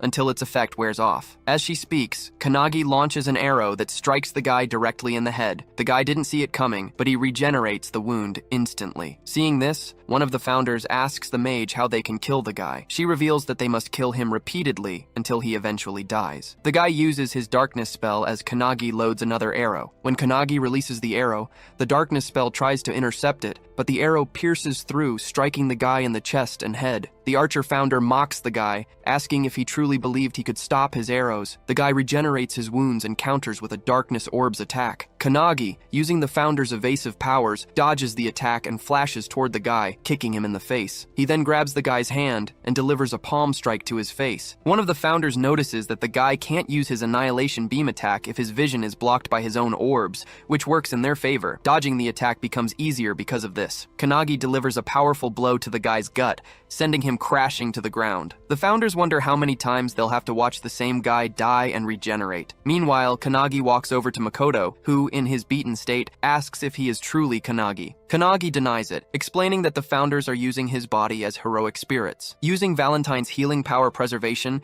Kanagi begins healing Makoto's arms. As he heals, Kanagi reveals that they are in a hurry and must act quickly. Seeing Kanagi leave, Makoto understands that it's the founders who are in control. A short distance away, the guy gets back up, shocked that his spells are being dodged and countered so effortlessly. Without giving him time to think, Kanagi attacks him with a spear, piercing straight through his heart. The guy is relentlessly attacked, dying repeatedly without a moment to recover. One of the founders asks the mage if keeping the spear in the guy's heart will prevent him from regenerating. However, the spear passes through his body, and he begins to regenerate again. As the guy starts to recover, Kanagi delivers a powerful kick from above, crashing him back to the ground. Kanagi wonders which body parts regenerate first if they completely destroy his body. The guy begins regenerating from his hand, but by the time his full body is restored, he is gasping and exhausted. He is being obliterated, but refuses to let a boy stop him. Deciding to kill Makoto and escape, he rushes toward him, only to find Kanagi already sitting there, guarding Makoto. With a maniacal smile, Kanagi reveals that he is too late. Hinoki then takes control of Kanagi's body, and using his sword style completely cuts the guy's body into pieces. Even though the guy is obliterated, he doesn't fear death, as he believes he is fulfilling a prophecy. However, his resolve begins to waver in the face of something as terrifying as Kanagi. As the guy regenerates again, he tries to remind himself of his mission to fulfill the prophecy, refusing to let fear overcome him. He reaches for another artifact in his bag, but before he can use it, Kanagi cuts off his arm. The artifact scatters the ground, creating a powerful golden cage around Kanagi called the Sand Cage of Time. The regeneration effect on the guy ends, and he is unable to regenerate his arm. Relieved, the guy believes he has barely made it. The founders, seeing the cage, grow concerned, wondering what to do next since the guy's regeneration is nearly over. The guy, standing outside the cage, claims that even his darkness can't destroy the cage, so Kanagi can't kill him from within. With a nervous expression, he declares that he is going to leave, but before he can finish his sentence, Hinoki yells at him to watch closely. Suddenly, the guy feels a strong aura behind him and turns to see Makoto standing on his own 2 feet, still regenerating. How is Makoto that much of a Chad and overpowered? Well, it all goes back to his childhood when he trained with the best, Midori. Even Midori lost to Makoto in a sword fight, which led him to suggest that Makoto find a better master to continue his training. Following the advice of the world's strongest awakener, Makoto searched for masters to become a disciple of those at the highest level. However, he surpassed every master he encountered, whether they taught him swordsmanship, magic, or agility. Every master gave up on him in less than a month. One of the masters recommended him to the strongest swordsman they knew at the time, Hinoki Ichika, the little sister of Hinoki. Ichika became Makoto's final master, and he trained under her for about 3 years. One day, while training with Ichika, Makoto asked about a sword technique mentioned in a book called Indomitable. Even Ichika couldn't figure out how the technique worked, claiming that it was a skill only Hinoki, the founder, could use. Makoto found it fascinating, as he had read about it in the book. However, Ichika soon realized she had nothing left to teach Makoto, as he had already mastered Hinoki's one-handed sword style. Makoto wanted to grow even stronger, but Ichika didn't know how he could progress further. She compared him to an unblooming bud, stating that even with all his training, blooming in this lifetime would be difficult for him. She hoped that one day, a stronger swordsman would appear before him. In the present, Makoto realizes that this moment is happening right before his eyes. He notices Kanagi using sword techniques he didn't even know existed. According to Ichika, such an opportunity might come only once in a lifetime, and he shouldn't miss it. Grateful for the chance, Makoto thanks Ichika in his heart and begins touching his severed arms together. Seeing this, all the founders are confused about what he's trying to do. Kanagi is also worried about his captain, who is outside the cage with the enemy. Makoto begins emitting the same aura as Kanagi. Meanwhile, inside the training ground of the anti-prophecy faction, Midori, who is training with Suo, senses a powerful aura. Suddenly, an explosion rocks the area, and as the dust settles, they are shocked to see a massive hole in the wall, and Midori is is gone. Back on the battlefield, the guy is confused, seeing Makoto able to perform such a feat despite his condition. He is certain that he will be cut down. Witnessing this, Hinoki explains to Kanagi that people are like flowers, blooming at their true potential when they reach their peak, whether physically, spiritually, or through mastering an ultimate technique. For Makoto,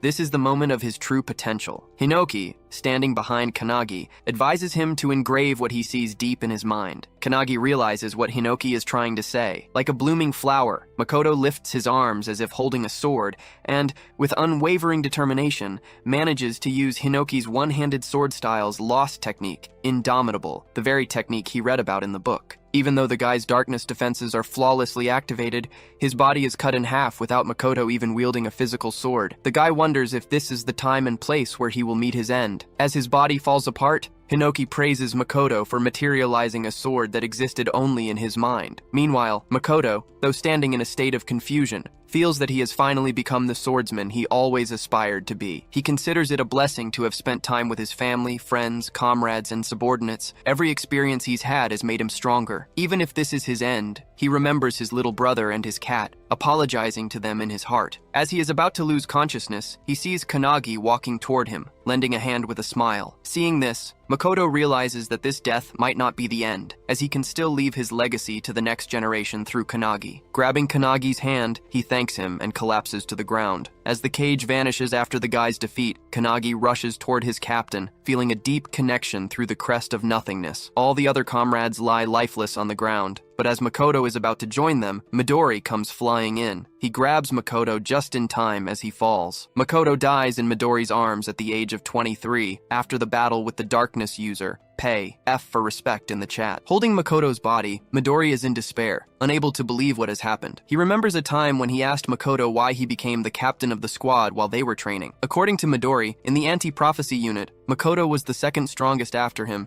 and if he were to go all out, no one would be able to match him. Midori had asked Makoto if, with all that strength, he thought it was better to fight alone. This question surprised Makoto, and he asked Midori if he thought he wasn't suited for teamwork. However, the team was more important to Makoto than anything else. He wasn't sure how to express this to Midori, but suddenly his comrades called him through the security camera. In the group, Jakeru was excited because one of their comrades, Kuzushiro, had just passed the level 2 assignment he had been working on. Kuzushiro was also happy, saying he wanted to tell the captain first. Jakeru, thrilled about the news, suggested they all go out for lunch. Seeing their camaraderie, Midori was taken aback. As Midori listened, Makoto revealed that he was fond of his comrades, and that even if he fell wounded in battle, he would be happy knowing he had his comrades by his side. Coming back to the present, Midori holds his friend's body and tells him that his wish of fighting for his comrades has been fulfilled. Even though most of his comrades have fallen, 2 of them are still alive. With tears in his eyes, Midori closes Makoto's eyes, stating that as a leader, Makoto has fulfilled his duties. It's something Midori knows he couldn't have done, but Makoto did it, and with honor. On the other hand, Kanagi is on the ground while all the founders stand behind him. Darkness begins to cloud his consciousness, and the mage explains that it's likely due to Kanagi taking all the blame for the station's destruction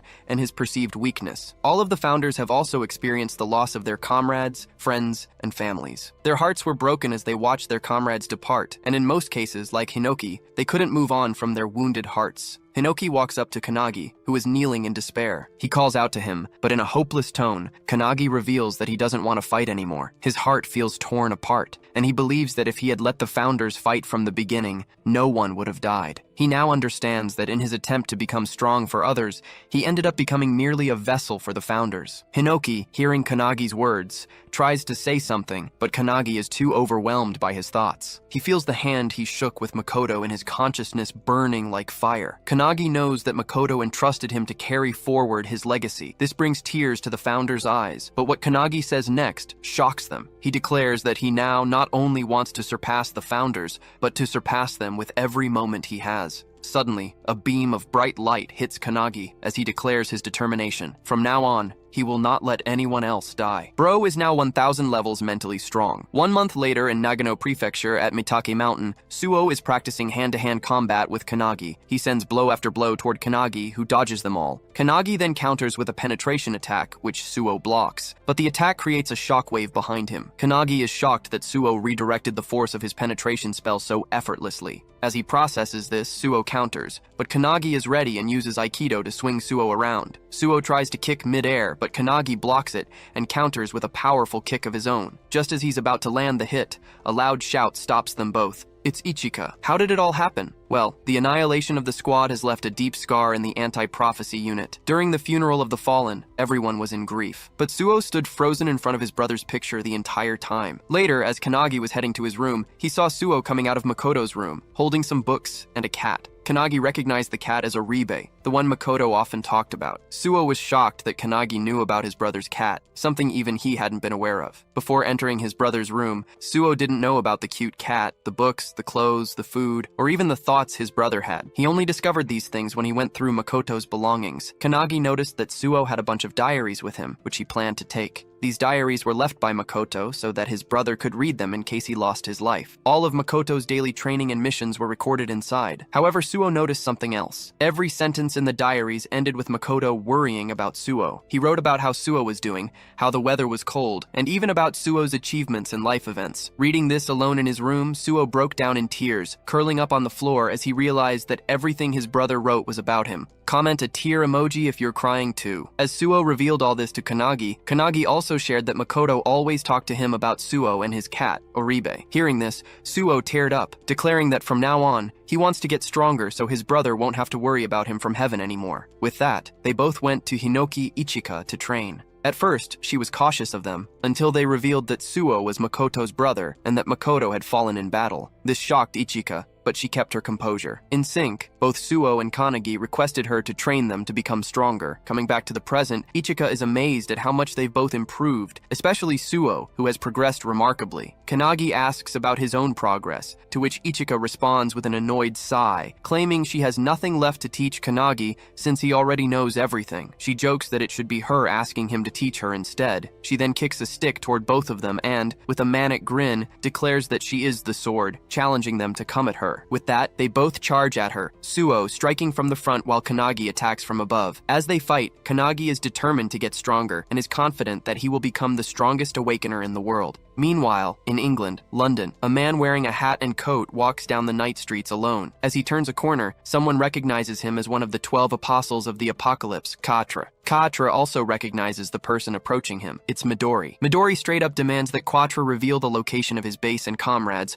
warning him that if he says anything else, he will die. Hearing this, Quatre instantly summons his weapon, a strange heart-shaped pike, and challenges Midori to come at him. Suddenly, a burst of blood sprays from the alleyway, followed by Midori walking out unscathed. Outside, other members of the anti-prophecy group are waiting. Midori hands them the book, turns and leaves, stating that 7 people are left. They now have 5 books, meaning they've killed 5 members of the 12 apostles of the apocalypse, and Midori is now heading to the next target. Within the Hunt of Everlasting Secrets, the anti-prophecy's top secret facility, a book collected by Midori is presented to an elderly woman. She is introduced as Io, the superintendent of the anti-prophecy unit. The man delivering the book confirms it is indeed from Midori, revealing that these are the prophecy books of the 12 apostles of the apocalypse. This man is Jengen, the assistant to the superintendent. Another assistant, a lady named Shiki, is also present. She suggests that the books might be parts of a single, larger book that has been dismembered. Io opens the book and remarks that eliminating the apostles and retrieving the books aren't the main problems. The real issue is that Midori is acting on his own, and it seems like Makoto's death has left a deep scar on him. Shiki, hearing this, wonders what they should do. Io, with a smile, orders them to leave Midori to her, assuring them that once he returns, she will prepare tea for him. Jengen and Shiki then propose that since Makoto's squad has been eliminated, leaving a gap in the anti-prophecy unit, they are willing to form a new squad under their leadership. Hearing this,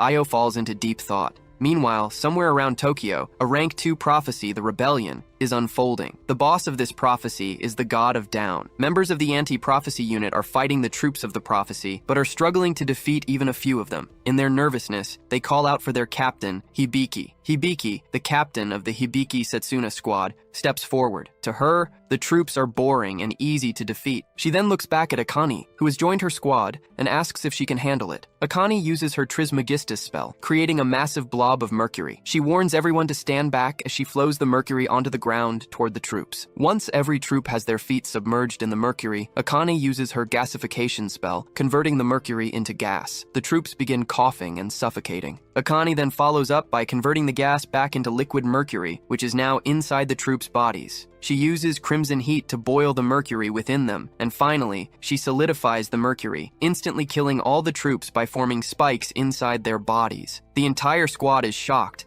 as Akane has just wiped out all the troops in a matter of seconds. Akane snaps her fingers and turns toward the group, announcing that she's finished. Hibiki walks toward her, clapping, and praises Akane for using all 3 states of matter and executing 4 attacks in a single skill. She holds Akane's chin and remarks that it's a shame Akane is only a temporary member of their group. Hibiki proposes that once Akane finishes her training, she should join their squad permanently. Akane, excited, replies that she'll think about it. The other squad members are also impressed by Akane, wondering if she'll really join their squad given how cute and strong she is. However, to their surprise, Hibiki wants Akane to join because she wants their battles to be even easier.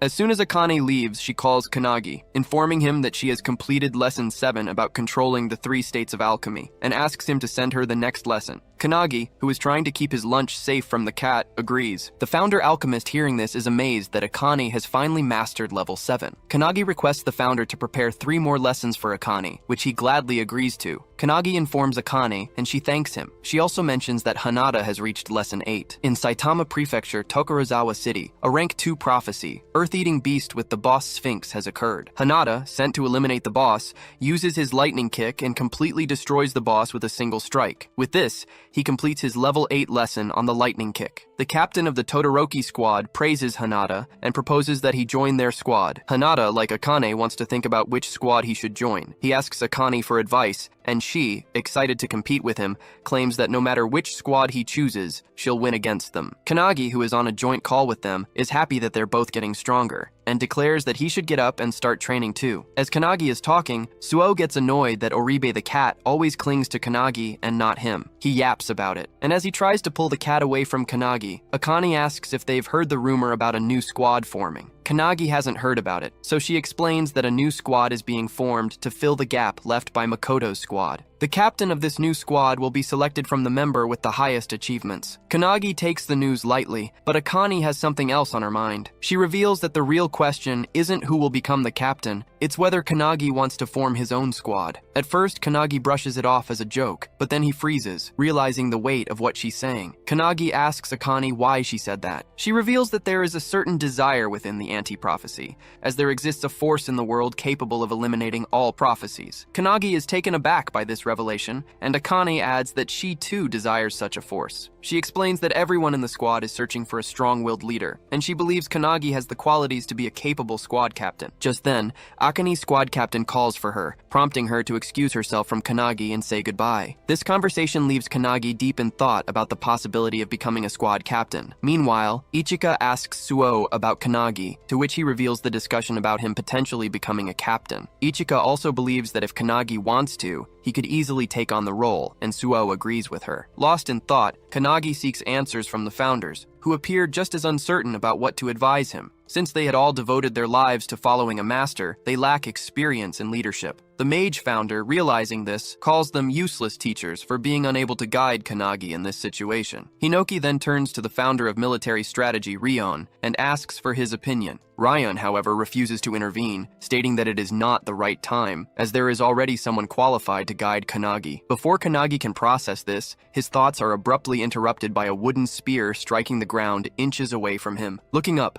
he sees Ichika approaching, urging him not to waste his time overthinking, and instead continue his training. With a maniacal grin, she challenges him to use his flash step against her. Kanagi agrees, leaping down from the rock and using flash step in combination with ripple step to land softly. Ichika watches in amazement, wondering about Kanagi's true identity. To her, the level of skill he has attained in just 6 months is impossible for a normal awakener. Recalling Hinoki's rigorous training sessions where he failed countless times while learning flash step, Kanagi lets out a laugh. However, before he can dwell on the memory, he senses an aura of energy surging toward him. Noticing Ichika charging at him with her wooden staff infused with energy, He swiftly dodges. The staff strikes the rock behind him, splitting it cleanly in half. Suo, witnessing this, is stunned. Ichika, undeterred, reminds Kanagi that she doesn't care whether he is focused or not. She will force him to be. Kanagi, now slightly nervous but fully attentive, holds his stance. Inside him, Hinoki realizes that Rion was referring to Ichika as the qualified person to guide Kanagi. The mage founder also comes to understand that Ichika is remarkably strong for a modern awakener,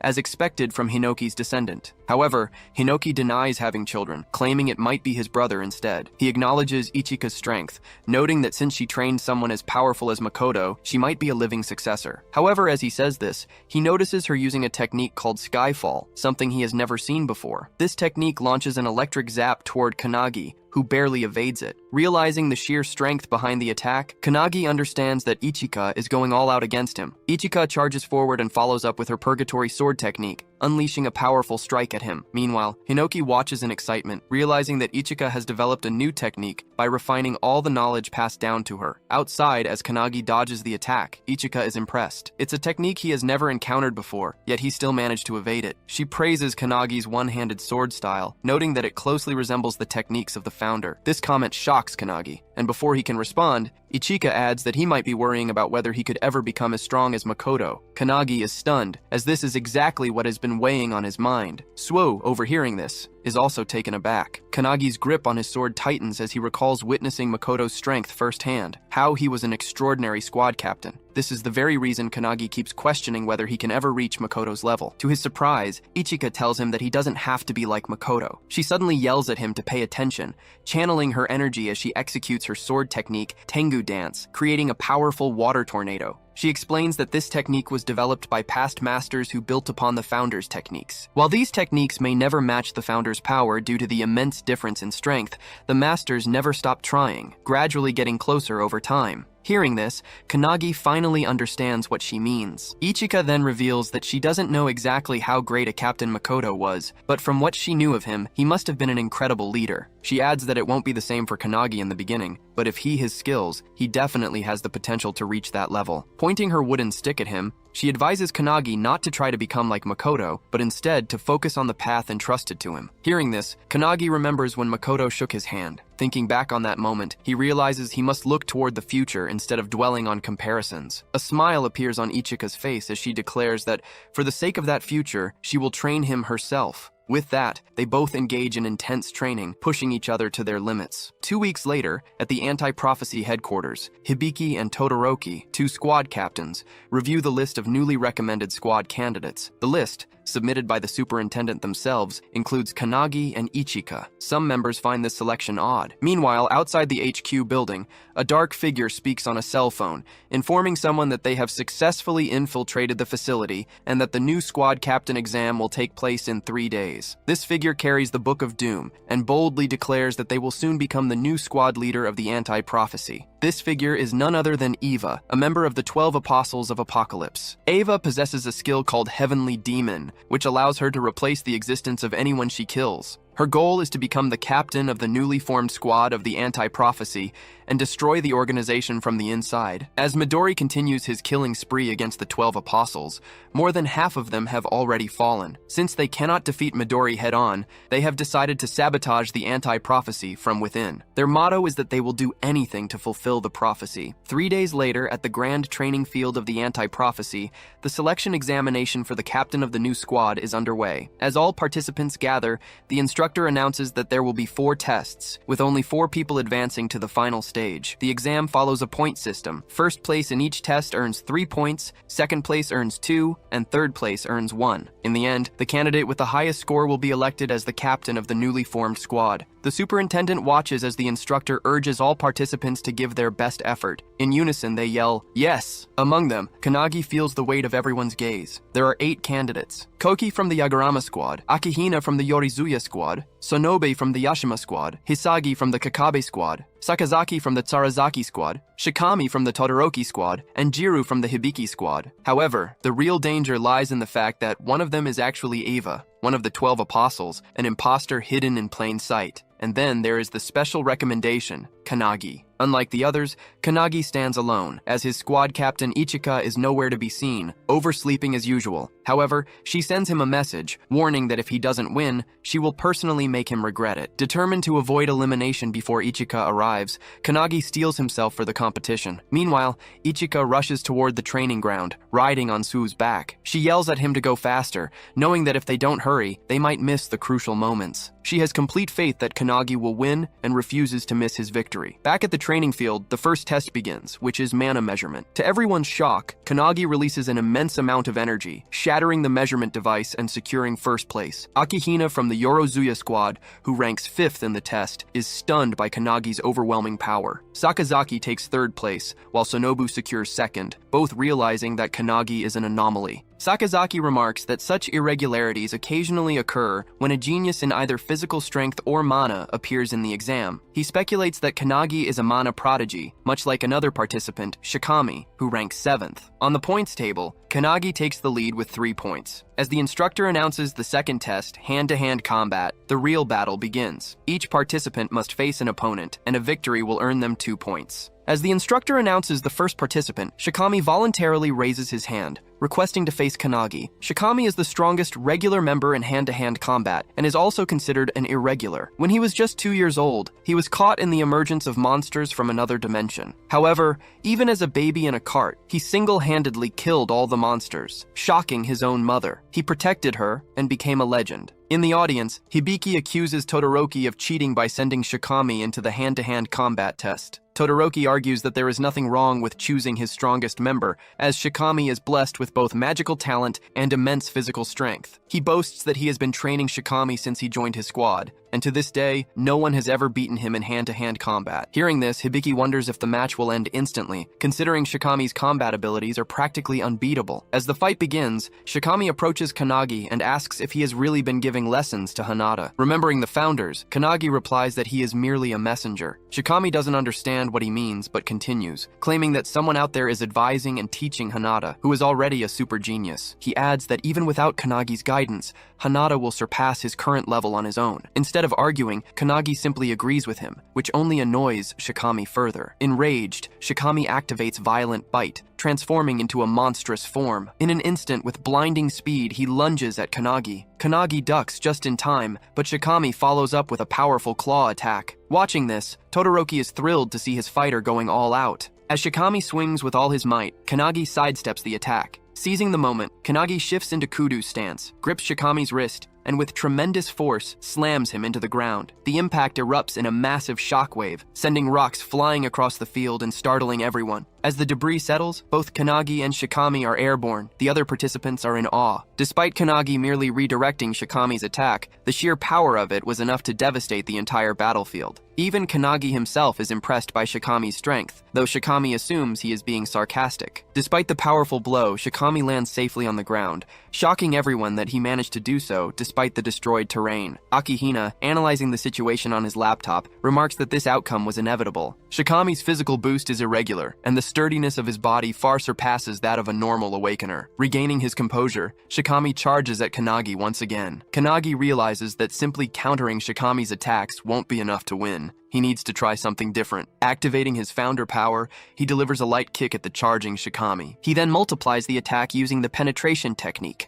Luminance Kick, striking Shikami multiple times while he is still airborne. Everyone watches in shock as Shikami crashes to the ground, defeated. The instructor quickly intervenes, stopping the match before it escalates further, and declares Kanagi the winner, awarding him 2 additional points. The other squad members are amazed. This guy just physically overwhelmed Shikami, despite Akihina's earlier claim that he was an irregular. Akihina, now furiously typing on his laptop, hadn't expected Kanagi to be so exceptional in hand-to-hand combat. He initially assumed Kanagi would be eliminated naturally if left alone, but now, it's clear that Kanagi is becoming an obstacle in his plans. As Shikami regains consciousness and opens his eyes, he is shocked to see Kanagi casting some kind of spell on him while he lies on the ground. Kanagi reassures him that he is healing his wounds, which only astonishes Shikami further. An irregular in both mana and physical prowess, now capable of healing too? It seems almost unbelievable. Shikami, still processing what's happening, asks Kanagi if there's anything he can't do. This question makes Kanagi recall the time he desperately tried to bring back his fallen Makoto squad members,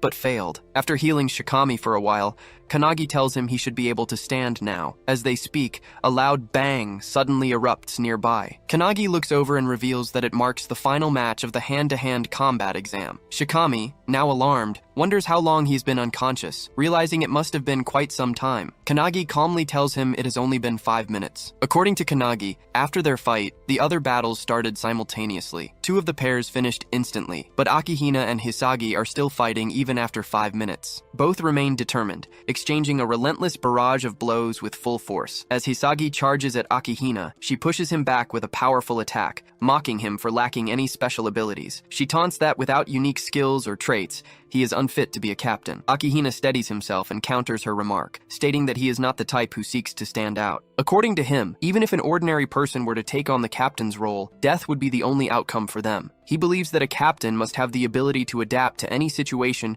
in order to increase the survival chances of every squad member, even by just 1%. Akihina declares that this is his goal, ensuring that he does not suffer the same fate as the Makoto squad. This statement strikes a chord with Kanagi, as Akihina is speaking about his fallen comrades in such a manner. Shikami also takes offense and warns Akihina to watch his words. Back in the fight, Hisagi executes her disciplined chainsword technique, generating an energy whirlwind as she charges straight at Akihina. Even though Akihina blocks the attack, the sheer force sends him crashing to the ground. Hisagi quickly follows up with another strike, but just as she is about to land the hit, Akihina unexpectedly surrenders. The instructor immediately stops the match, declaring Hisagi the winner, leaving her in shock. Another squad member quickly restrains her as she fumes with rage, furious that Akihina gave up so easily instead of putting up a real fight. Akihina, on the other hand, claims that he expected the battle to last longer, so he chose to preserve his energy for the upcoming tests. As he walks away, he knows that he could have defeated Hisagi if he had tried, but he does not want to reveal his full strength just yet, especially with Kanagi closely observing the fight. The second stage of the exam, hand-to-hand combat, concludes with Kanagi leading the scoreboard with 5 points, followed by Tsunobu with 3. The instructor announces a 30-minute break before the start of the third examination. He also reveals that in the next round, the 4 participants with the lowest scores will be eliminated. As the lunch break begins, Kanagi wonders about Ichika and Su, who should have been there but are still missing. Meanwhile, outside the anti-prophecy headquarters building, Su finally arrives, carrying Ichika. Exhausted from the effort, he is confused when she starts heading toward the courtyard instead of the training ground. When he questions her, Ichika reveals that she can smell traces of an aura, one that suggests someone has recently died there. According to her, it appears to be the residue of an awakener who was killed by an overwhelmingly powerful monster. Hearing this, Su is stunned. If an awakener was truly killed here, it means someone may have infiltrated the anti-prophecy headquarters, despite this place being a well-kept secret. Ichika argues that the 12 apostles are strong enough to have figured out how to find this location, shocking Su even further. When he asks about their possible motive, she ignores the question and instead suggests they head to the training venue. In her mind, however, she knows that whoever died was likely at the level of a squad captain. But with no official reports of such an incident, the situation is becoming more intriguing. Now, not only Midori, but also Ichika, Su, and most notably Kanagi, are all working toward the same goal, avenging Captain Makoto's death. During the lunch break, as everyone patches up their wounds, eats their meals, and casually converses, Akihina sits alone, focused on his laptop. Meanwhile, Kanagi, who is sitting with Shikami, becomes excited when he notices his comrades, Ichika and Su, arriving. The atmosphere shifts as others grow nervous upon recognizing Ichika, one of the 5 elite members of the Anti-Prophecy Special Task Force, alongside Midori. Su, observing the gathered captains, feels uneasy. Ichika had claimed that a captain had been killed, yet all 7 captains are present on the training ground. Hearing this, Ichika smirks and calls Kanagi over to share something important. She tells him everything, shocking him with the revelation that one of the captains might actually be a member of the 12 apostles in disguise. According to Ichika, the probability is high based on the aura residue she sensed in the courtyard. The individual who died was undoubtedly at a captain's level, yet all captains are accounted for, making the situation highly suspicious. Logically, it should be impossible, but if someone is disguising themselves as the victim, then there is an imposter among them. Realizing the potential danger, Kanagi grows tense, and Sue agrees. The person who just killed a captain-level individual is standing among them. Sue fears that if they don't solve this problem soon, there may be more victims. If they leave it as it is, there's a possibility that a prophecy at the level where human extinction is certain. Ichika, with an evil grin, suggests a far more ruthless approach, killing everyone there to eliminate the threat entirely. Sue and Kanagi immediately oppose the idea, arguing that they only need to find and eliminate the one member of the 12 apostles lurking among them. Ichika, now excited, points out that if they are dealing with the 12 apostles, this might be their chance to avenge Makoto. After all, they are the ones responsible for his death. She asks Kanagi if he feels the same, and as he recalls what happened to Makoto and their squad, he confirms. Sue, clenching his fists, also remembers everything that happened to his brother. Kanagi then turns to Azure, the founder of the detectives, for his opinion. Azure suggests that he should first examine the crime scene, but given that they are in the middle of an examination, he knows that isn't possible. Kanagi considers hurrying there since there's still some time left before the lunch break ends. However, Azure warns that this might alert the culprit. If the apostle they are dealing with is as strong as the one they faced at the Snowy Mountain, he could easily wipe out everyone here if he wished. They need to be prepared if that happens. Taking this into account, Kanagi decides to head to the training ground after today's test, but asks if there's a possibility that even the founders wouldn't be able to detect any aura residue at the crime scene. Hinoki then reveals that they have been near a volcano for the past month, where he trained and mastered his one-handed sword technique. He explains that the volcano might be interfering with the flow of their chi, potentially making it difficult to any residual energy. Mage also reveals that if the aura can only be sensed at close range, it is almost certainly from a 12 Apostles class enemy. Azure, annoyed that they are taking over his detective work, is about to protest, but Hinoki shuts him down, suggesting they focus on catching the culprit so he can kill him. Returning to the interrogation, Azure tells Kanagi to ask Ichika a question. Kanagi then asks if there is a possibility that the apostle infiltrated as a candidate, rather than as a captain. This catches Ichika off guard, but after a moment she confirms that it's possible if they are talking about the captain candidates. However, she insists they cannot rule out suspicion on the squad captains either. Kanagi understands, but quickly forms an idea that he plans to use in the next test, assuming it involves combat abilities. However, just a few minutes later, the instructor announces the start of the third stage of the examination, revealing that it is a written test, completely shocking Kanagi. The candidates are seated in private chambers where no phones are allowed, making it impossible for Kanagi to gather any information about the infiltrator. The test focuses on the rules of the anti-prophecy, something Kanagi doesn't understand at all. However, he refuses to give up, determined to push through. When the test ends, the instructor announces the results. Kanagi fails to earn any points while Akihina jumps to second place with 3 points. The last 4 candidates, including Shikami, are eliminated. Kanagi feels embarrassed about getting the lowest score in the writing exam, but as he stands there frustrated, Shikami walks up to him and encourages him, telling him that he did well. Both Kanagi and Shikami receive 0 scores in the writing test, but Shikami is especially frustrated about Akihina earning full marks. Despite this, he praises Kanagi for maintaining first place and assures him that he will be cheering for him in the second half of the exam. He wonders who will be selected as the new captain, and adds that after the captain is chosen, the superintendent will also evaluate whether the newly formed squad will function properly. Shikami explains that the minimum number of members in a squad is 7, meaning the captain must recruit at least 6 more members. He advises Kanagi to start considering which candidates he will recruit once he becomes a captain. Placing a hand on Kanagi's shoulder, Shikami offers himself as a squad member, emphasizing his strong physical abilities. Then with a grin, he walks away, wishing Kanagi the best for the rest of the exam. As Shikami leaves, Azure approaches Kanagi and tells him to visit the crime scene. However, something in Azure's confident tone makes Kanagi realize that he has already identified the culprit. Azure confirms this, but states that he still needs solid evidence to make an official deduction. He then declares that they will now go on the offensive against the 12 apostles. The mage explains everything that has happened so far, and mentions that Detective Azure assists Kanagi with his deductions and methods. This annoys Hinoki as the mage speaks in a roundabout manner, but she does so intentionally to lighten the mood with her narration. They are at the crime scene, where Azure takes over for Kanagi and begins examining the area. As expected, everything aligns with his suspicions. With the victim's identity confirmed, he now also knows who the culprit is. Hearing this, Hinoki realizes that their opponent is indeed one of the 12 apostles, which means he might have obtained the Book of Doom, the same one the last apostle possessed. The mage then asks what they should do next. Just as Kanagi is about to respond, he suddenly feels a surge of energy and is transported into a cloudy realm. There, he encounters an old lady who, when asked, simply claims to be a random granny passing by. She inquires about his investigation, and Kanagi reveals that a murder has been committed. The culprit has taken on someone else's form and appears to be highly skilled. Upon hearing this, the granny asks if they should find the culprit now. However, Kanagi explains that they already know who it is, not by mere guesswork, but with solid proof. Despite this, he admits that he cannot expose the truth just yet. The granny is confused,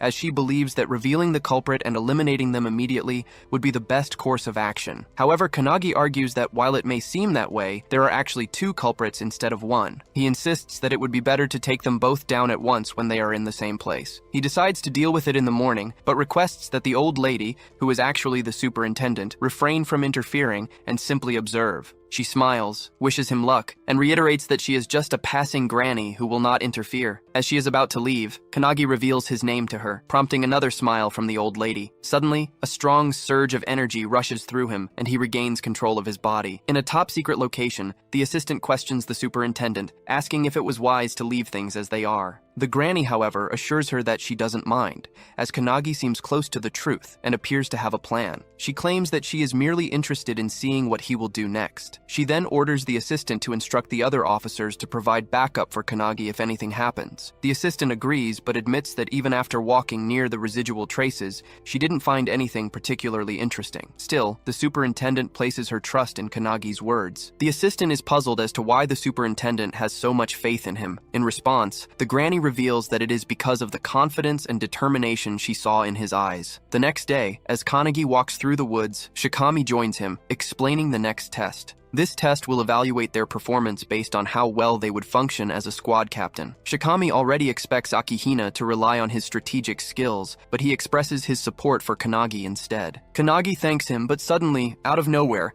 asks why Shikami deliberately dropped out of the examination. After a brief yet sinister pause, Shikami turns to him and claims that he changed his strategy midway. Instead of becoming a captain himself, he now prefers to operate in his own way under the command of a strong captain. Kanagi narrows his eyes in suspicion and accuses Shikami of doing it so he could eliminate all the promising members of the squad. Ichika is also present, hiding in the trees just in case. Hearing Kanagi's suspicion, Shikami openly admits that he has no problem killing someone if it is necessary for a replacement. He explains that during the third test, he struggled to write anything because his brain could only process and retrieve the information already stored in it, which is why he ended up with a score of 0. Calling himself a fool, he accepts that it would be better for him to simply eliminate Akihina's body instead. As they step into an open field, all the squad captains and members surround them. In the center, Todoroki is chained to the ground while Hibiki and another captain stand beside him. With her usual casual and cocky demeanor, Hibiki refers to Shikami as Mr. Apostle and asks him to introduce himself. Realizing his disguise has been exposed, Shikami deepens his voice and reveals his true identity, Eva, the ninth apostle. Eva then explains her ability, adding that she can also extract information directly from a host's brain. She claims that she killed Shikami because he possessed the strongest physique among the contenders. Hibiki smirks and asks if Eva's goal is to sabotage the anti-prophecy from the inside. Eva confirms this but admits that since she has failed, she now has no choice but to kill everyone present. However, before doing so, she wants to know who first discovered her true identity. Hibiki points toward Kanagi, who is standing right beside Eva. With an evil grin, Eva glares at him and remarks that she never expected him to have the audacity to stand so close to her. Turning to face him, she radiates immense energy and demands to know who the hell is he. But how did all of this happen? Right before Shikami's body was taken over by Eva, Todoroki had told him that he would recommend him as a candidate for the new squad captain. This news excited Shikami greatly, though Todoroki cautioned him that the information was still a secret and would only be officially announced the next morning. Getting even more excited, Shikami joked that despite it being a secret, they were practically yelling it out loud, which would definitely inform others. Todoroki then reassured him, stating that Shikami was one of the strongest individuals there in terms of physical power and would undoubtedly make a great captain. Seeing this level of confidence in him, Shikami agreed, feeling determined to do his best. However, just as he was fist-bumping Todoroki, something slashed him into pieces. In an instant, Shikami was cut down right in front of Todoroki, leaving him utterly shocked and unable to process what had just happened. Suddenly, a deep voice echoed through the air, mocking Shikami's weakness and questioning if this was truly the standard for a squad captain candidate in the anti-prophecy unit. The figure then answered its own question, claiming that the squad had only grown strong thanks to artifacts and the one who had provided them. Stepping forward, the figure introduced herself as Eva, one of the 12 apostles, and declared that she was looking forward to their future. Walking up to Shikami's lifeless body, Eva activated her heavenly demon skill, taking complete control over it. As she is channeling her power, Todoroki, with his mighty punch Vajra, smashes her entire body into a splatter of blood. Tearing up in rage, Todoroki breathes heavily, but to his shock, he suddenly hears applause from behind him. The same Shikami he had just seen die is now clapping, praising Todoroki for managing to kill a 12 apostle with a single hit, just as expected from his master. Stunned, Todoroki turns around to see Shikami standing there, seemingly alive. However, before he can even react, his body is instantly sliced in half by Eva, who had taken on Shikami's form. With a wicked grin, Eva then activates the Necromance Dance artifact, resurrecting Todoroki as a corpse slave bound to her will. Now under Eva's control, Todoroki agrees to serve her, addressing her as Eva, but before he can say anything else, she slaps him so hard it nearly knocks him over. Correcting him, she demands that he call her Shikami, ensuring that no one grows suspicious of her disguise. Todoroki nods, complying, and the two share a dark, twisted laugh. Meanwhile, at the crime scene, Kanagi and Azure investigate. Using his unique skill, Theatrical Detective, Azure rewinds time to witness everything that transpired there. This powerful ability allows him to replay past events at a crime scene, giving him a first-hand view of what truly happened. The only condition is that Azure himself must possess the evidence and personally deduce the culprit, not just by looking at the clues, but by reaching a conclusion on his own. Additionally, this ability allows him to predict future crimes before they happen. However, there is a significant drawback. If Azure ever fails to deduce a case correctly,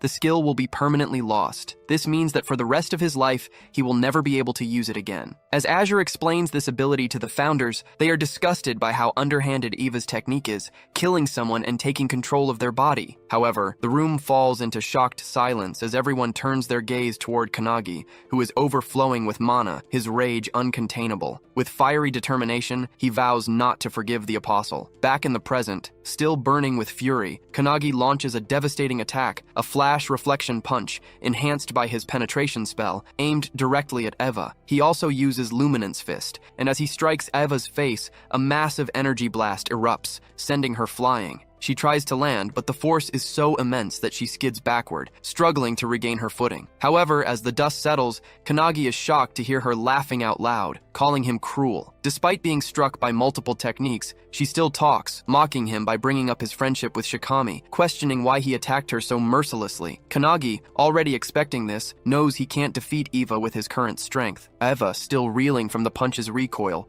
claims that it's nothing and mocks him, saying his attacks feel like he's just playing around. As the recoil fades, Eva yells that these kinds of attacks won't do anything against her. Kanagi agrees, but reveals that he was never the one meant to defeat her. All he was doing was buying enough time for the mage founder to take over his body. As the founder takes control, she claims everything, and Kanagi's body becomes engulfed in energy. Seeing this, Eva realizes that Kanagi might be the person the satellites warned about, someone who has become completely different. But instead of feeling fear, she becomes even more excited. With a wicked grin, she summons hundreds of mummies from the sky, their terrifying screams echoing. She declares that life is boring until one faces death, so they should fight with all their heart's content. Azure, watching the mummies descend, remarks that they seem like nothing more than empty shells, controlled by Eva using the bodies she has taken before. Laughing out loud, Eva boasts that all of these mummies possess the same physical strength as Shikami, and challenges them to come at her. Looking around, Hibiki notices that there are roughly 100 bodies, all on the same level as Shikami,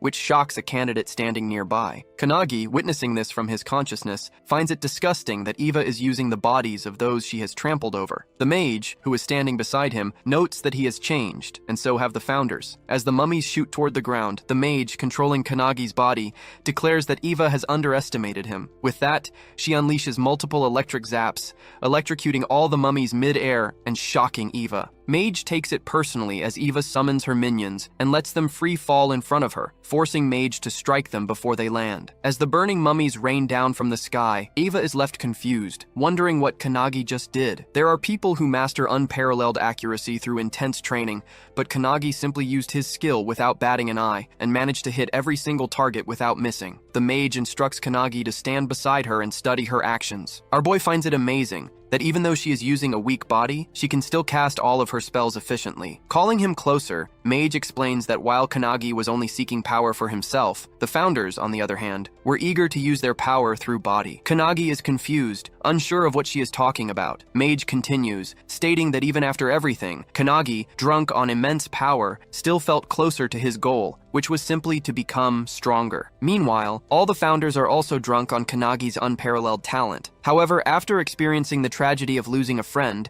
someone who trusted Kannagi with the future, Mage concludes that Kannagi is angry from the bottom of his heart. Pointing at the founders, who are all excited, Mage claims that they all like the current version of Kannagi. Ava, hearing this, is confused. She charges at Kannagi, yelling that the rule of the world is simple. The weak get trampled by the strong. Just as she is about to strike, an electric spark erupts in front of her, stopping her mid-charge. Eva, bewildered, looks around and notices the sky raining down with thunder strikes. Mage reveals that many people think like Eva, but he remembers witnessing an existence powerful enough to destroy the tower, only to be toyed with and devoured by beasts from another dimension. Mage, who observed her comrades fall, now stands for those who were weak, vowing to avenge them. As she walks toward Eva, Mage, still in control of Kannagi's body, calls Eva frustrated, mocking her for lacking the strength to fight. Eva, on the other hand, can't get back on her feet as she is continuously blasted by the thunder strikes. Mage knows that even though Kannagi trained in the mountains, laughing on the outside, deep inside, he wanted revenge. She ensures that all the founders share the same belief, that Kannagi will one day reach the same peak as them. Extending his hand forward,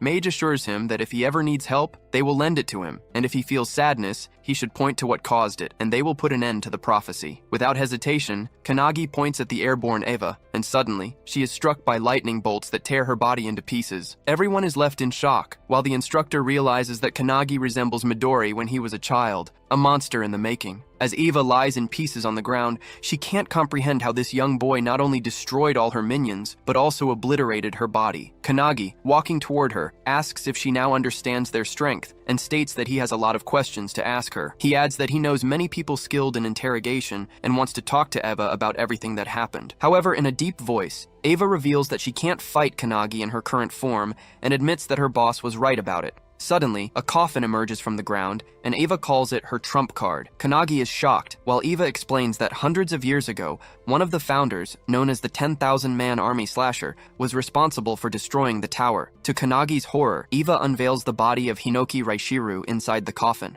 All the founders, especially Hinoki's spirit, are stunned that she has possession of his corpse. Without a word, Mage casts a thunderbolt spell, striking down the coffin. This shocks Hinoki, but Mage states that this is now the real deal, as Eva has already taken control of Hinoki's body. In front of them, Hinoki's corpse stands, gripping his blade. Eva, thrilled by her newfound power, declares that she can now fight them on equal footing. Kannagi, taken aback by the overwhelming pressure filling the air, realizes that this aura is even stronger than what he felt while training with Ichika. But that's not all. With a snap of her fingers, Eva summons hundreds of minions from the ground, calling it the second wave. Kannagi begins to worry, but Mage reassures him that it's nothing. As Eva continues summoning her minions, a sudden explosion erupts behind her. Turning around, she sees Kannagi's friends arriving. Ichika, Suo, and the others, standing ready for battle. He is not alone. Eva feels annoyed, believing Kannagi to be alone in this ordeal. As she observes him speaking, Kannagi realizes that the corpse's voice and speech pattern are identical to Hinoki's. Despite their friends joining the battle, they struggle to defeat the minions, as Eva remarks that these ones are far stronger. This time, the minions possess a physical hardening skill,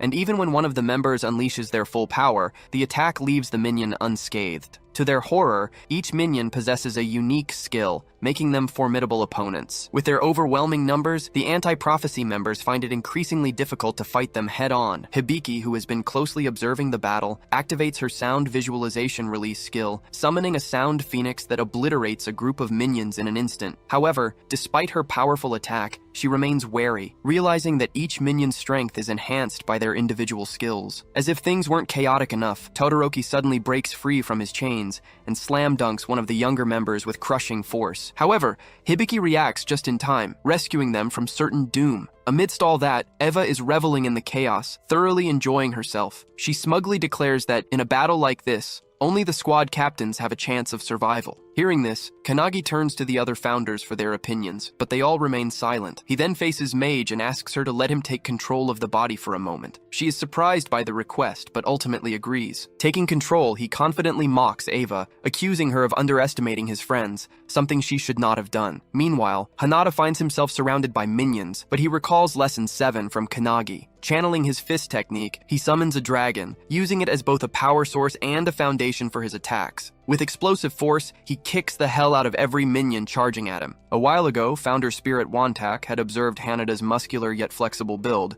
noting his tendency to rely on single-point concentrated strikes paired with his agility. Another founder, Eilerson, had argued that while it was not a bad technique, it could be far more effective with their guidance. Now, in the present, Hanada flawlessly integrates all the techniques they have taught him, moving like a coiling snake, striking from every angle and obliterating the minions with precision. At the same time, Akane stands her ground, ready to face the horde of minions rushing toward her. She remembers Kannagi's advice about the transmute technique, which converts an imperfect substance into perfection. In the past, she could only produce cheap, low-quality weapons. But now, she uses her alchemical prowess to defy limitations, crafting stone golems from the earth itself. This is something she mastered in Lesson 8, and with it she can even destroy the hardened physiques of the minions with ease. Kannagi asks Hinoki about Suo, but Hinoki assures him that Suo is holding his own. While he may not be as brilliant as his brother, he has his own talents. At this moment, he is skillfully wielding Hinoki's one-handed sword style, combined with the Skyfall skill, cutting down a swarm of minions with a single powerful swing. He then enhances the attack by merging it with Calendula,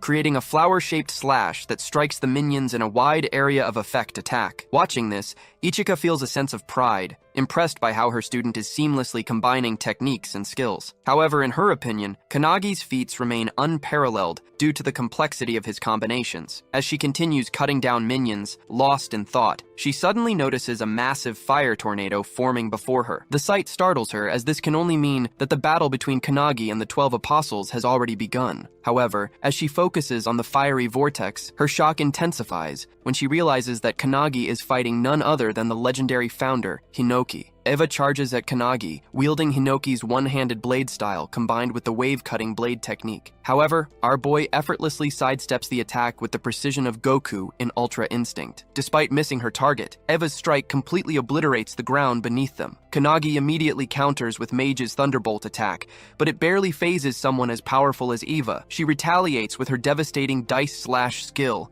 slicing the entire battlefield into countless cubes, even cutting down her own minions in the process. However, our boy survives, leaping onto one of the floating cubes and recalling that he has endured this very skill with his own body before. Meanwhile, as the battlefield is reduced to shifting cubes, the other members struggle just to stay upright. One member desperately clings to another who is about to plummet into the abyss, but before they can pull them up, the Dice Slash severs his arm, sending her tumbling down. As she free falls, still clutching her comrade's severed arm, Kannagi notices them just in time. Without hesitation, he casts a bubble spell, lifting them all to safety. Mage Spirit, growing increasingly worried, turns to Hinoki and asks what they should do next. However, Hinoki simply leaves the decision up to her, telling her to do whatever she wants. She agrees, and just as Eva unleashes Splitting Cloud, a powerful beam blast that engulfs the entire battlefield, even Hibiki, a squad captain, is left stunned by the sheer madness of it. Meanwhile, Eva is thrilled by the capabilities of a founder's body, marveling at how perfectly suited Hinoki's body is for battle. However, despite this, Eva feels the need to use an even stronger skill. Activating Hinoki's secret technique, Indomitable, she prepares to strike. But to her utter shock, Kannagi catches her sword with his bare hand. Hinoki's spirit watches unimpressed, while Mage mockingly claims that even though Eva is using Hinoki's body, he is still weak. Hearing this,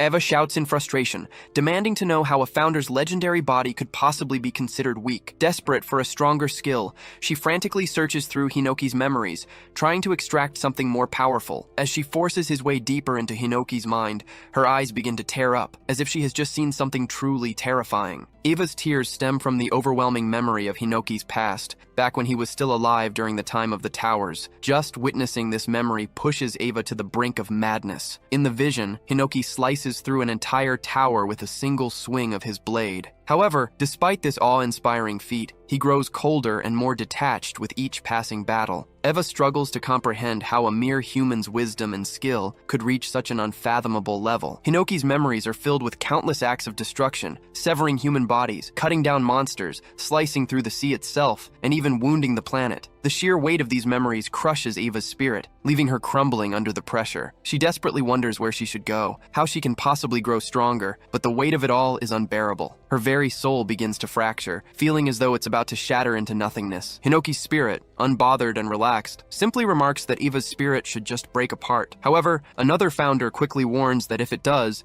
it will go berserk, slaughtering everything around it. And to their horror, that is exactly what happens. Eva's spirit shatters. It lets out a piercing scream, so powerful that it is felt even in the distant city of Takasaki. The force of the scream triggers an immediate evacuation, as residents check their phones and discover that the source of the aura is coming from Nagano Prefecture, a staggering 100 kilometers away. Yet despite the distance, the shockwaves still reach them. Panic spreads as people fear that the end of times has arrived, or that a monstrous entity has emerged. Back on the battlefield, as Eva's scream echoes, the very rocks begin to levitate off the ground. The overwhelming aura crushes down on everyone present, weighing heavily on their shoulders. Weaker members begin coughing violently, their bodies pinned to the ground under the sheer force of it. Kanagi, witnessing this, shouts for Hinoki, but the spirit remains unbothered, still relaxing as if nothing is happening. He simply replies that he has left everything to the mage, and Mage agrees. Meanwhile, as Eva steps toward Kanagi, Mage raises her sleeve, revealing the seal of truth on her arm. With unwavering confidence, she declares that if she must use Kanagi's body, she will end this in just one strike. As she unleashes the seal of truth, Kanagi's body begins radiating with immense energy. Witnessing this, Akane is in complete disbelief. The alchemist spirit within Kanagi speaks, telling him that he and Akane must watch carefully. He explains that whether it is magic or alchemy, they are the pursuers of truth, and in this moment, Kanagi will reach one of those truths. As he continues speaking, Kanagi's arms become marked with the same seals that Mage once bore. The alchemist spirit wonders if Kanagi's body can withstand the fragments of truth, or if it will crumble under the weight of such power. Meanwhile, Eva's soul is already shattered into pieces, and the only thing driving her body is the lingering residue of her spirit. Yet the body moves instinctively, as if guided by primal urges, just like a wild animal. Hinoki, who was once mature and composed, abandoned his body to this state long ago, and to describe that phenomenon, they call it truth ignorance. As Eva grows more enraged, she unleashes a surge of dark energy, her aura twisting and distorting the air around her. Mage, witnessing this,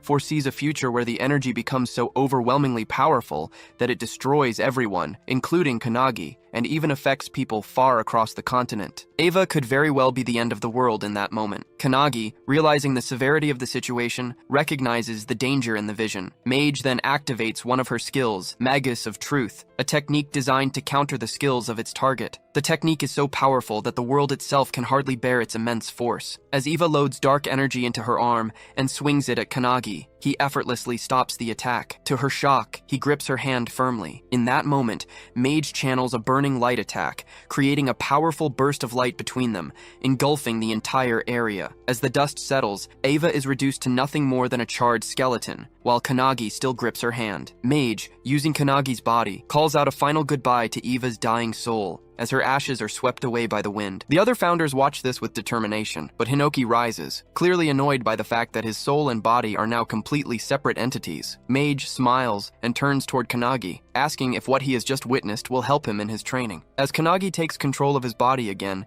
he is shocked to see that the field is clear, with all of his comrades cheering for him, as if he had won against the monster. Ichika, however, is worried that he didn't use his sword at all, making her teaching seem to have had no impact. Hanada sighs in relief, while Sue praises Kanagi, saying that he burned that powerful enemy with just one attack. However, Akane has a deeper insight. She understands that Kanagi completely analyzed his opponent's skills and rendered them useless. This makes Akane's hands tremble, as she wonders if it's even possible for a human to reach that peak. Despite the uncertainty, she gains confidence, motivating herself that she will do the same. The instructor is now worried about the massive hole in the field, as it was only an examination, but things went south quickly and spectacularly. Even Todoroki is dead, which makes the instructor annoyed, knowing that he now has to conduct another exam like this. As the members are gathering themselves, one notices a strange, bright circle, and becomes terrified. The instructor is also shocked, but to everyone's surprise, it's the superintendent. Kanagi, seeing the superintendent, remembers that it's the old lady from his consciousness earlier. The lady's assistant, who is with the superintendent, is also a bit confused about why she's there. However, superintendent suddenly kneels in front of Kanagi, claiming that she has been waiting for his return. She says that she has waited hundreds of years for the founders,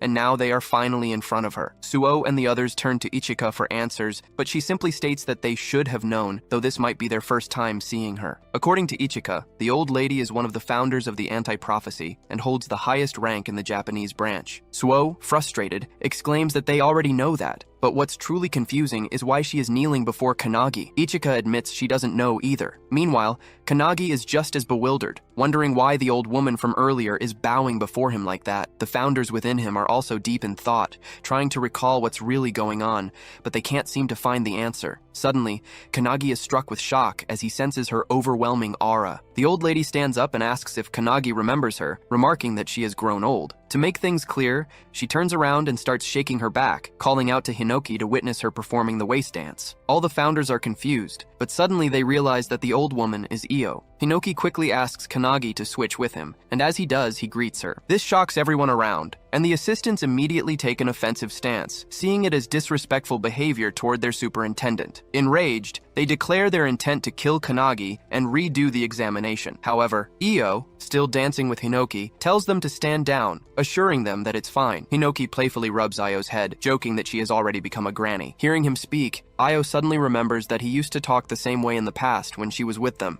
After a while, all the members begin repairing the training grounds and gathering themselves. Meanwhile, deep within the anti-prophecy, at a top-secret location known as the Hut of Everlasting Vision, Kanagi is stunned by the sight of its garden. Io explains that, since she cannot reveal her appearance often, a barrier is normally set around the place so she can live there undisturbed. Kanagi asks if she knows all the founders, to which Io begins to explain her story. She reveals that she was an orphan, having lost her family during the era of the towers. The founders saved her and raised her. Kanagi is shocked to realize that she was just a child during that time. When Io mentions that it was 300 years ago, he is even more stunned, realizing that she is over 300 years old. She then reveals that she has been able to stop time using an artifact that freezes time as long as she remains inside the headquarters. Hearing about the artifact, Kanagi suddenly remembers them. Meanwhile, Hinoki's spirit explains to Valentine that the artifact functions similarly to her preservation skill. Valentine agrees, stating that in her prime she could have achieved the same feat with her skill. However, she wonders where Io obtained such a powerful artifact. Io explains that within the anti-prophecy, there is a secret division tasked with collecting artifacts,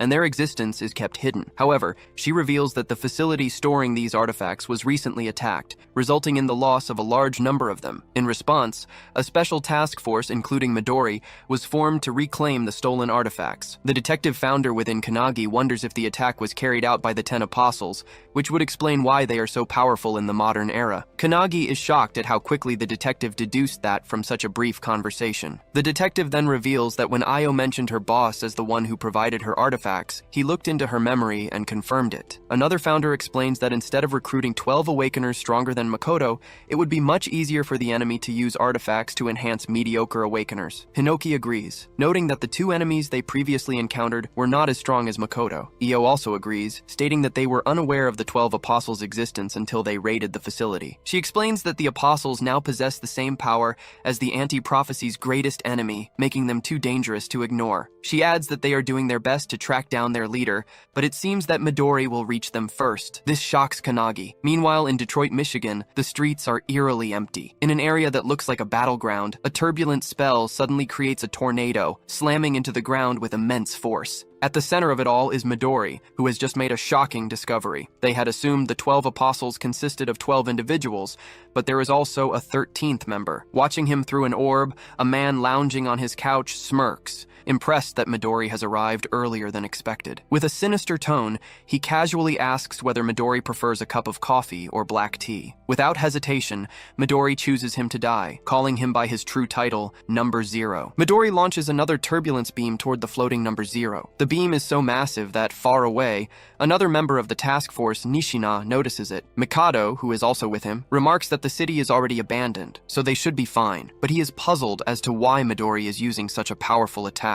As they discuss, they suddenly sense a strong attack coming their way. Just in time, they leap off the building, which is instantly sliced in half. The the structure completely shatters into pieces. Landing on the ground, they decide to leave number 0 to Midori, while they focus on handling Kamaragi, one of the 12 apostles. Meanwhile, Midori grows frustrated, unable to pierce the bubble surrounding number 0, even after using his strongest wind attacks. He wonders if it's the effect of a skill or perhaps an artifact. Finishing his tea, number 0 steps out of the bubble himself, mocking Midori and asking if he's done. Without hesitation, Midori instantly casts Wall of Cutting Pearls, launching massive rocks toward number 0, triggering an explosion. However, to his shock, number 0 emerges unscathed, casually comparing himself to a whale among fish in front of Midori. Midori quickly realizes that number 0 has other means of defense, even without the protective bubble. Seeing Midori standing before him, number 0 begins to taunt him. He claims that under normal circumstances, Midori would be so powerful and terrifying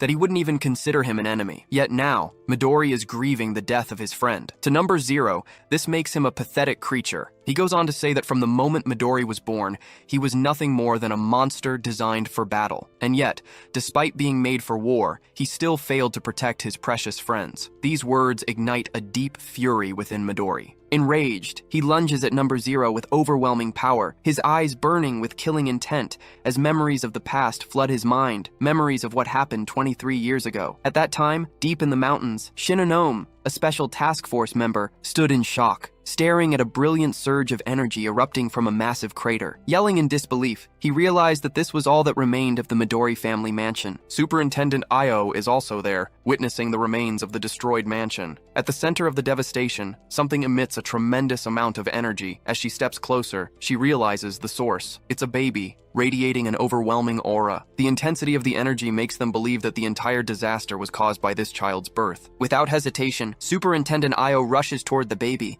enduring multiple cuts on her body due to the sheer energy pressure surrounding it. Despite the pain, she pushes forward, finally reaching the child. She gently picks up the baby, whispering words of comfort, assuring it that everything is fine now. Feeling the warmth of Io's embrace, the baby slowly stops crying. As a result, the violent surge of wind around them dissipates, revealing Io, bruised and bloodied, yet firmly holding the child in her arms. She declares that this child will be raised by the anti-prophecy. Later, the baby is given a name, Midori. 9 years pass, and Midori, now a young boy, is preparing to leave the facility. A teacher named Hinoki Hiyaradu, along with a 12-year-old Ichika, tries to stop him, warning him not to cause any trouble. The man warns Midori that if he goes through with this, the anti-prophecy will hunt him down. Unfazed, Midori agrees, but as the master turns away, he cryptically states that this was the very reason he let Midori live. Ichika, standing nearby, feels the tension in the air but suddenly starts laughing. The master, annoyed, questions why she's doing that. Midori has always been exceptionally strong, breaking every record and considering everyone else weak in comparison. However, one day he meets Makoto,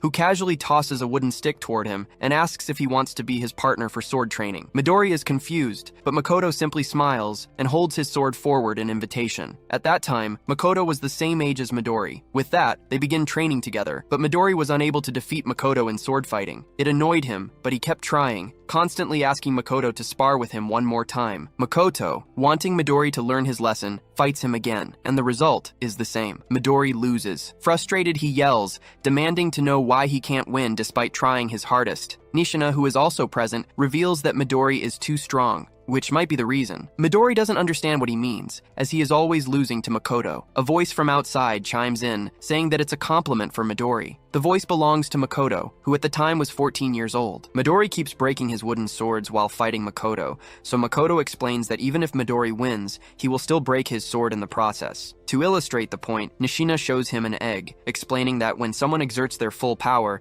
it's difficult not to break the eggshell while holding it during a fight. Midori remains confused, so Makoto picks up the egg and throws it with full force. However, he gets shocked to see that despite hitting the ground, the eggshell doesn't even crack. Picking up the egg, Makoto explains that Midori just needs to balance his offensive aura with the aura that protects the shell, and it's not a skill, but something that comes with time. While he is explaining, Nishina throws all the eggs at the wall, and even after hitting it, none of them break. Midori is amazed, seeing that not a single eggshell shatters. Makoto hands an egg to Midori and explains that if he wants to win against Makoto in swordsmanship, he needs to adjust his aura. Once he does that, even with his overwhelming aura, he won't hurt anyone around him. As Makoto starts to leave, Makoto calls him out but is hit by an egg on the head. Makoto turns and sees it was Midori, who wants him to join him in the adjustment. Makoto, returning the favor, asks him to apologize to him first. He then kicks the egg crate and uses his power to make them levitate. However, when Midori tries the same, all the eggs explode or shatter around him. However, after trying for a while, Midori manages to create a hole in the wall with the egg, and it doesn't even break the eggshell. They both then start training in swordsmanship, and now that Midori knows how to control his aura, they can spend a whole day sending blows at each other. Seeing this, Nishina and Makoto are also excited and ask him to fight them next. 4 years later, Midori is taken into the special task force, and Makoto leaves for his own ventures. Midori is heading towards a prophecy to support the European branch, as he heard there is a special rank prophecy called the Pandemonium. Midori then asks if Makoto is still looking for a swordmaster to teach him. Makoto confirms it, reminding Midori of his own words about finding a master by himself. Makoto puts his fist forward, claiming that he wants to stand equally with him. Midori, with a smile, fist bumps him, revealing that he will be waiting for him. After that, Midori does everything for his friends. As long as they are alive, Midori has the determination to keep doing what he's doing for their sake. He just wanted friends, but the 12 apostles took that away from him. Coming back to the present, remembering all that, Midori charges toward number 0 with full-on killing intent while the guy stands there nonchalantly. However, just as he's about to strike, number 0 pulls out a golden egg artifact and breaks it in front of him. It unleashes a berserk life stampede spell, creating a massive sunlight glow between them. Other special task force members also notice it and wonder if Midori did it. As the glow lightens a bit, they see Midori emerge from it, radiating a strange yet powerful aura. Seeing Midori,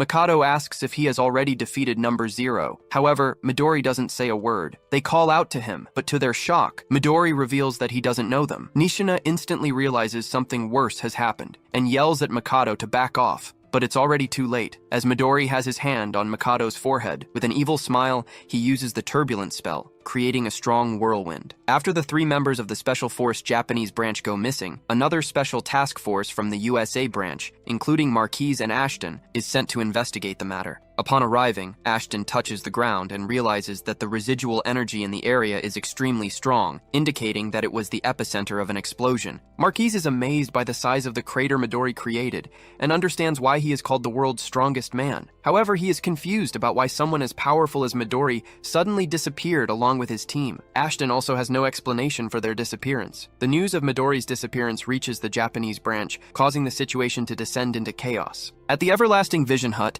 the assistant superintendent grows nervous upon hearing the reports and struggles to believe the news. Io, equally worried, asks if there is truly no information about Midori's whereabouts. She questions Midori's assistant, Rin, but even Rin is unaware, as the artifact that connected her to Midori has been destroyed. Io finds the situation deeply unfortunate. As they discuss the matter, Kanagi arrives, now officially a squad captain, wearing the captain's cape. He feels slightly embarrassed about his new role, but the assistant superintendent reveals that his promotion came from the unanimous recommendation of all the other squad captains and the superintendent himself. Kanagi had even fought Eva, leading everyone to believe he is the only one capable of filling the gap left by Makoto. Kneeling down, Kanagi recalls his vow to surpass the founders as soon as possible and to prevent any further deaths. He thanks them for their trust, and with the founders' legacy behind him, confidently declares that he will do his best to meet the expectations of the anti-prophecy. Hearing this, Io becomes excited, claiming that she always believed he was the best-suited candidate for the captaincy. However, she suddenly grows serious and gets straight to the point, asking for his opinion on a pressing matter. A while back, Kanagi, who had been pursuing members of the anti-prophecy to offer them positions in his squad, now finds himself sitting in front of the superintendent, being asked for his opinion. The situation feels like it has escalated quickly. As the Io, adorned with a tiger drawing, the sudden appearance shocks Kanagi, and as the door opens, Io introduces 2 members of the special task force, Nishina and Makoto, both in a severely beaten-up state. Io reveals that Nishina and Makoto were part of the same special task force as Midori, and are the only ones who know what truly happened. Makoto begins to explain that while in Detroit, Midori's body was taken over by the leader of the 12 apostles. This revelation leaves Kanagi utterly stunned. Makoto continues, stating that the ability used to control Midori seems similar to the one Eva had previously employed. He speculates that it is likely caused by an artifact, though the specifics of the artifact are not important at the moment. The critical point, Makoto emphasizes, is that Midori, once a protector of his friends, has now been turned into an enemy of humanity. This horrifying reality shakes Kanagi to his core. Makoto adds that Midori resisted the control as much as he could, buying time for Nishina and Makoto to escape. Before fully succumbing, Midori apologized and made a final request. He asked Kanagi to defeat Number Zero on his behalf. Hearing this, Kanagi is left speechless, overwhelmed by the weight of Midori's words. The assistant superintendent places a hand on Kanagi's shoulder, expressing his high hopes for him. However, he reminds Kanagi that he still hasn't met the minimum requirement of 7 members for his squad. Currently, Kanagi has Honda, Akane, and Suo, but he needs to quickly recruit 3 more members. This, the assistant superintendent states, is Kanagi's immediate task. Hearing the urgent need to recruit more members for his squad, Kanagi rushes out to find suitable candidates. He spots a young boy from the Hibiki squad and immediately begins chasing him, pleading for him to join his team. The boy, however, is visibly nervous and runs around in a panic, shouting that he will never leave the Hibiki squad under any circumstances. Just as the boy thinks he's escaped, he comes face to face with Akane, who is standing calmly in his path, holding a permission letter signed by Hibiki himself. The boy is stunned, unable to believe that his captain, Hibiki, would allow him to leave. However, after reading the letter, his disbelief turns to shock as he realizes it's genuine. Reluctantly, he agrees to join Kanagi's squad. With this, Kanagi and Akane successfully secure their 4th member. Meanwhile, outside, Hinoda is attempting to recruit Akihina for the squad. His approach, however, is anything but conventional. He performs a strange, exaggerated leg-stomping gesture as an invitation, which Akihina finds utterly bizarre. Hinoda insists it's an order from the captain and declares that he wants Akihina on their team. Akihina, however, refuses outright, explaining that his goal is to participate in the next captain's exam, as a position has opened up following Todoroki's death. Undeterred by the rejection, Hanada suddenly launches a powerful kick toward Akihina, testing his reflexes. To Hanada's surprise, Akihina effortlessly dodges the attack, showcasing his unique evasion skills. Impressed but not defeated, Hanada presses on. Akihina, now intrigued, proposes a challenge. He agrees to join the squad on one condition. Hanada must land a single touch on him within 60 seconds in the courtyard. If Hanada succeeds, Akihina will gladly join their team. Hinoda confirms if he can use any means necessary to achieve this, and upon receiving Akihina's approval, he summons the glowing dragon around himself, determined to win the challenge. Akihina starts the timer on his laptop. Somewhere inside the limestone cave of the anti-prophecy unit, Akihina meets Captain Tsurukai, who appears to be fishing in a 17th dimensional crack called the Underjaw. Tsurukai reveals that sometimes he catches big fish there. Noticing Akihina, he asks if he is applying for the replacement exam for the Todoroki squad. Akihina confirms it, but states that he wants to be a captain who doesn't want to die. Tsurukai responds by telling him that his goal is still achievable without even becoming a captain. This shocks Akihina, who asks if the captain thinks he's not suitable. Tsurukai, reeling in a monster shark, claims that he believes Akihina is lacking something. Coming back to the present, Hinoda is charging at Akihina, who is trying to avoid any physical contact. Despite getting inches close to him, Hinoda isn't able to touch Akihina even once. Hinoda is amazed, realizing that Akihina is using some kind of evasive skill to dodge his attacks. Akihina is using Omni-Egos, a skill he has tried to hide from everyone for a long time. His Omni-Egos allows him to teleport to a designated location within a 100-meter range. Although he needs to visit the target location at least once before the skill can be used, once it's set, he can teleport there with fast and high precision. Despite Hanada sending blow after blow, Akihina manages to dodge every single one using his skill. This proves challenging for Hanada, but he takes it as practice, knowing that in the future, he'll have to fight against Midori. While teleporting around and evading blows, Akihina asks Hinoda what kind of redeeming quality he sees in Kanagi. Hinoda, continuing his attacks, reveals that he doesn't know anything specific. He flies into a kick toward Akihina and admits that he knows about Akihina's ideal squad captain image to increase his squad's survivability by 1%. Hinoda finds this admirable, but claims that he wouldn't put his life in the hands of a captain who prioritizes the chance of survival over everything else. This comment annoys Akihina, but Hinoda explains that if someone always thinks about themselves, they won't be able to achieve the goals they're meant to. As he says this, Hinoda recalls his childhood when he saw his family's bodies lying around, killed by a prophecy. This event instilled in him the determination to shut down all prophecies. With that motive, he finally understood that Kanagi has the capability to do just that, which is why he decided to become his subordinate. Hearing this, Akihina realizes what he's lacking to be a captain, the ability to be relied on by others. As he focuses back on dodging, he knows he's winning the fight and hopes to use this conversation as a reference in the future. With the countdown at 5 seconds, Honoda starts messaging someone on his phone, claiming that someone is just on time. Akihina is confused when suddenly Suo, using his calendula spell combined with Skyfall, strikes from above, destroying the entire courtyard where they were standing. This completely removes Akihina's ability to teleport, and Honoda seizes the opportunity. He leaps off the building and uses a flash kick to tear off a piece of Akihina's clothing. The clock hits 0, but tearing off the cloth counts as a touch, making Haneda the victor. He lands down while Suo asks if destroying the entire courtyard was worth it. Honoda brushes it off, praising Suo for his help. Meanwhile, in the background, Akihina is furious, but after typing something on his laptop, he calms down and agrees to join Kanagi's squad. Hearing this, Honoda and Suo high-five, while Kanagi and Akane bring in another member, Iryu, who is chained up. Kanagi, noticing the destroyed courtyard, is in shock, but Suo reveals that he's counting on Kanagi to write an apology letter for the damage. Honoda tries to calm everyone down, suggesting that Rin could fix the courtyard, but the main problem is that they still need one more person for their team. Akane doesn't know anyone else and asks if Kanagi has any recommendations. Kanagi points toward the special task force members, Ichika, Mikado, and Nishina, and reveals that he has already accepted them into his squad. From that day on, they are temporarily Kanagi's subordinates and will fight in his squad. Somewhere else, at the Watchtower, the remaining members of the 12 Apostles of the Apocalypse hold a meeting. Only 5 of them are left, but they are confident because they have the world's most powerful weapon, Midori's body. To them, it seems like they are one step closer to wiping out the anti-prophecy unit. Number 0 reminds everyone of their motto. Everything they do is for the sake of the emergence of prophecy in this world. Inside the prophecy research room of the anti-prophecy, the assistant superintendent asks the director if he has obtained what was requested. The director confirms and reveals that the Book of Doom,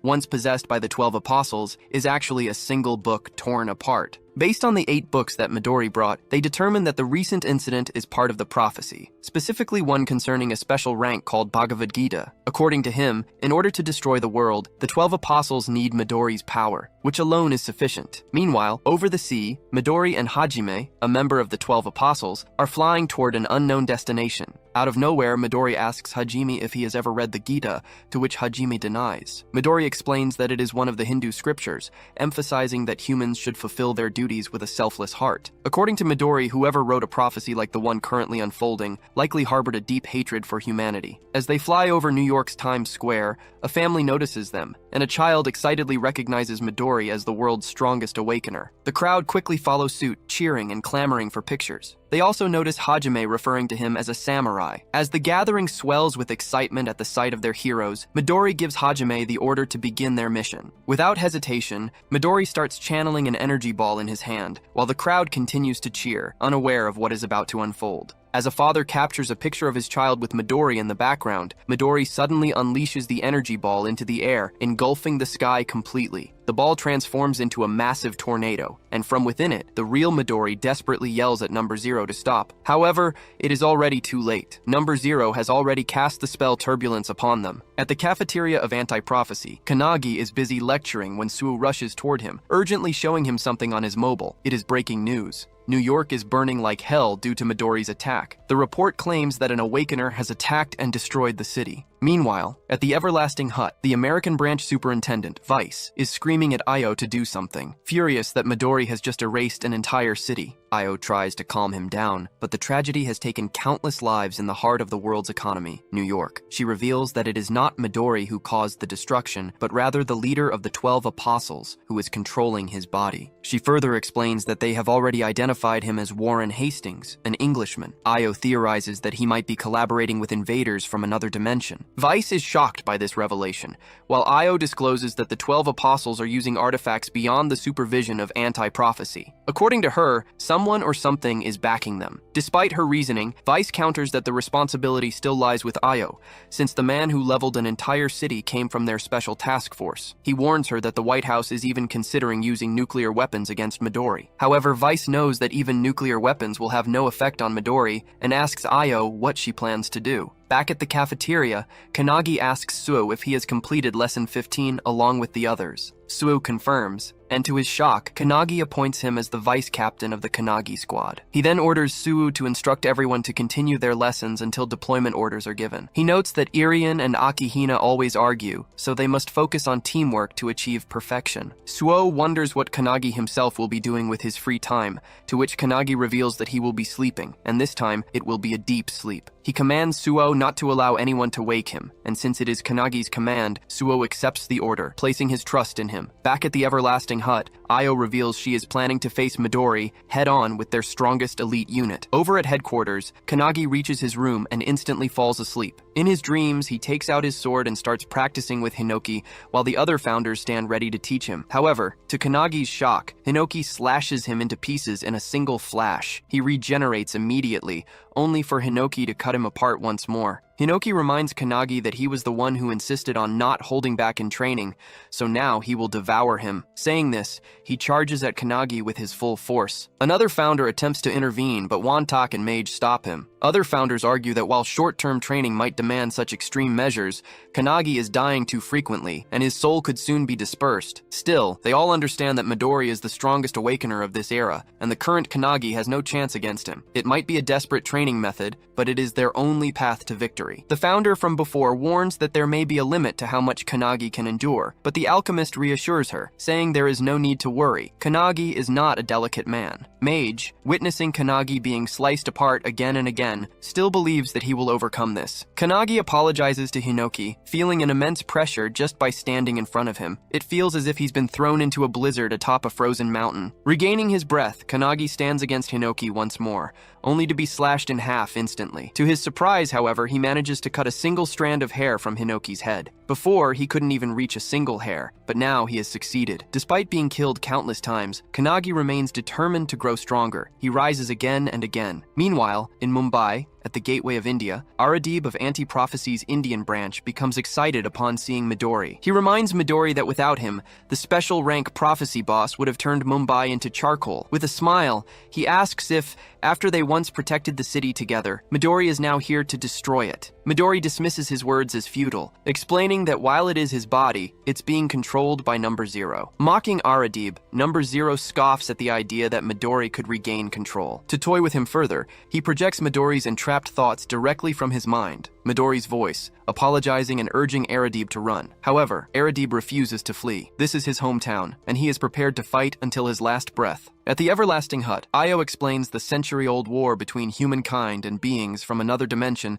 to the superintendent's assistants. During the Founders' era, the Tower appeared first, followed by the Crack and the Prophecies. Throughout the long history of war, there have always been humans who collaborated with these beings to destroy the world. As she explains, one of the assistants, watching the news of India's fall, grows alarmed, realizing the enemy now seems to be heading toward Europe. Io expected this, but remarks it would have been preferable if they had gone straight to Japan. When the assistant asks why, she reveals that since Number Zero only recently took control of Midori's body, he shouldn't be able to fully harness its power yet. Io then turns to Tengen, her assistant, and informs him that he will also be deployed to the battlefield. Tengen responds with a joke about how they only use him for manual labor during peacetime. However, the real shock comes when Io announces that she will personally join the fight as well. Meanwhile, the Kanagi squad is in the final stages of preparation. They are the only true hope of defeating Midori, but until they are fully ready, Io orders the other squads to stall him. Hibiki and the other squad captains, visibly tense, ask how long the preparation will take. Io reveals that, according to Kanagi, he needs 2 days. She then announces their destination,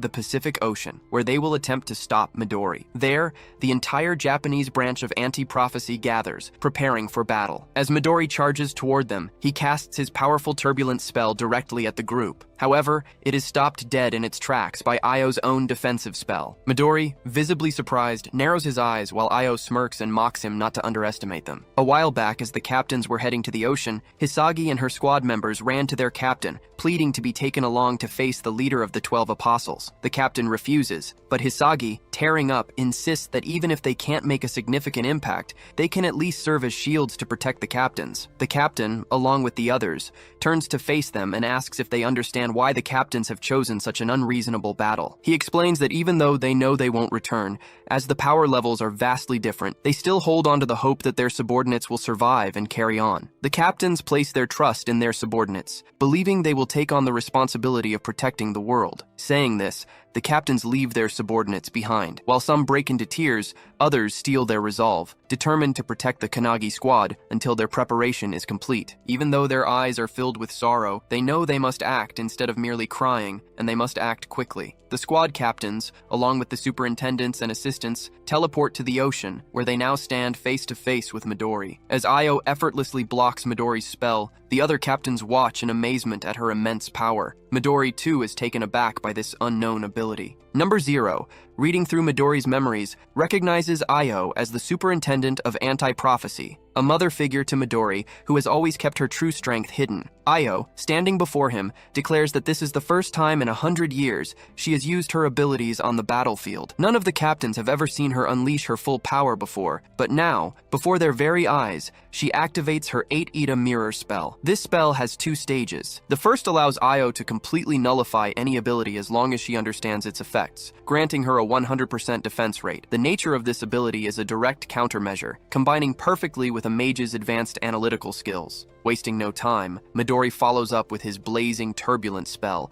unleashing a barrage of powerful tornadoes toward Io. Seeing them, the captains realize this is the same skill that burned all of India to the ground. Fortunately, Io knows this ability and effortlessly deflects it. The second stage of her skill allows her to copy an ability once she has reflected it. As she sends her own tornadoes, they collide with Midori's and completely destroy them. Midori, now focusing on the battle, understands how her skill works, but grows annoyed as he senses someone trying to attack him from the side. One of the captains launches his infinite fist attack, bombarding Midori with a barrage of punches. Each time a punch lands, Midori feels his body growing numb. However, despite delivering countless blows, the captain is shocked to see Midori remains unfazed. Suddenly, the captain grabs Midori in midair and signals the others to attack while he restrains him. Hibiki instantly activates her sound visualization release, Phoenix, while the other captains follow up with their own powerful abilities, striking Midori all at once. However, Midori counters them with his Wall of Cutting Pearl spell, generating a massive blast of tornadoes that crashes into all the captains. As the smoke clears, Midori emerges unscathed, mocking Io for bringing weaklings to fight him. But just as he speaks, he senses a powerful aura above him. Looking up, he sees the superintendent's assistant summoning a massive, sun-sized energy ball, preparing to unleash it upon him. Midori immediately realizes this ability grows stronger the longer it is channeled. As he attempts to summon his own energy ball to counter it,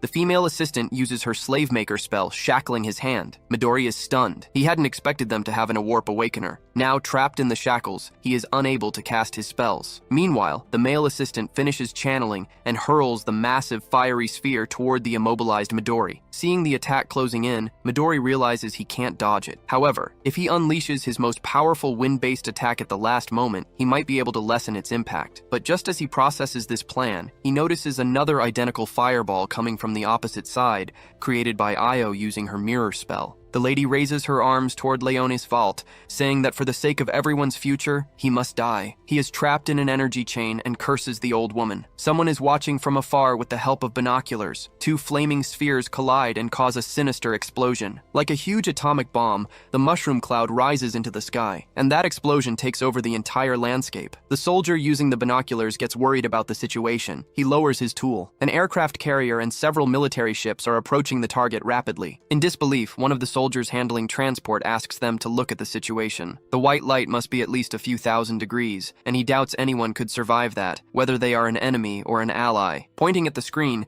he says he believes that should be enough to handle the situation. A very stern man with crossed arms observes the situation, and they call him Mr. Richard. With a grim face, he says that this isn't over yet. The light energy that formed in the sea begins to glow with a violet star at its core, and looking closely, a silhouette of a man can be seen in the middle of it. The long-haired blonde man is shocked to see that. No one can believe that someone was able to survive the gigantic explosion that just occurred. Leonis Vault puts his hand on his head and asks if they sacrificed their own people to try to kill him with that explosion. He knows he owes them praise for catching him by surprise with all their efforts, and for making such an elaborate plan to manage a successful explosive blow against him, but he bets they didn't imagine what was coming next. He grits his teeth, trying to contain all the emotion in his chest. Then he starts yelling, telling them to look at him, because he is completely unharmed. The boy opens his arms and says he was just hit by a 1,000-degree fireball, and there isn't even a scratch on him. While the blonde guy boasts about surviving the situation, a crosshair begins to lock onto him, and at that exact moment, a troop of several planes starts hitting him with multiple direct shots to his body. Missiles are also launched from the aircraft carriers and planes toward him. Some pilots are injured in this operation, and they begin to notice the loss of troops. The sea rocks with all that explosive war happening, more so than in a storm. With the force of a massive wave, the aircraft carrier shakes in the sea, and the planes start getting hit too. The boy is in a state of euphoria and starts to laugh while various explosions and deaths happen behind him. Another, larger ship begins to approach the battle site. Mr. Richard yells for Marcus to act according to the plan. A golden aura ascends through his body. The ship they are on then gains a protective shield, but it doesn't last long, and soon it starts to take damage and crack. Marcus is dumbfounded by such power. He says he can barely hold on even from this distance. He knows that with power of this magnitude, this guy would be capable of destroying the entire world if he wanted to. Mr. Richard clenches his fist, getting very nervous, and says no. He insists that this isn't over yet, and they cannot give up under any circumstances. Leonis starts to feel an uncomfortable dizziness and puts his hand on his face. In his thoughts, he begins to hear voices saying they knew he would use too much energy at once. Now he is in the company of a white-haired lady who asks if he finally ran out of energy. She holds an empty vial and calls the boy number 0. In another location, we see a small house with a thatched roof and a few people gathering. Setsuna asks if they have no chance against the guy, but a blonde man with glasses tells her not to ruin their morale. She asks if she always needs to sugarcoat things for him. The boy gets annoyed, but the lady warns that they probably won't be able to defeat him anyway. The white-haired woman asks how the commissioner lady intends to stop him. She says that even without winning the battle, they can still achieve their goals. And to do that, they will need to use an artifact they possess. She picks up a vial with a liquid. This artifact is the sandglass cage, and it is now imprisoning Leonis' vault. He observes the bars of that prison and feels that it looks very familiar. The commissioner lady bets that he recognizes that cage, as it's just like the artifact he gave to his henchman. Leonis' memories come rushing back. He really has seen that cage before. It was used by the man who ended up losing his arm in that situation. He didn't imagine there was more than one of that artifact, but he maintains his posture and asks, so what? If he wants to get rid of that cage, he will need to use a massive amount of aura, but since he practically drained all his power, that will be impossible. With a dark look, Leonis stares at the old woman, and you can feel the hatred in his eyes. He lets out a small smile and asks if they are just finding a way to buy time, but this confuses him, because he says that trapping him for a moment won't change anything. The lady is confident and says he wouldn't say that if he knew what was on her mind. He has no idea what is coming. We can see 2 swordsmen training, and the lady continues, saying that if he just waits a few days, he will certainly witness something very interesting. Placing a hand on his chin, Leonis asks if she really thinks he doesn't know what they are planning. The blonde man asks if it's something related to a boy named Minato Kanagi. Io's expression changes instantly. She is shocked to hear that question. Pointing to his head, Leonis says he had enough time to fish out some memories from her brain. He asks if the lady knows what Midori Ichihara thinks about him,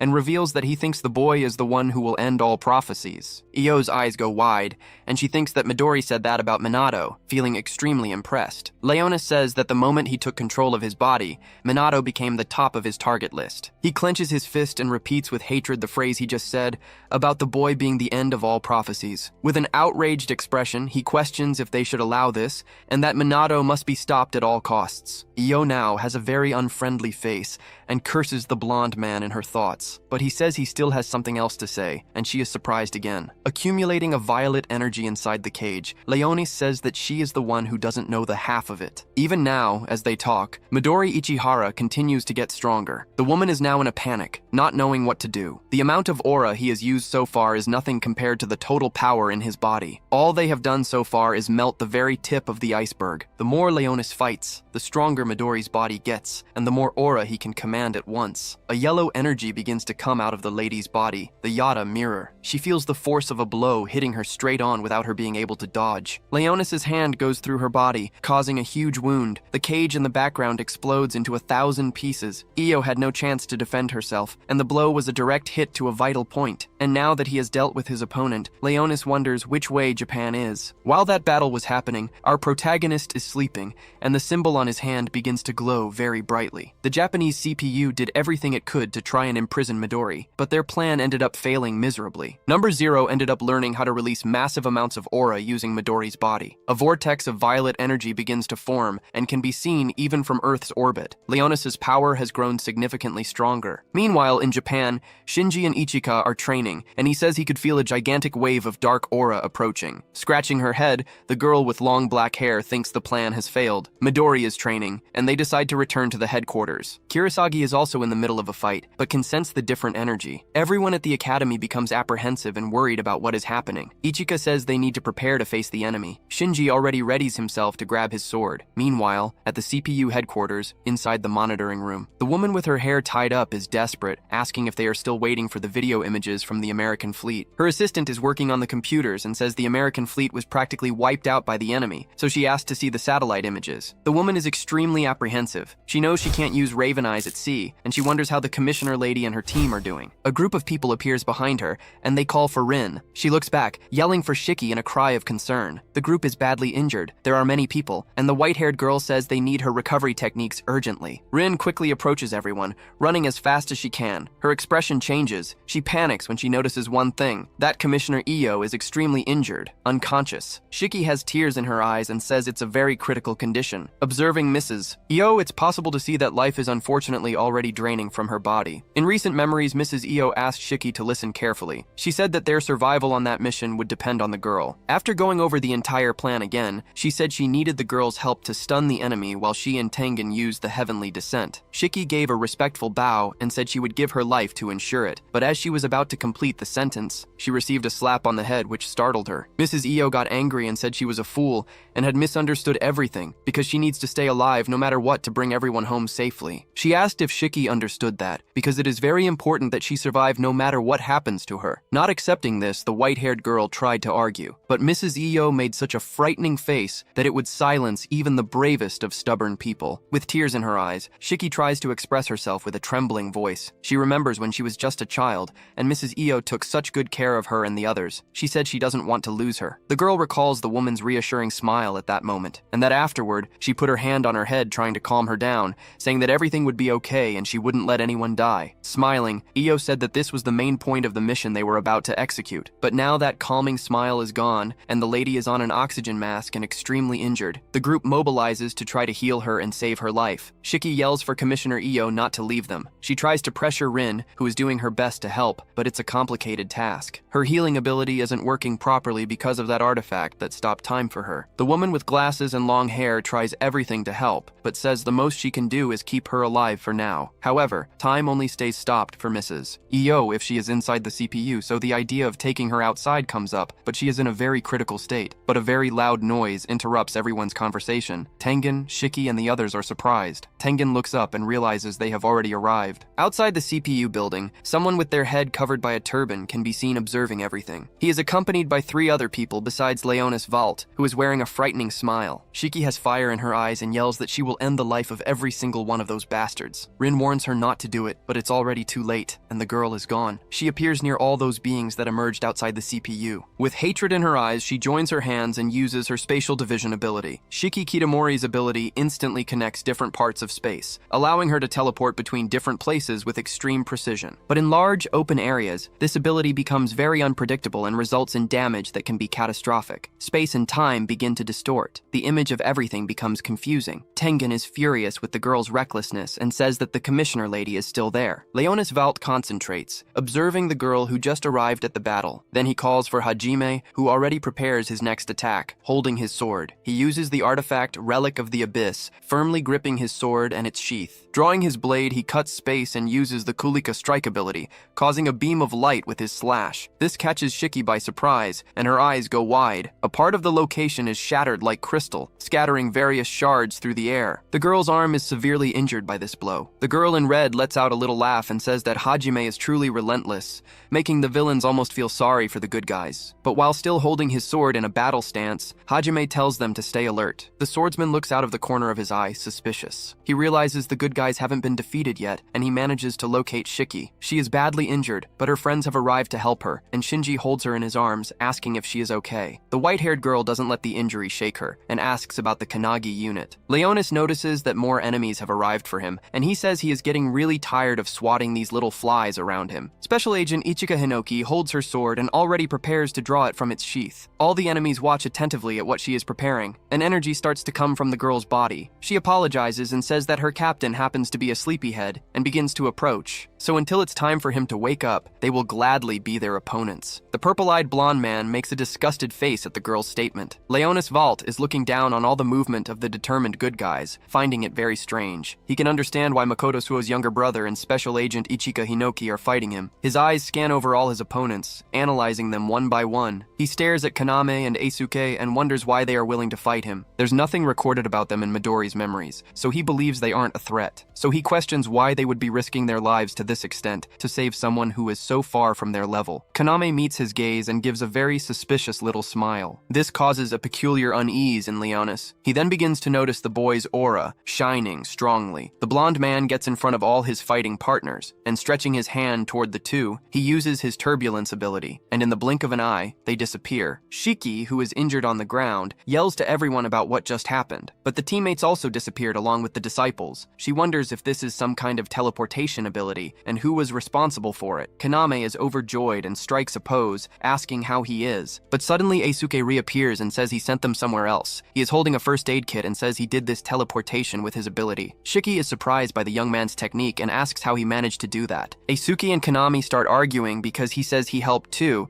It was a combo of abilities. Shiki just wants them to explain. Basically, it was a combination of the My Sweet Home and extended self abilities. Kaname's ability increases the range of the ability of someone he is touching. Normally, Eisuke's ability only applies to himself, but with Kaname's help, it was possible to teleport everyone who was near him at that moment. The purple-haired boy may not have the same range as Shiki, but he can teleport any object he chooses. Hajime was teleported near Ichika. He already prepares for the confrontation. Eisuke managed to teleport everyone so that the fights would be fair. The only ones left were the three of them, but the rest of the team prepares for the next fights. The white-haired girl is surprised by this strategy. Eisuke adds that he made a point of sending number 0 to a special place just for him. We see the blonde man floating in a mysterious place, surrounded by what looks like a red liquid. He is extremely confused and can't tell where he is, or even which way is up or down, but something special catches his attention. A group of sea monsters appears in his field of vision. Shape-shifting sharks, octopuses, and even sinister fish are there. They begin to approach number 0 rapidly, forming an aquatic ambush. A man in a uniform holds his sword and looks at a kind of lake. He believes Leonis must be in the limestone cavern inside the CPU facilities now, specifically in the 17th rift known as Shimo Ajito. The rift is a passage to another dimension that grows approximately 4 inches every year, and there is no way to stop this growth. Not even Midori figured out a way to stop this prophecy, so they'll see how number 0 fares while he's trapped there. Meanwhile, on Mount Nagano on Mitak,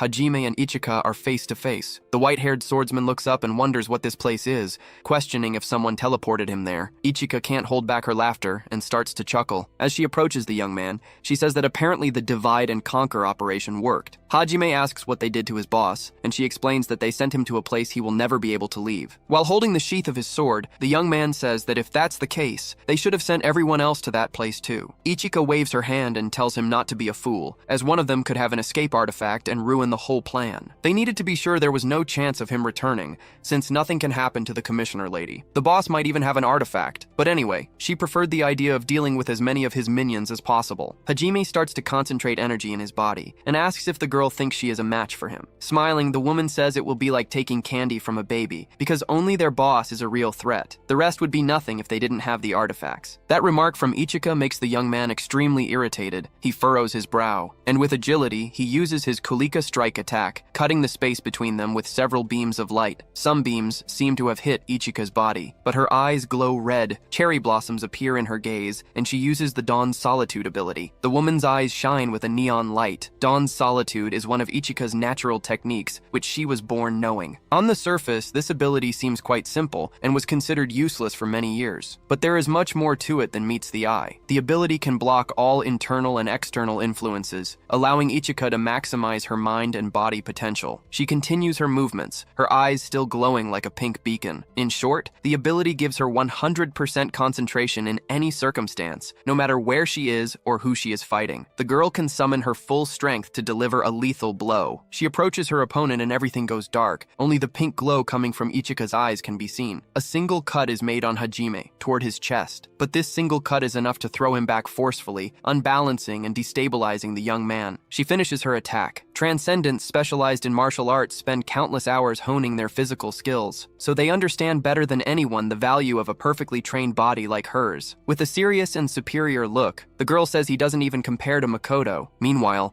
back at the CPU's large-scale practice area, a pair of good guys and a pair of villains face each other. With a mocking look, the girl in the red hat, Sete, says it won't make any difference to change to a 2-on-2 battle. The pair of CPU warriors doesn't look frightened or anything like it. Sete turns to Ashara and asks what their plan is now. It starts to rain at the location, getting all the warriors there wet. With his eyes closed and a sad expression, the man says he can fight them if she holds them, but a fist is already approaching his face. The punch hits him hard, and Ashara flies far away from the force of the blow. Midori asks if he thinks they will just wait while they get trampled. Set watches the white-haired warrior advance on her teammate. While she is distracted, her opponent's long hair grabs her. He starts to have memories of when he was a child, his little red-haired friend touching his locks. And with hatred in his eyes, he asks if she is one of the bastards who killed Makoto. Already almost completely wrapped up by the boy's hair, she says she understands now. And with a smile on her face, she asks if he is still mad about that. Red lightning begins to appear in the sky, turning it dark red. The two good warriors have to dodge the lightning bolts that seem to be trying to hit them. With a maniacal look and surrounded by playing cards, Seti starts to laugh while her eyes widen. She uses her Queen of Hearts ability, and her cards start to grow legs and arms. The long-haired man notices that this ability seems to be some kind of telekinesis. She orders her loyal minions to disperse. A gigantic army of cards begins to appear,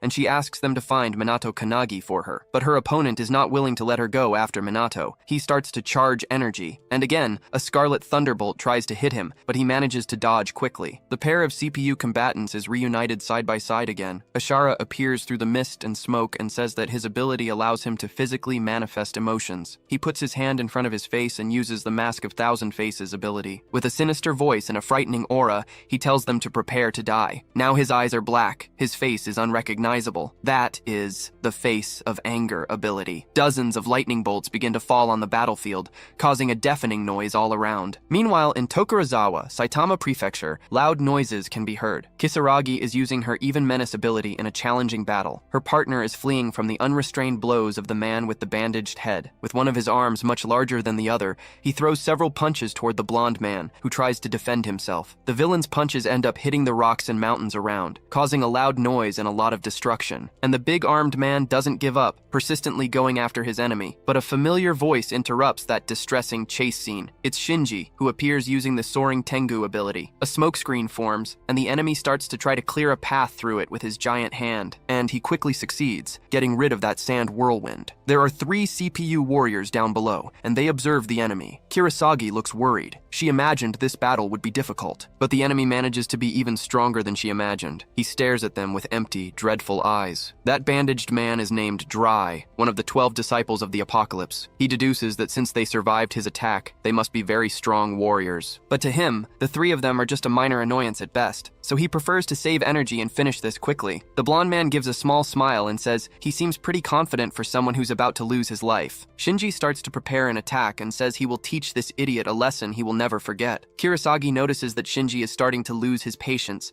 and fears he will act without thinking. Of course, she can understand why. She starts to remember the day of his brother's funeral, and that it was the 12 disciples who were responsible for Captain Makoto's death. Dry observes more carefully and says he noticed the red-haired boy might be related to the weakling Makoto Suo. With a provocative voice, he asks if he is that boy's younger brother. Shinji just widens his eyes, feeling a chill run through his entire body. While showing his disgusting tongue, he asks what it feels like to have a pathetic brother who couldn't defeat a loser like Doze. That infuriates the redhead, who really starts to lose his composure. Without thinking and consumed by mortal hatred, he charges toward the enemy, holding his sword. Dry's gigantic hand begins to transform into a strange, flesh-like cannon. He is preparing his La Traviata ability, and from the tip of his anomalous arm, a purple energy ball begins to charge. The 3 good guys are caught by surprise by that move. They all look surprised in the direction of the ability. Meanwhile, at the CPU headquarters, a tense situation is happening. The women are still still trying to heal Mrs. Ayo with everything they have, they start to be able to feel a pulse. Rin takes the lady's hands and can feel her heart beating. She is relieved. Unable to contain her emotions, a tear of relief and happiness starts to run down her face. The other woman yells for the Ushima unit to give an update on their situation. The girls reply that they have almost finished healing the captain's wounds, so 4 other powerful warriors are ready to join the Kanagi unit. But the young man with the cap and sunglasses asks them to wait a bit. They will need to deal with one little thing first,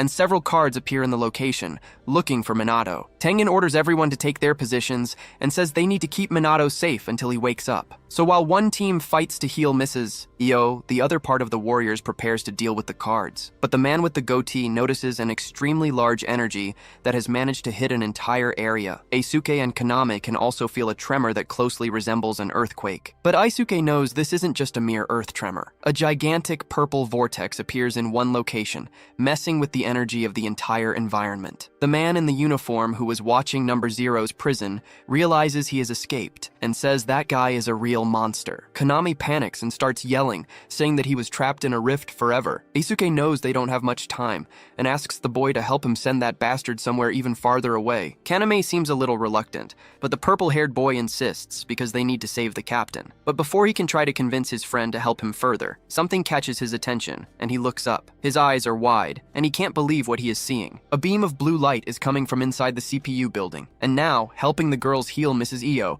Kanagi Minato is there, passing energy to her. With tears in her eyes, still overcome with emotion, Rin watches the boy who just woke up. He is focused, his eyes fixed on Mrs. Io, determined to heal her. While helping with Mrs. Io's recovery, Minato asks how long he was out, and Rin replies that it was for a few hours. She fixes her gaze on the boy, curious to know how he managed to wake up so quickly. While they are with Io, Number Zero is escaping from his prison, and she asks if he is capable of defeating him. The protagonist looks at the girl and says, yes, he will defeat him for her. But first, there is one thing he needs to do, and his hair starts to change color. Now with white hair, he continues to pass energy to Mrs. Ivio. He asks her for forgiveness and says he didn't want to leave her waiting for so long. Believing that Minato must be strong enough to do it now, with the woman's help, he uses his sacred medical tome ability. An energy so strong it almost liquefies begins to flow from his body toward the lady. Sacred medical tome is an ability of Warrantine, the sovereign apothecary. It allows the user to instantly activate the supreme healing ability. Inside the imaginary medical tome in Warrantine's mind, the wound that was previously very severe on the woman's chest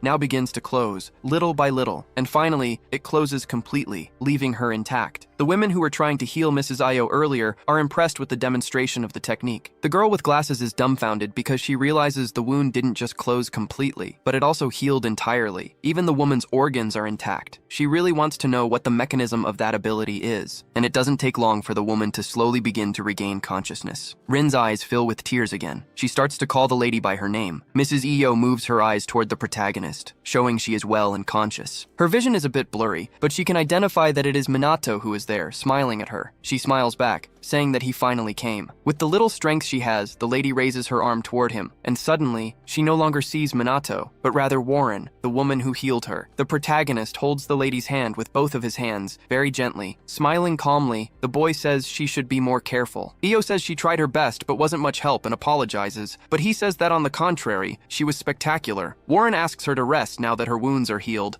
and as soon as she wakes up later, they can all have a meal together like in the old days. Then the memories of the two of them when they were very young surface, having fun and eating together. That memory makes Io emotional and her eyes well up. She agrees with her old friend's plan. Warren observes the situation from a screen and addresses the other souls who are there, so everyone is ready to continue the protagonist's actions. Meanwhile, a shower of cards with legs and arms begins inside the CPU building. One of the young men there grabs his sword and uses the metal reinforcement and thousandth blow abilities. With this, he uses his body's momentum to use the sword like a baseball bat, knocking the cards away as well as cutting them. Some little cards are chopped into several pieces, being defeated. The blonde woman uses her martial arts skills and the lethal chain blast ability. The two join forces to defeat those minions. The girl is giving it her all but only managed to knock out one card. This is very similar to when they fought Ava. Each of these minions is as strong as En Shikami. In fact, they are much more powerful than that. She fixes her eyes in a direction behind her, trying to protect herself. A 3 of clubs card lands a direct kick to the girl's face, sending her flying from the force of the blow. But with perseverance, she manages to regain her balance and hold on. Determined, she thinks that she refuses to give up without a fight. A flood of cards approaches approaches her, but the woman does not intend to be defeated. She remembers Captain Makabe with a smile on his face, saying he is counting on her to save the world. Since he is counting on her, that is why she will battle until the end of her days. Then, while she is trying to attack the cards with her martial arts ability, she feels she is not alone. It's Captain Makabe who is helping her, using his stone punch ability and decimating some little cards over there. Not believing what her eyes are seeing, the girl starts to shout the captain's name to make sure it's really him there. He looks at her with a smile on his face and apologizes for coming back, since a true warrior should die in battle. Suddenly, someone using the golden bat ability manages to defeat a bunch of cards all at once. The boy in the cap looks at this, somewhat confused. It's Captain Yorozuya, who is holding his pose and all pompous, defeating several cards while moving with his bat. With a serious expression, he asks everyone to listen to him. He needs to finish off all these cursed little cards and asks them to help him finish every last one. The two young people are much more energized and their morale is much higher with the presence of their captains there. But before starting to move, Captain Makabe asks them to wait a bit. He can see Minato up high, near the armored batter. The protagonist is holding his sword in the middle of several cards, and Makabe thinks he is about to do something. Then the boy changes his stance and holds the sword as the cards notice his presence and begin to approach. Concentrated, he charges the energy in his body, letting it flow to his arms like a drop of water falling into a river. It is the Hinoki style, the sword technique. And finally, he unleashes the Shadow Vortex ability with all his strength, quickly cutting down all the cards there, one by one. Spinning his sword, he forms a true vortex with his blade, which covers the sky and leaves the boys down below impressed. A shower of paper begins to fall. All the little pieces of the cards he chopped up are now inanimate as they should be. Meanwhile, on the other battlefield, several red lightning bolts are still falling all over the place. Seti suddenly gets startled by something, her eyes widening. Ashara asks his partner what is happening there. She can't believe her eyes, because there were over 500 cards in total, and yet they were eliminated in the blink of an eye. With pure hatred in his eyes, the white-haired man asks if this is the work of Minato Kanagi, their main target, and now he promises he will kill him. Then his gaze turns to the opponents on that battlefield. The two are dodging the lightning bolts, and he says he has better things to do than fight with these little worms. He yells at them to stop resisting and just die already. Midori lets out a long sigh and prepares to act. Changing his stance, the man begins to charge his next attack. He holds one arm with the other and points at the two enemies right in front of him, and as his arm begins to emanate energy, he says they are the only ones there who are about to die. The veins on Ashura's face begin to pop, such is his rage. While staring at him, he asks what Midori thinks he is doing, but before he can do anything, a mark on his arm appears and begins to glow. It is the powerful ability of the man in sunglasses, the holy seal of exorcism.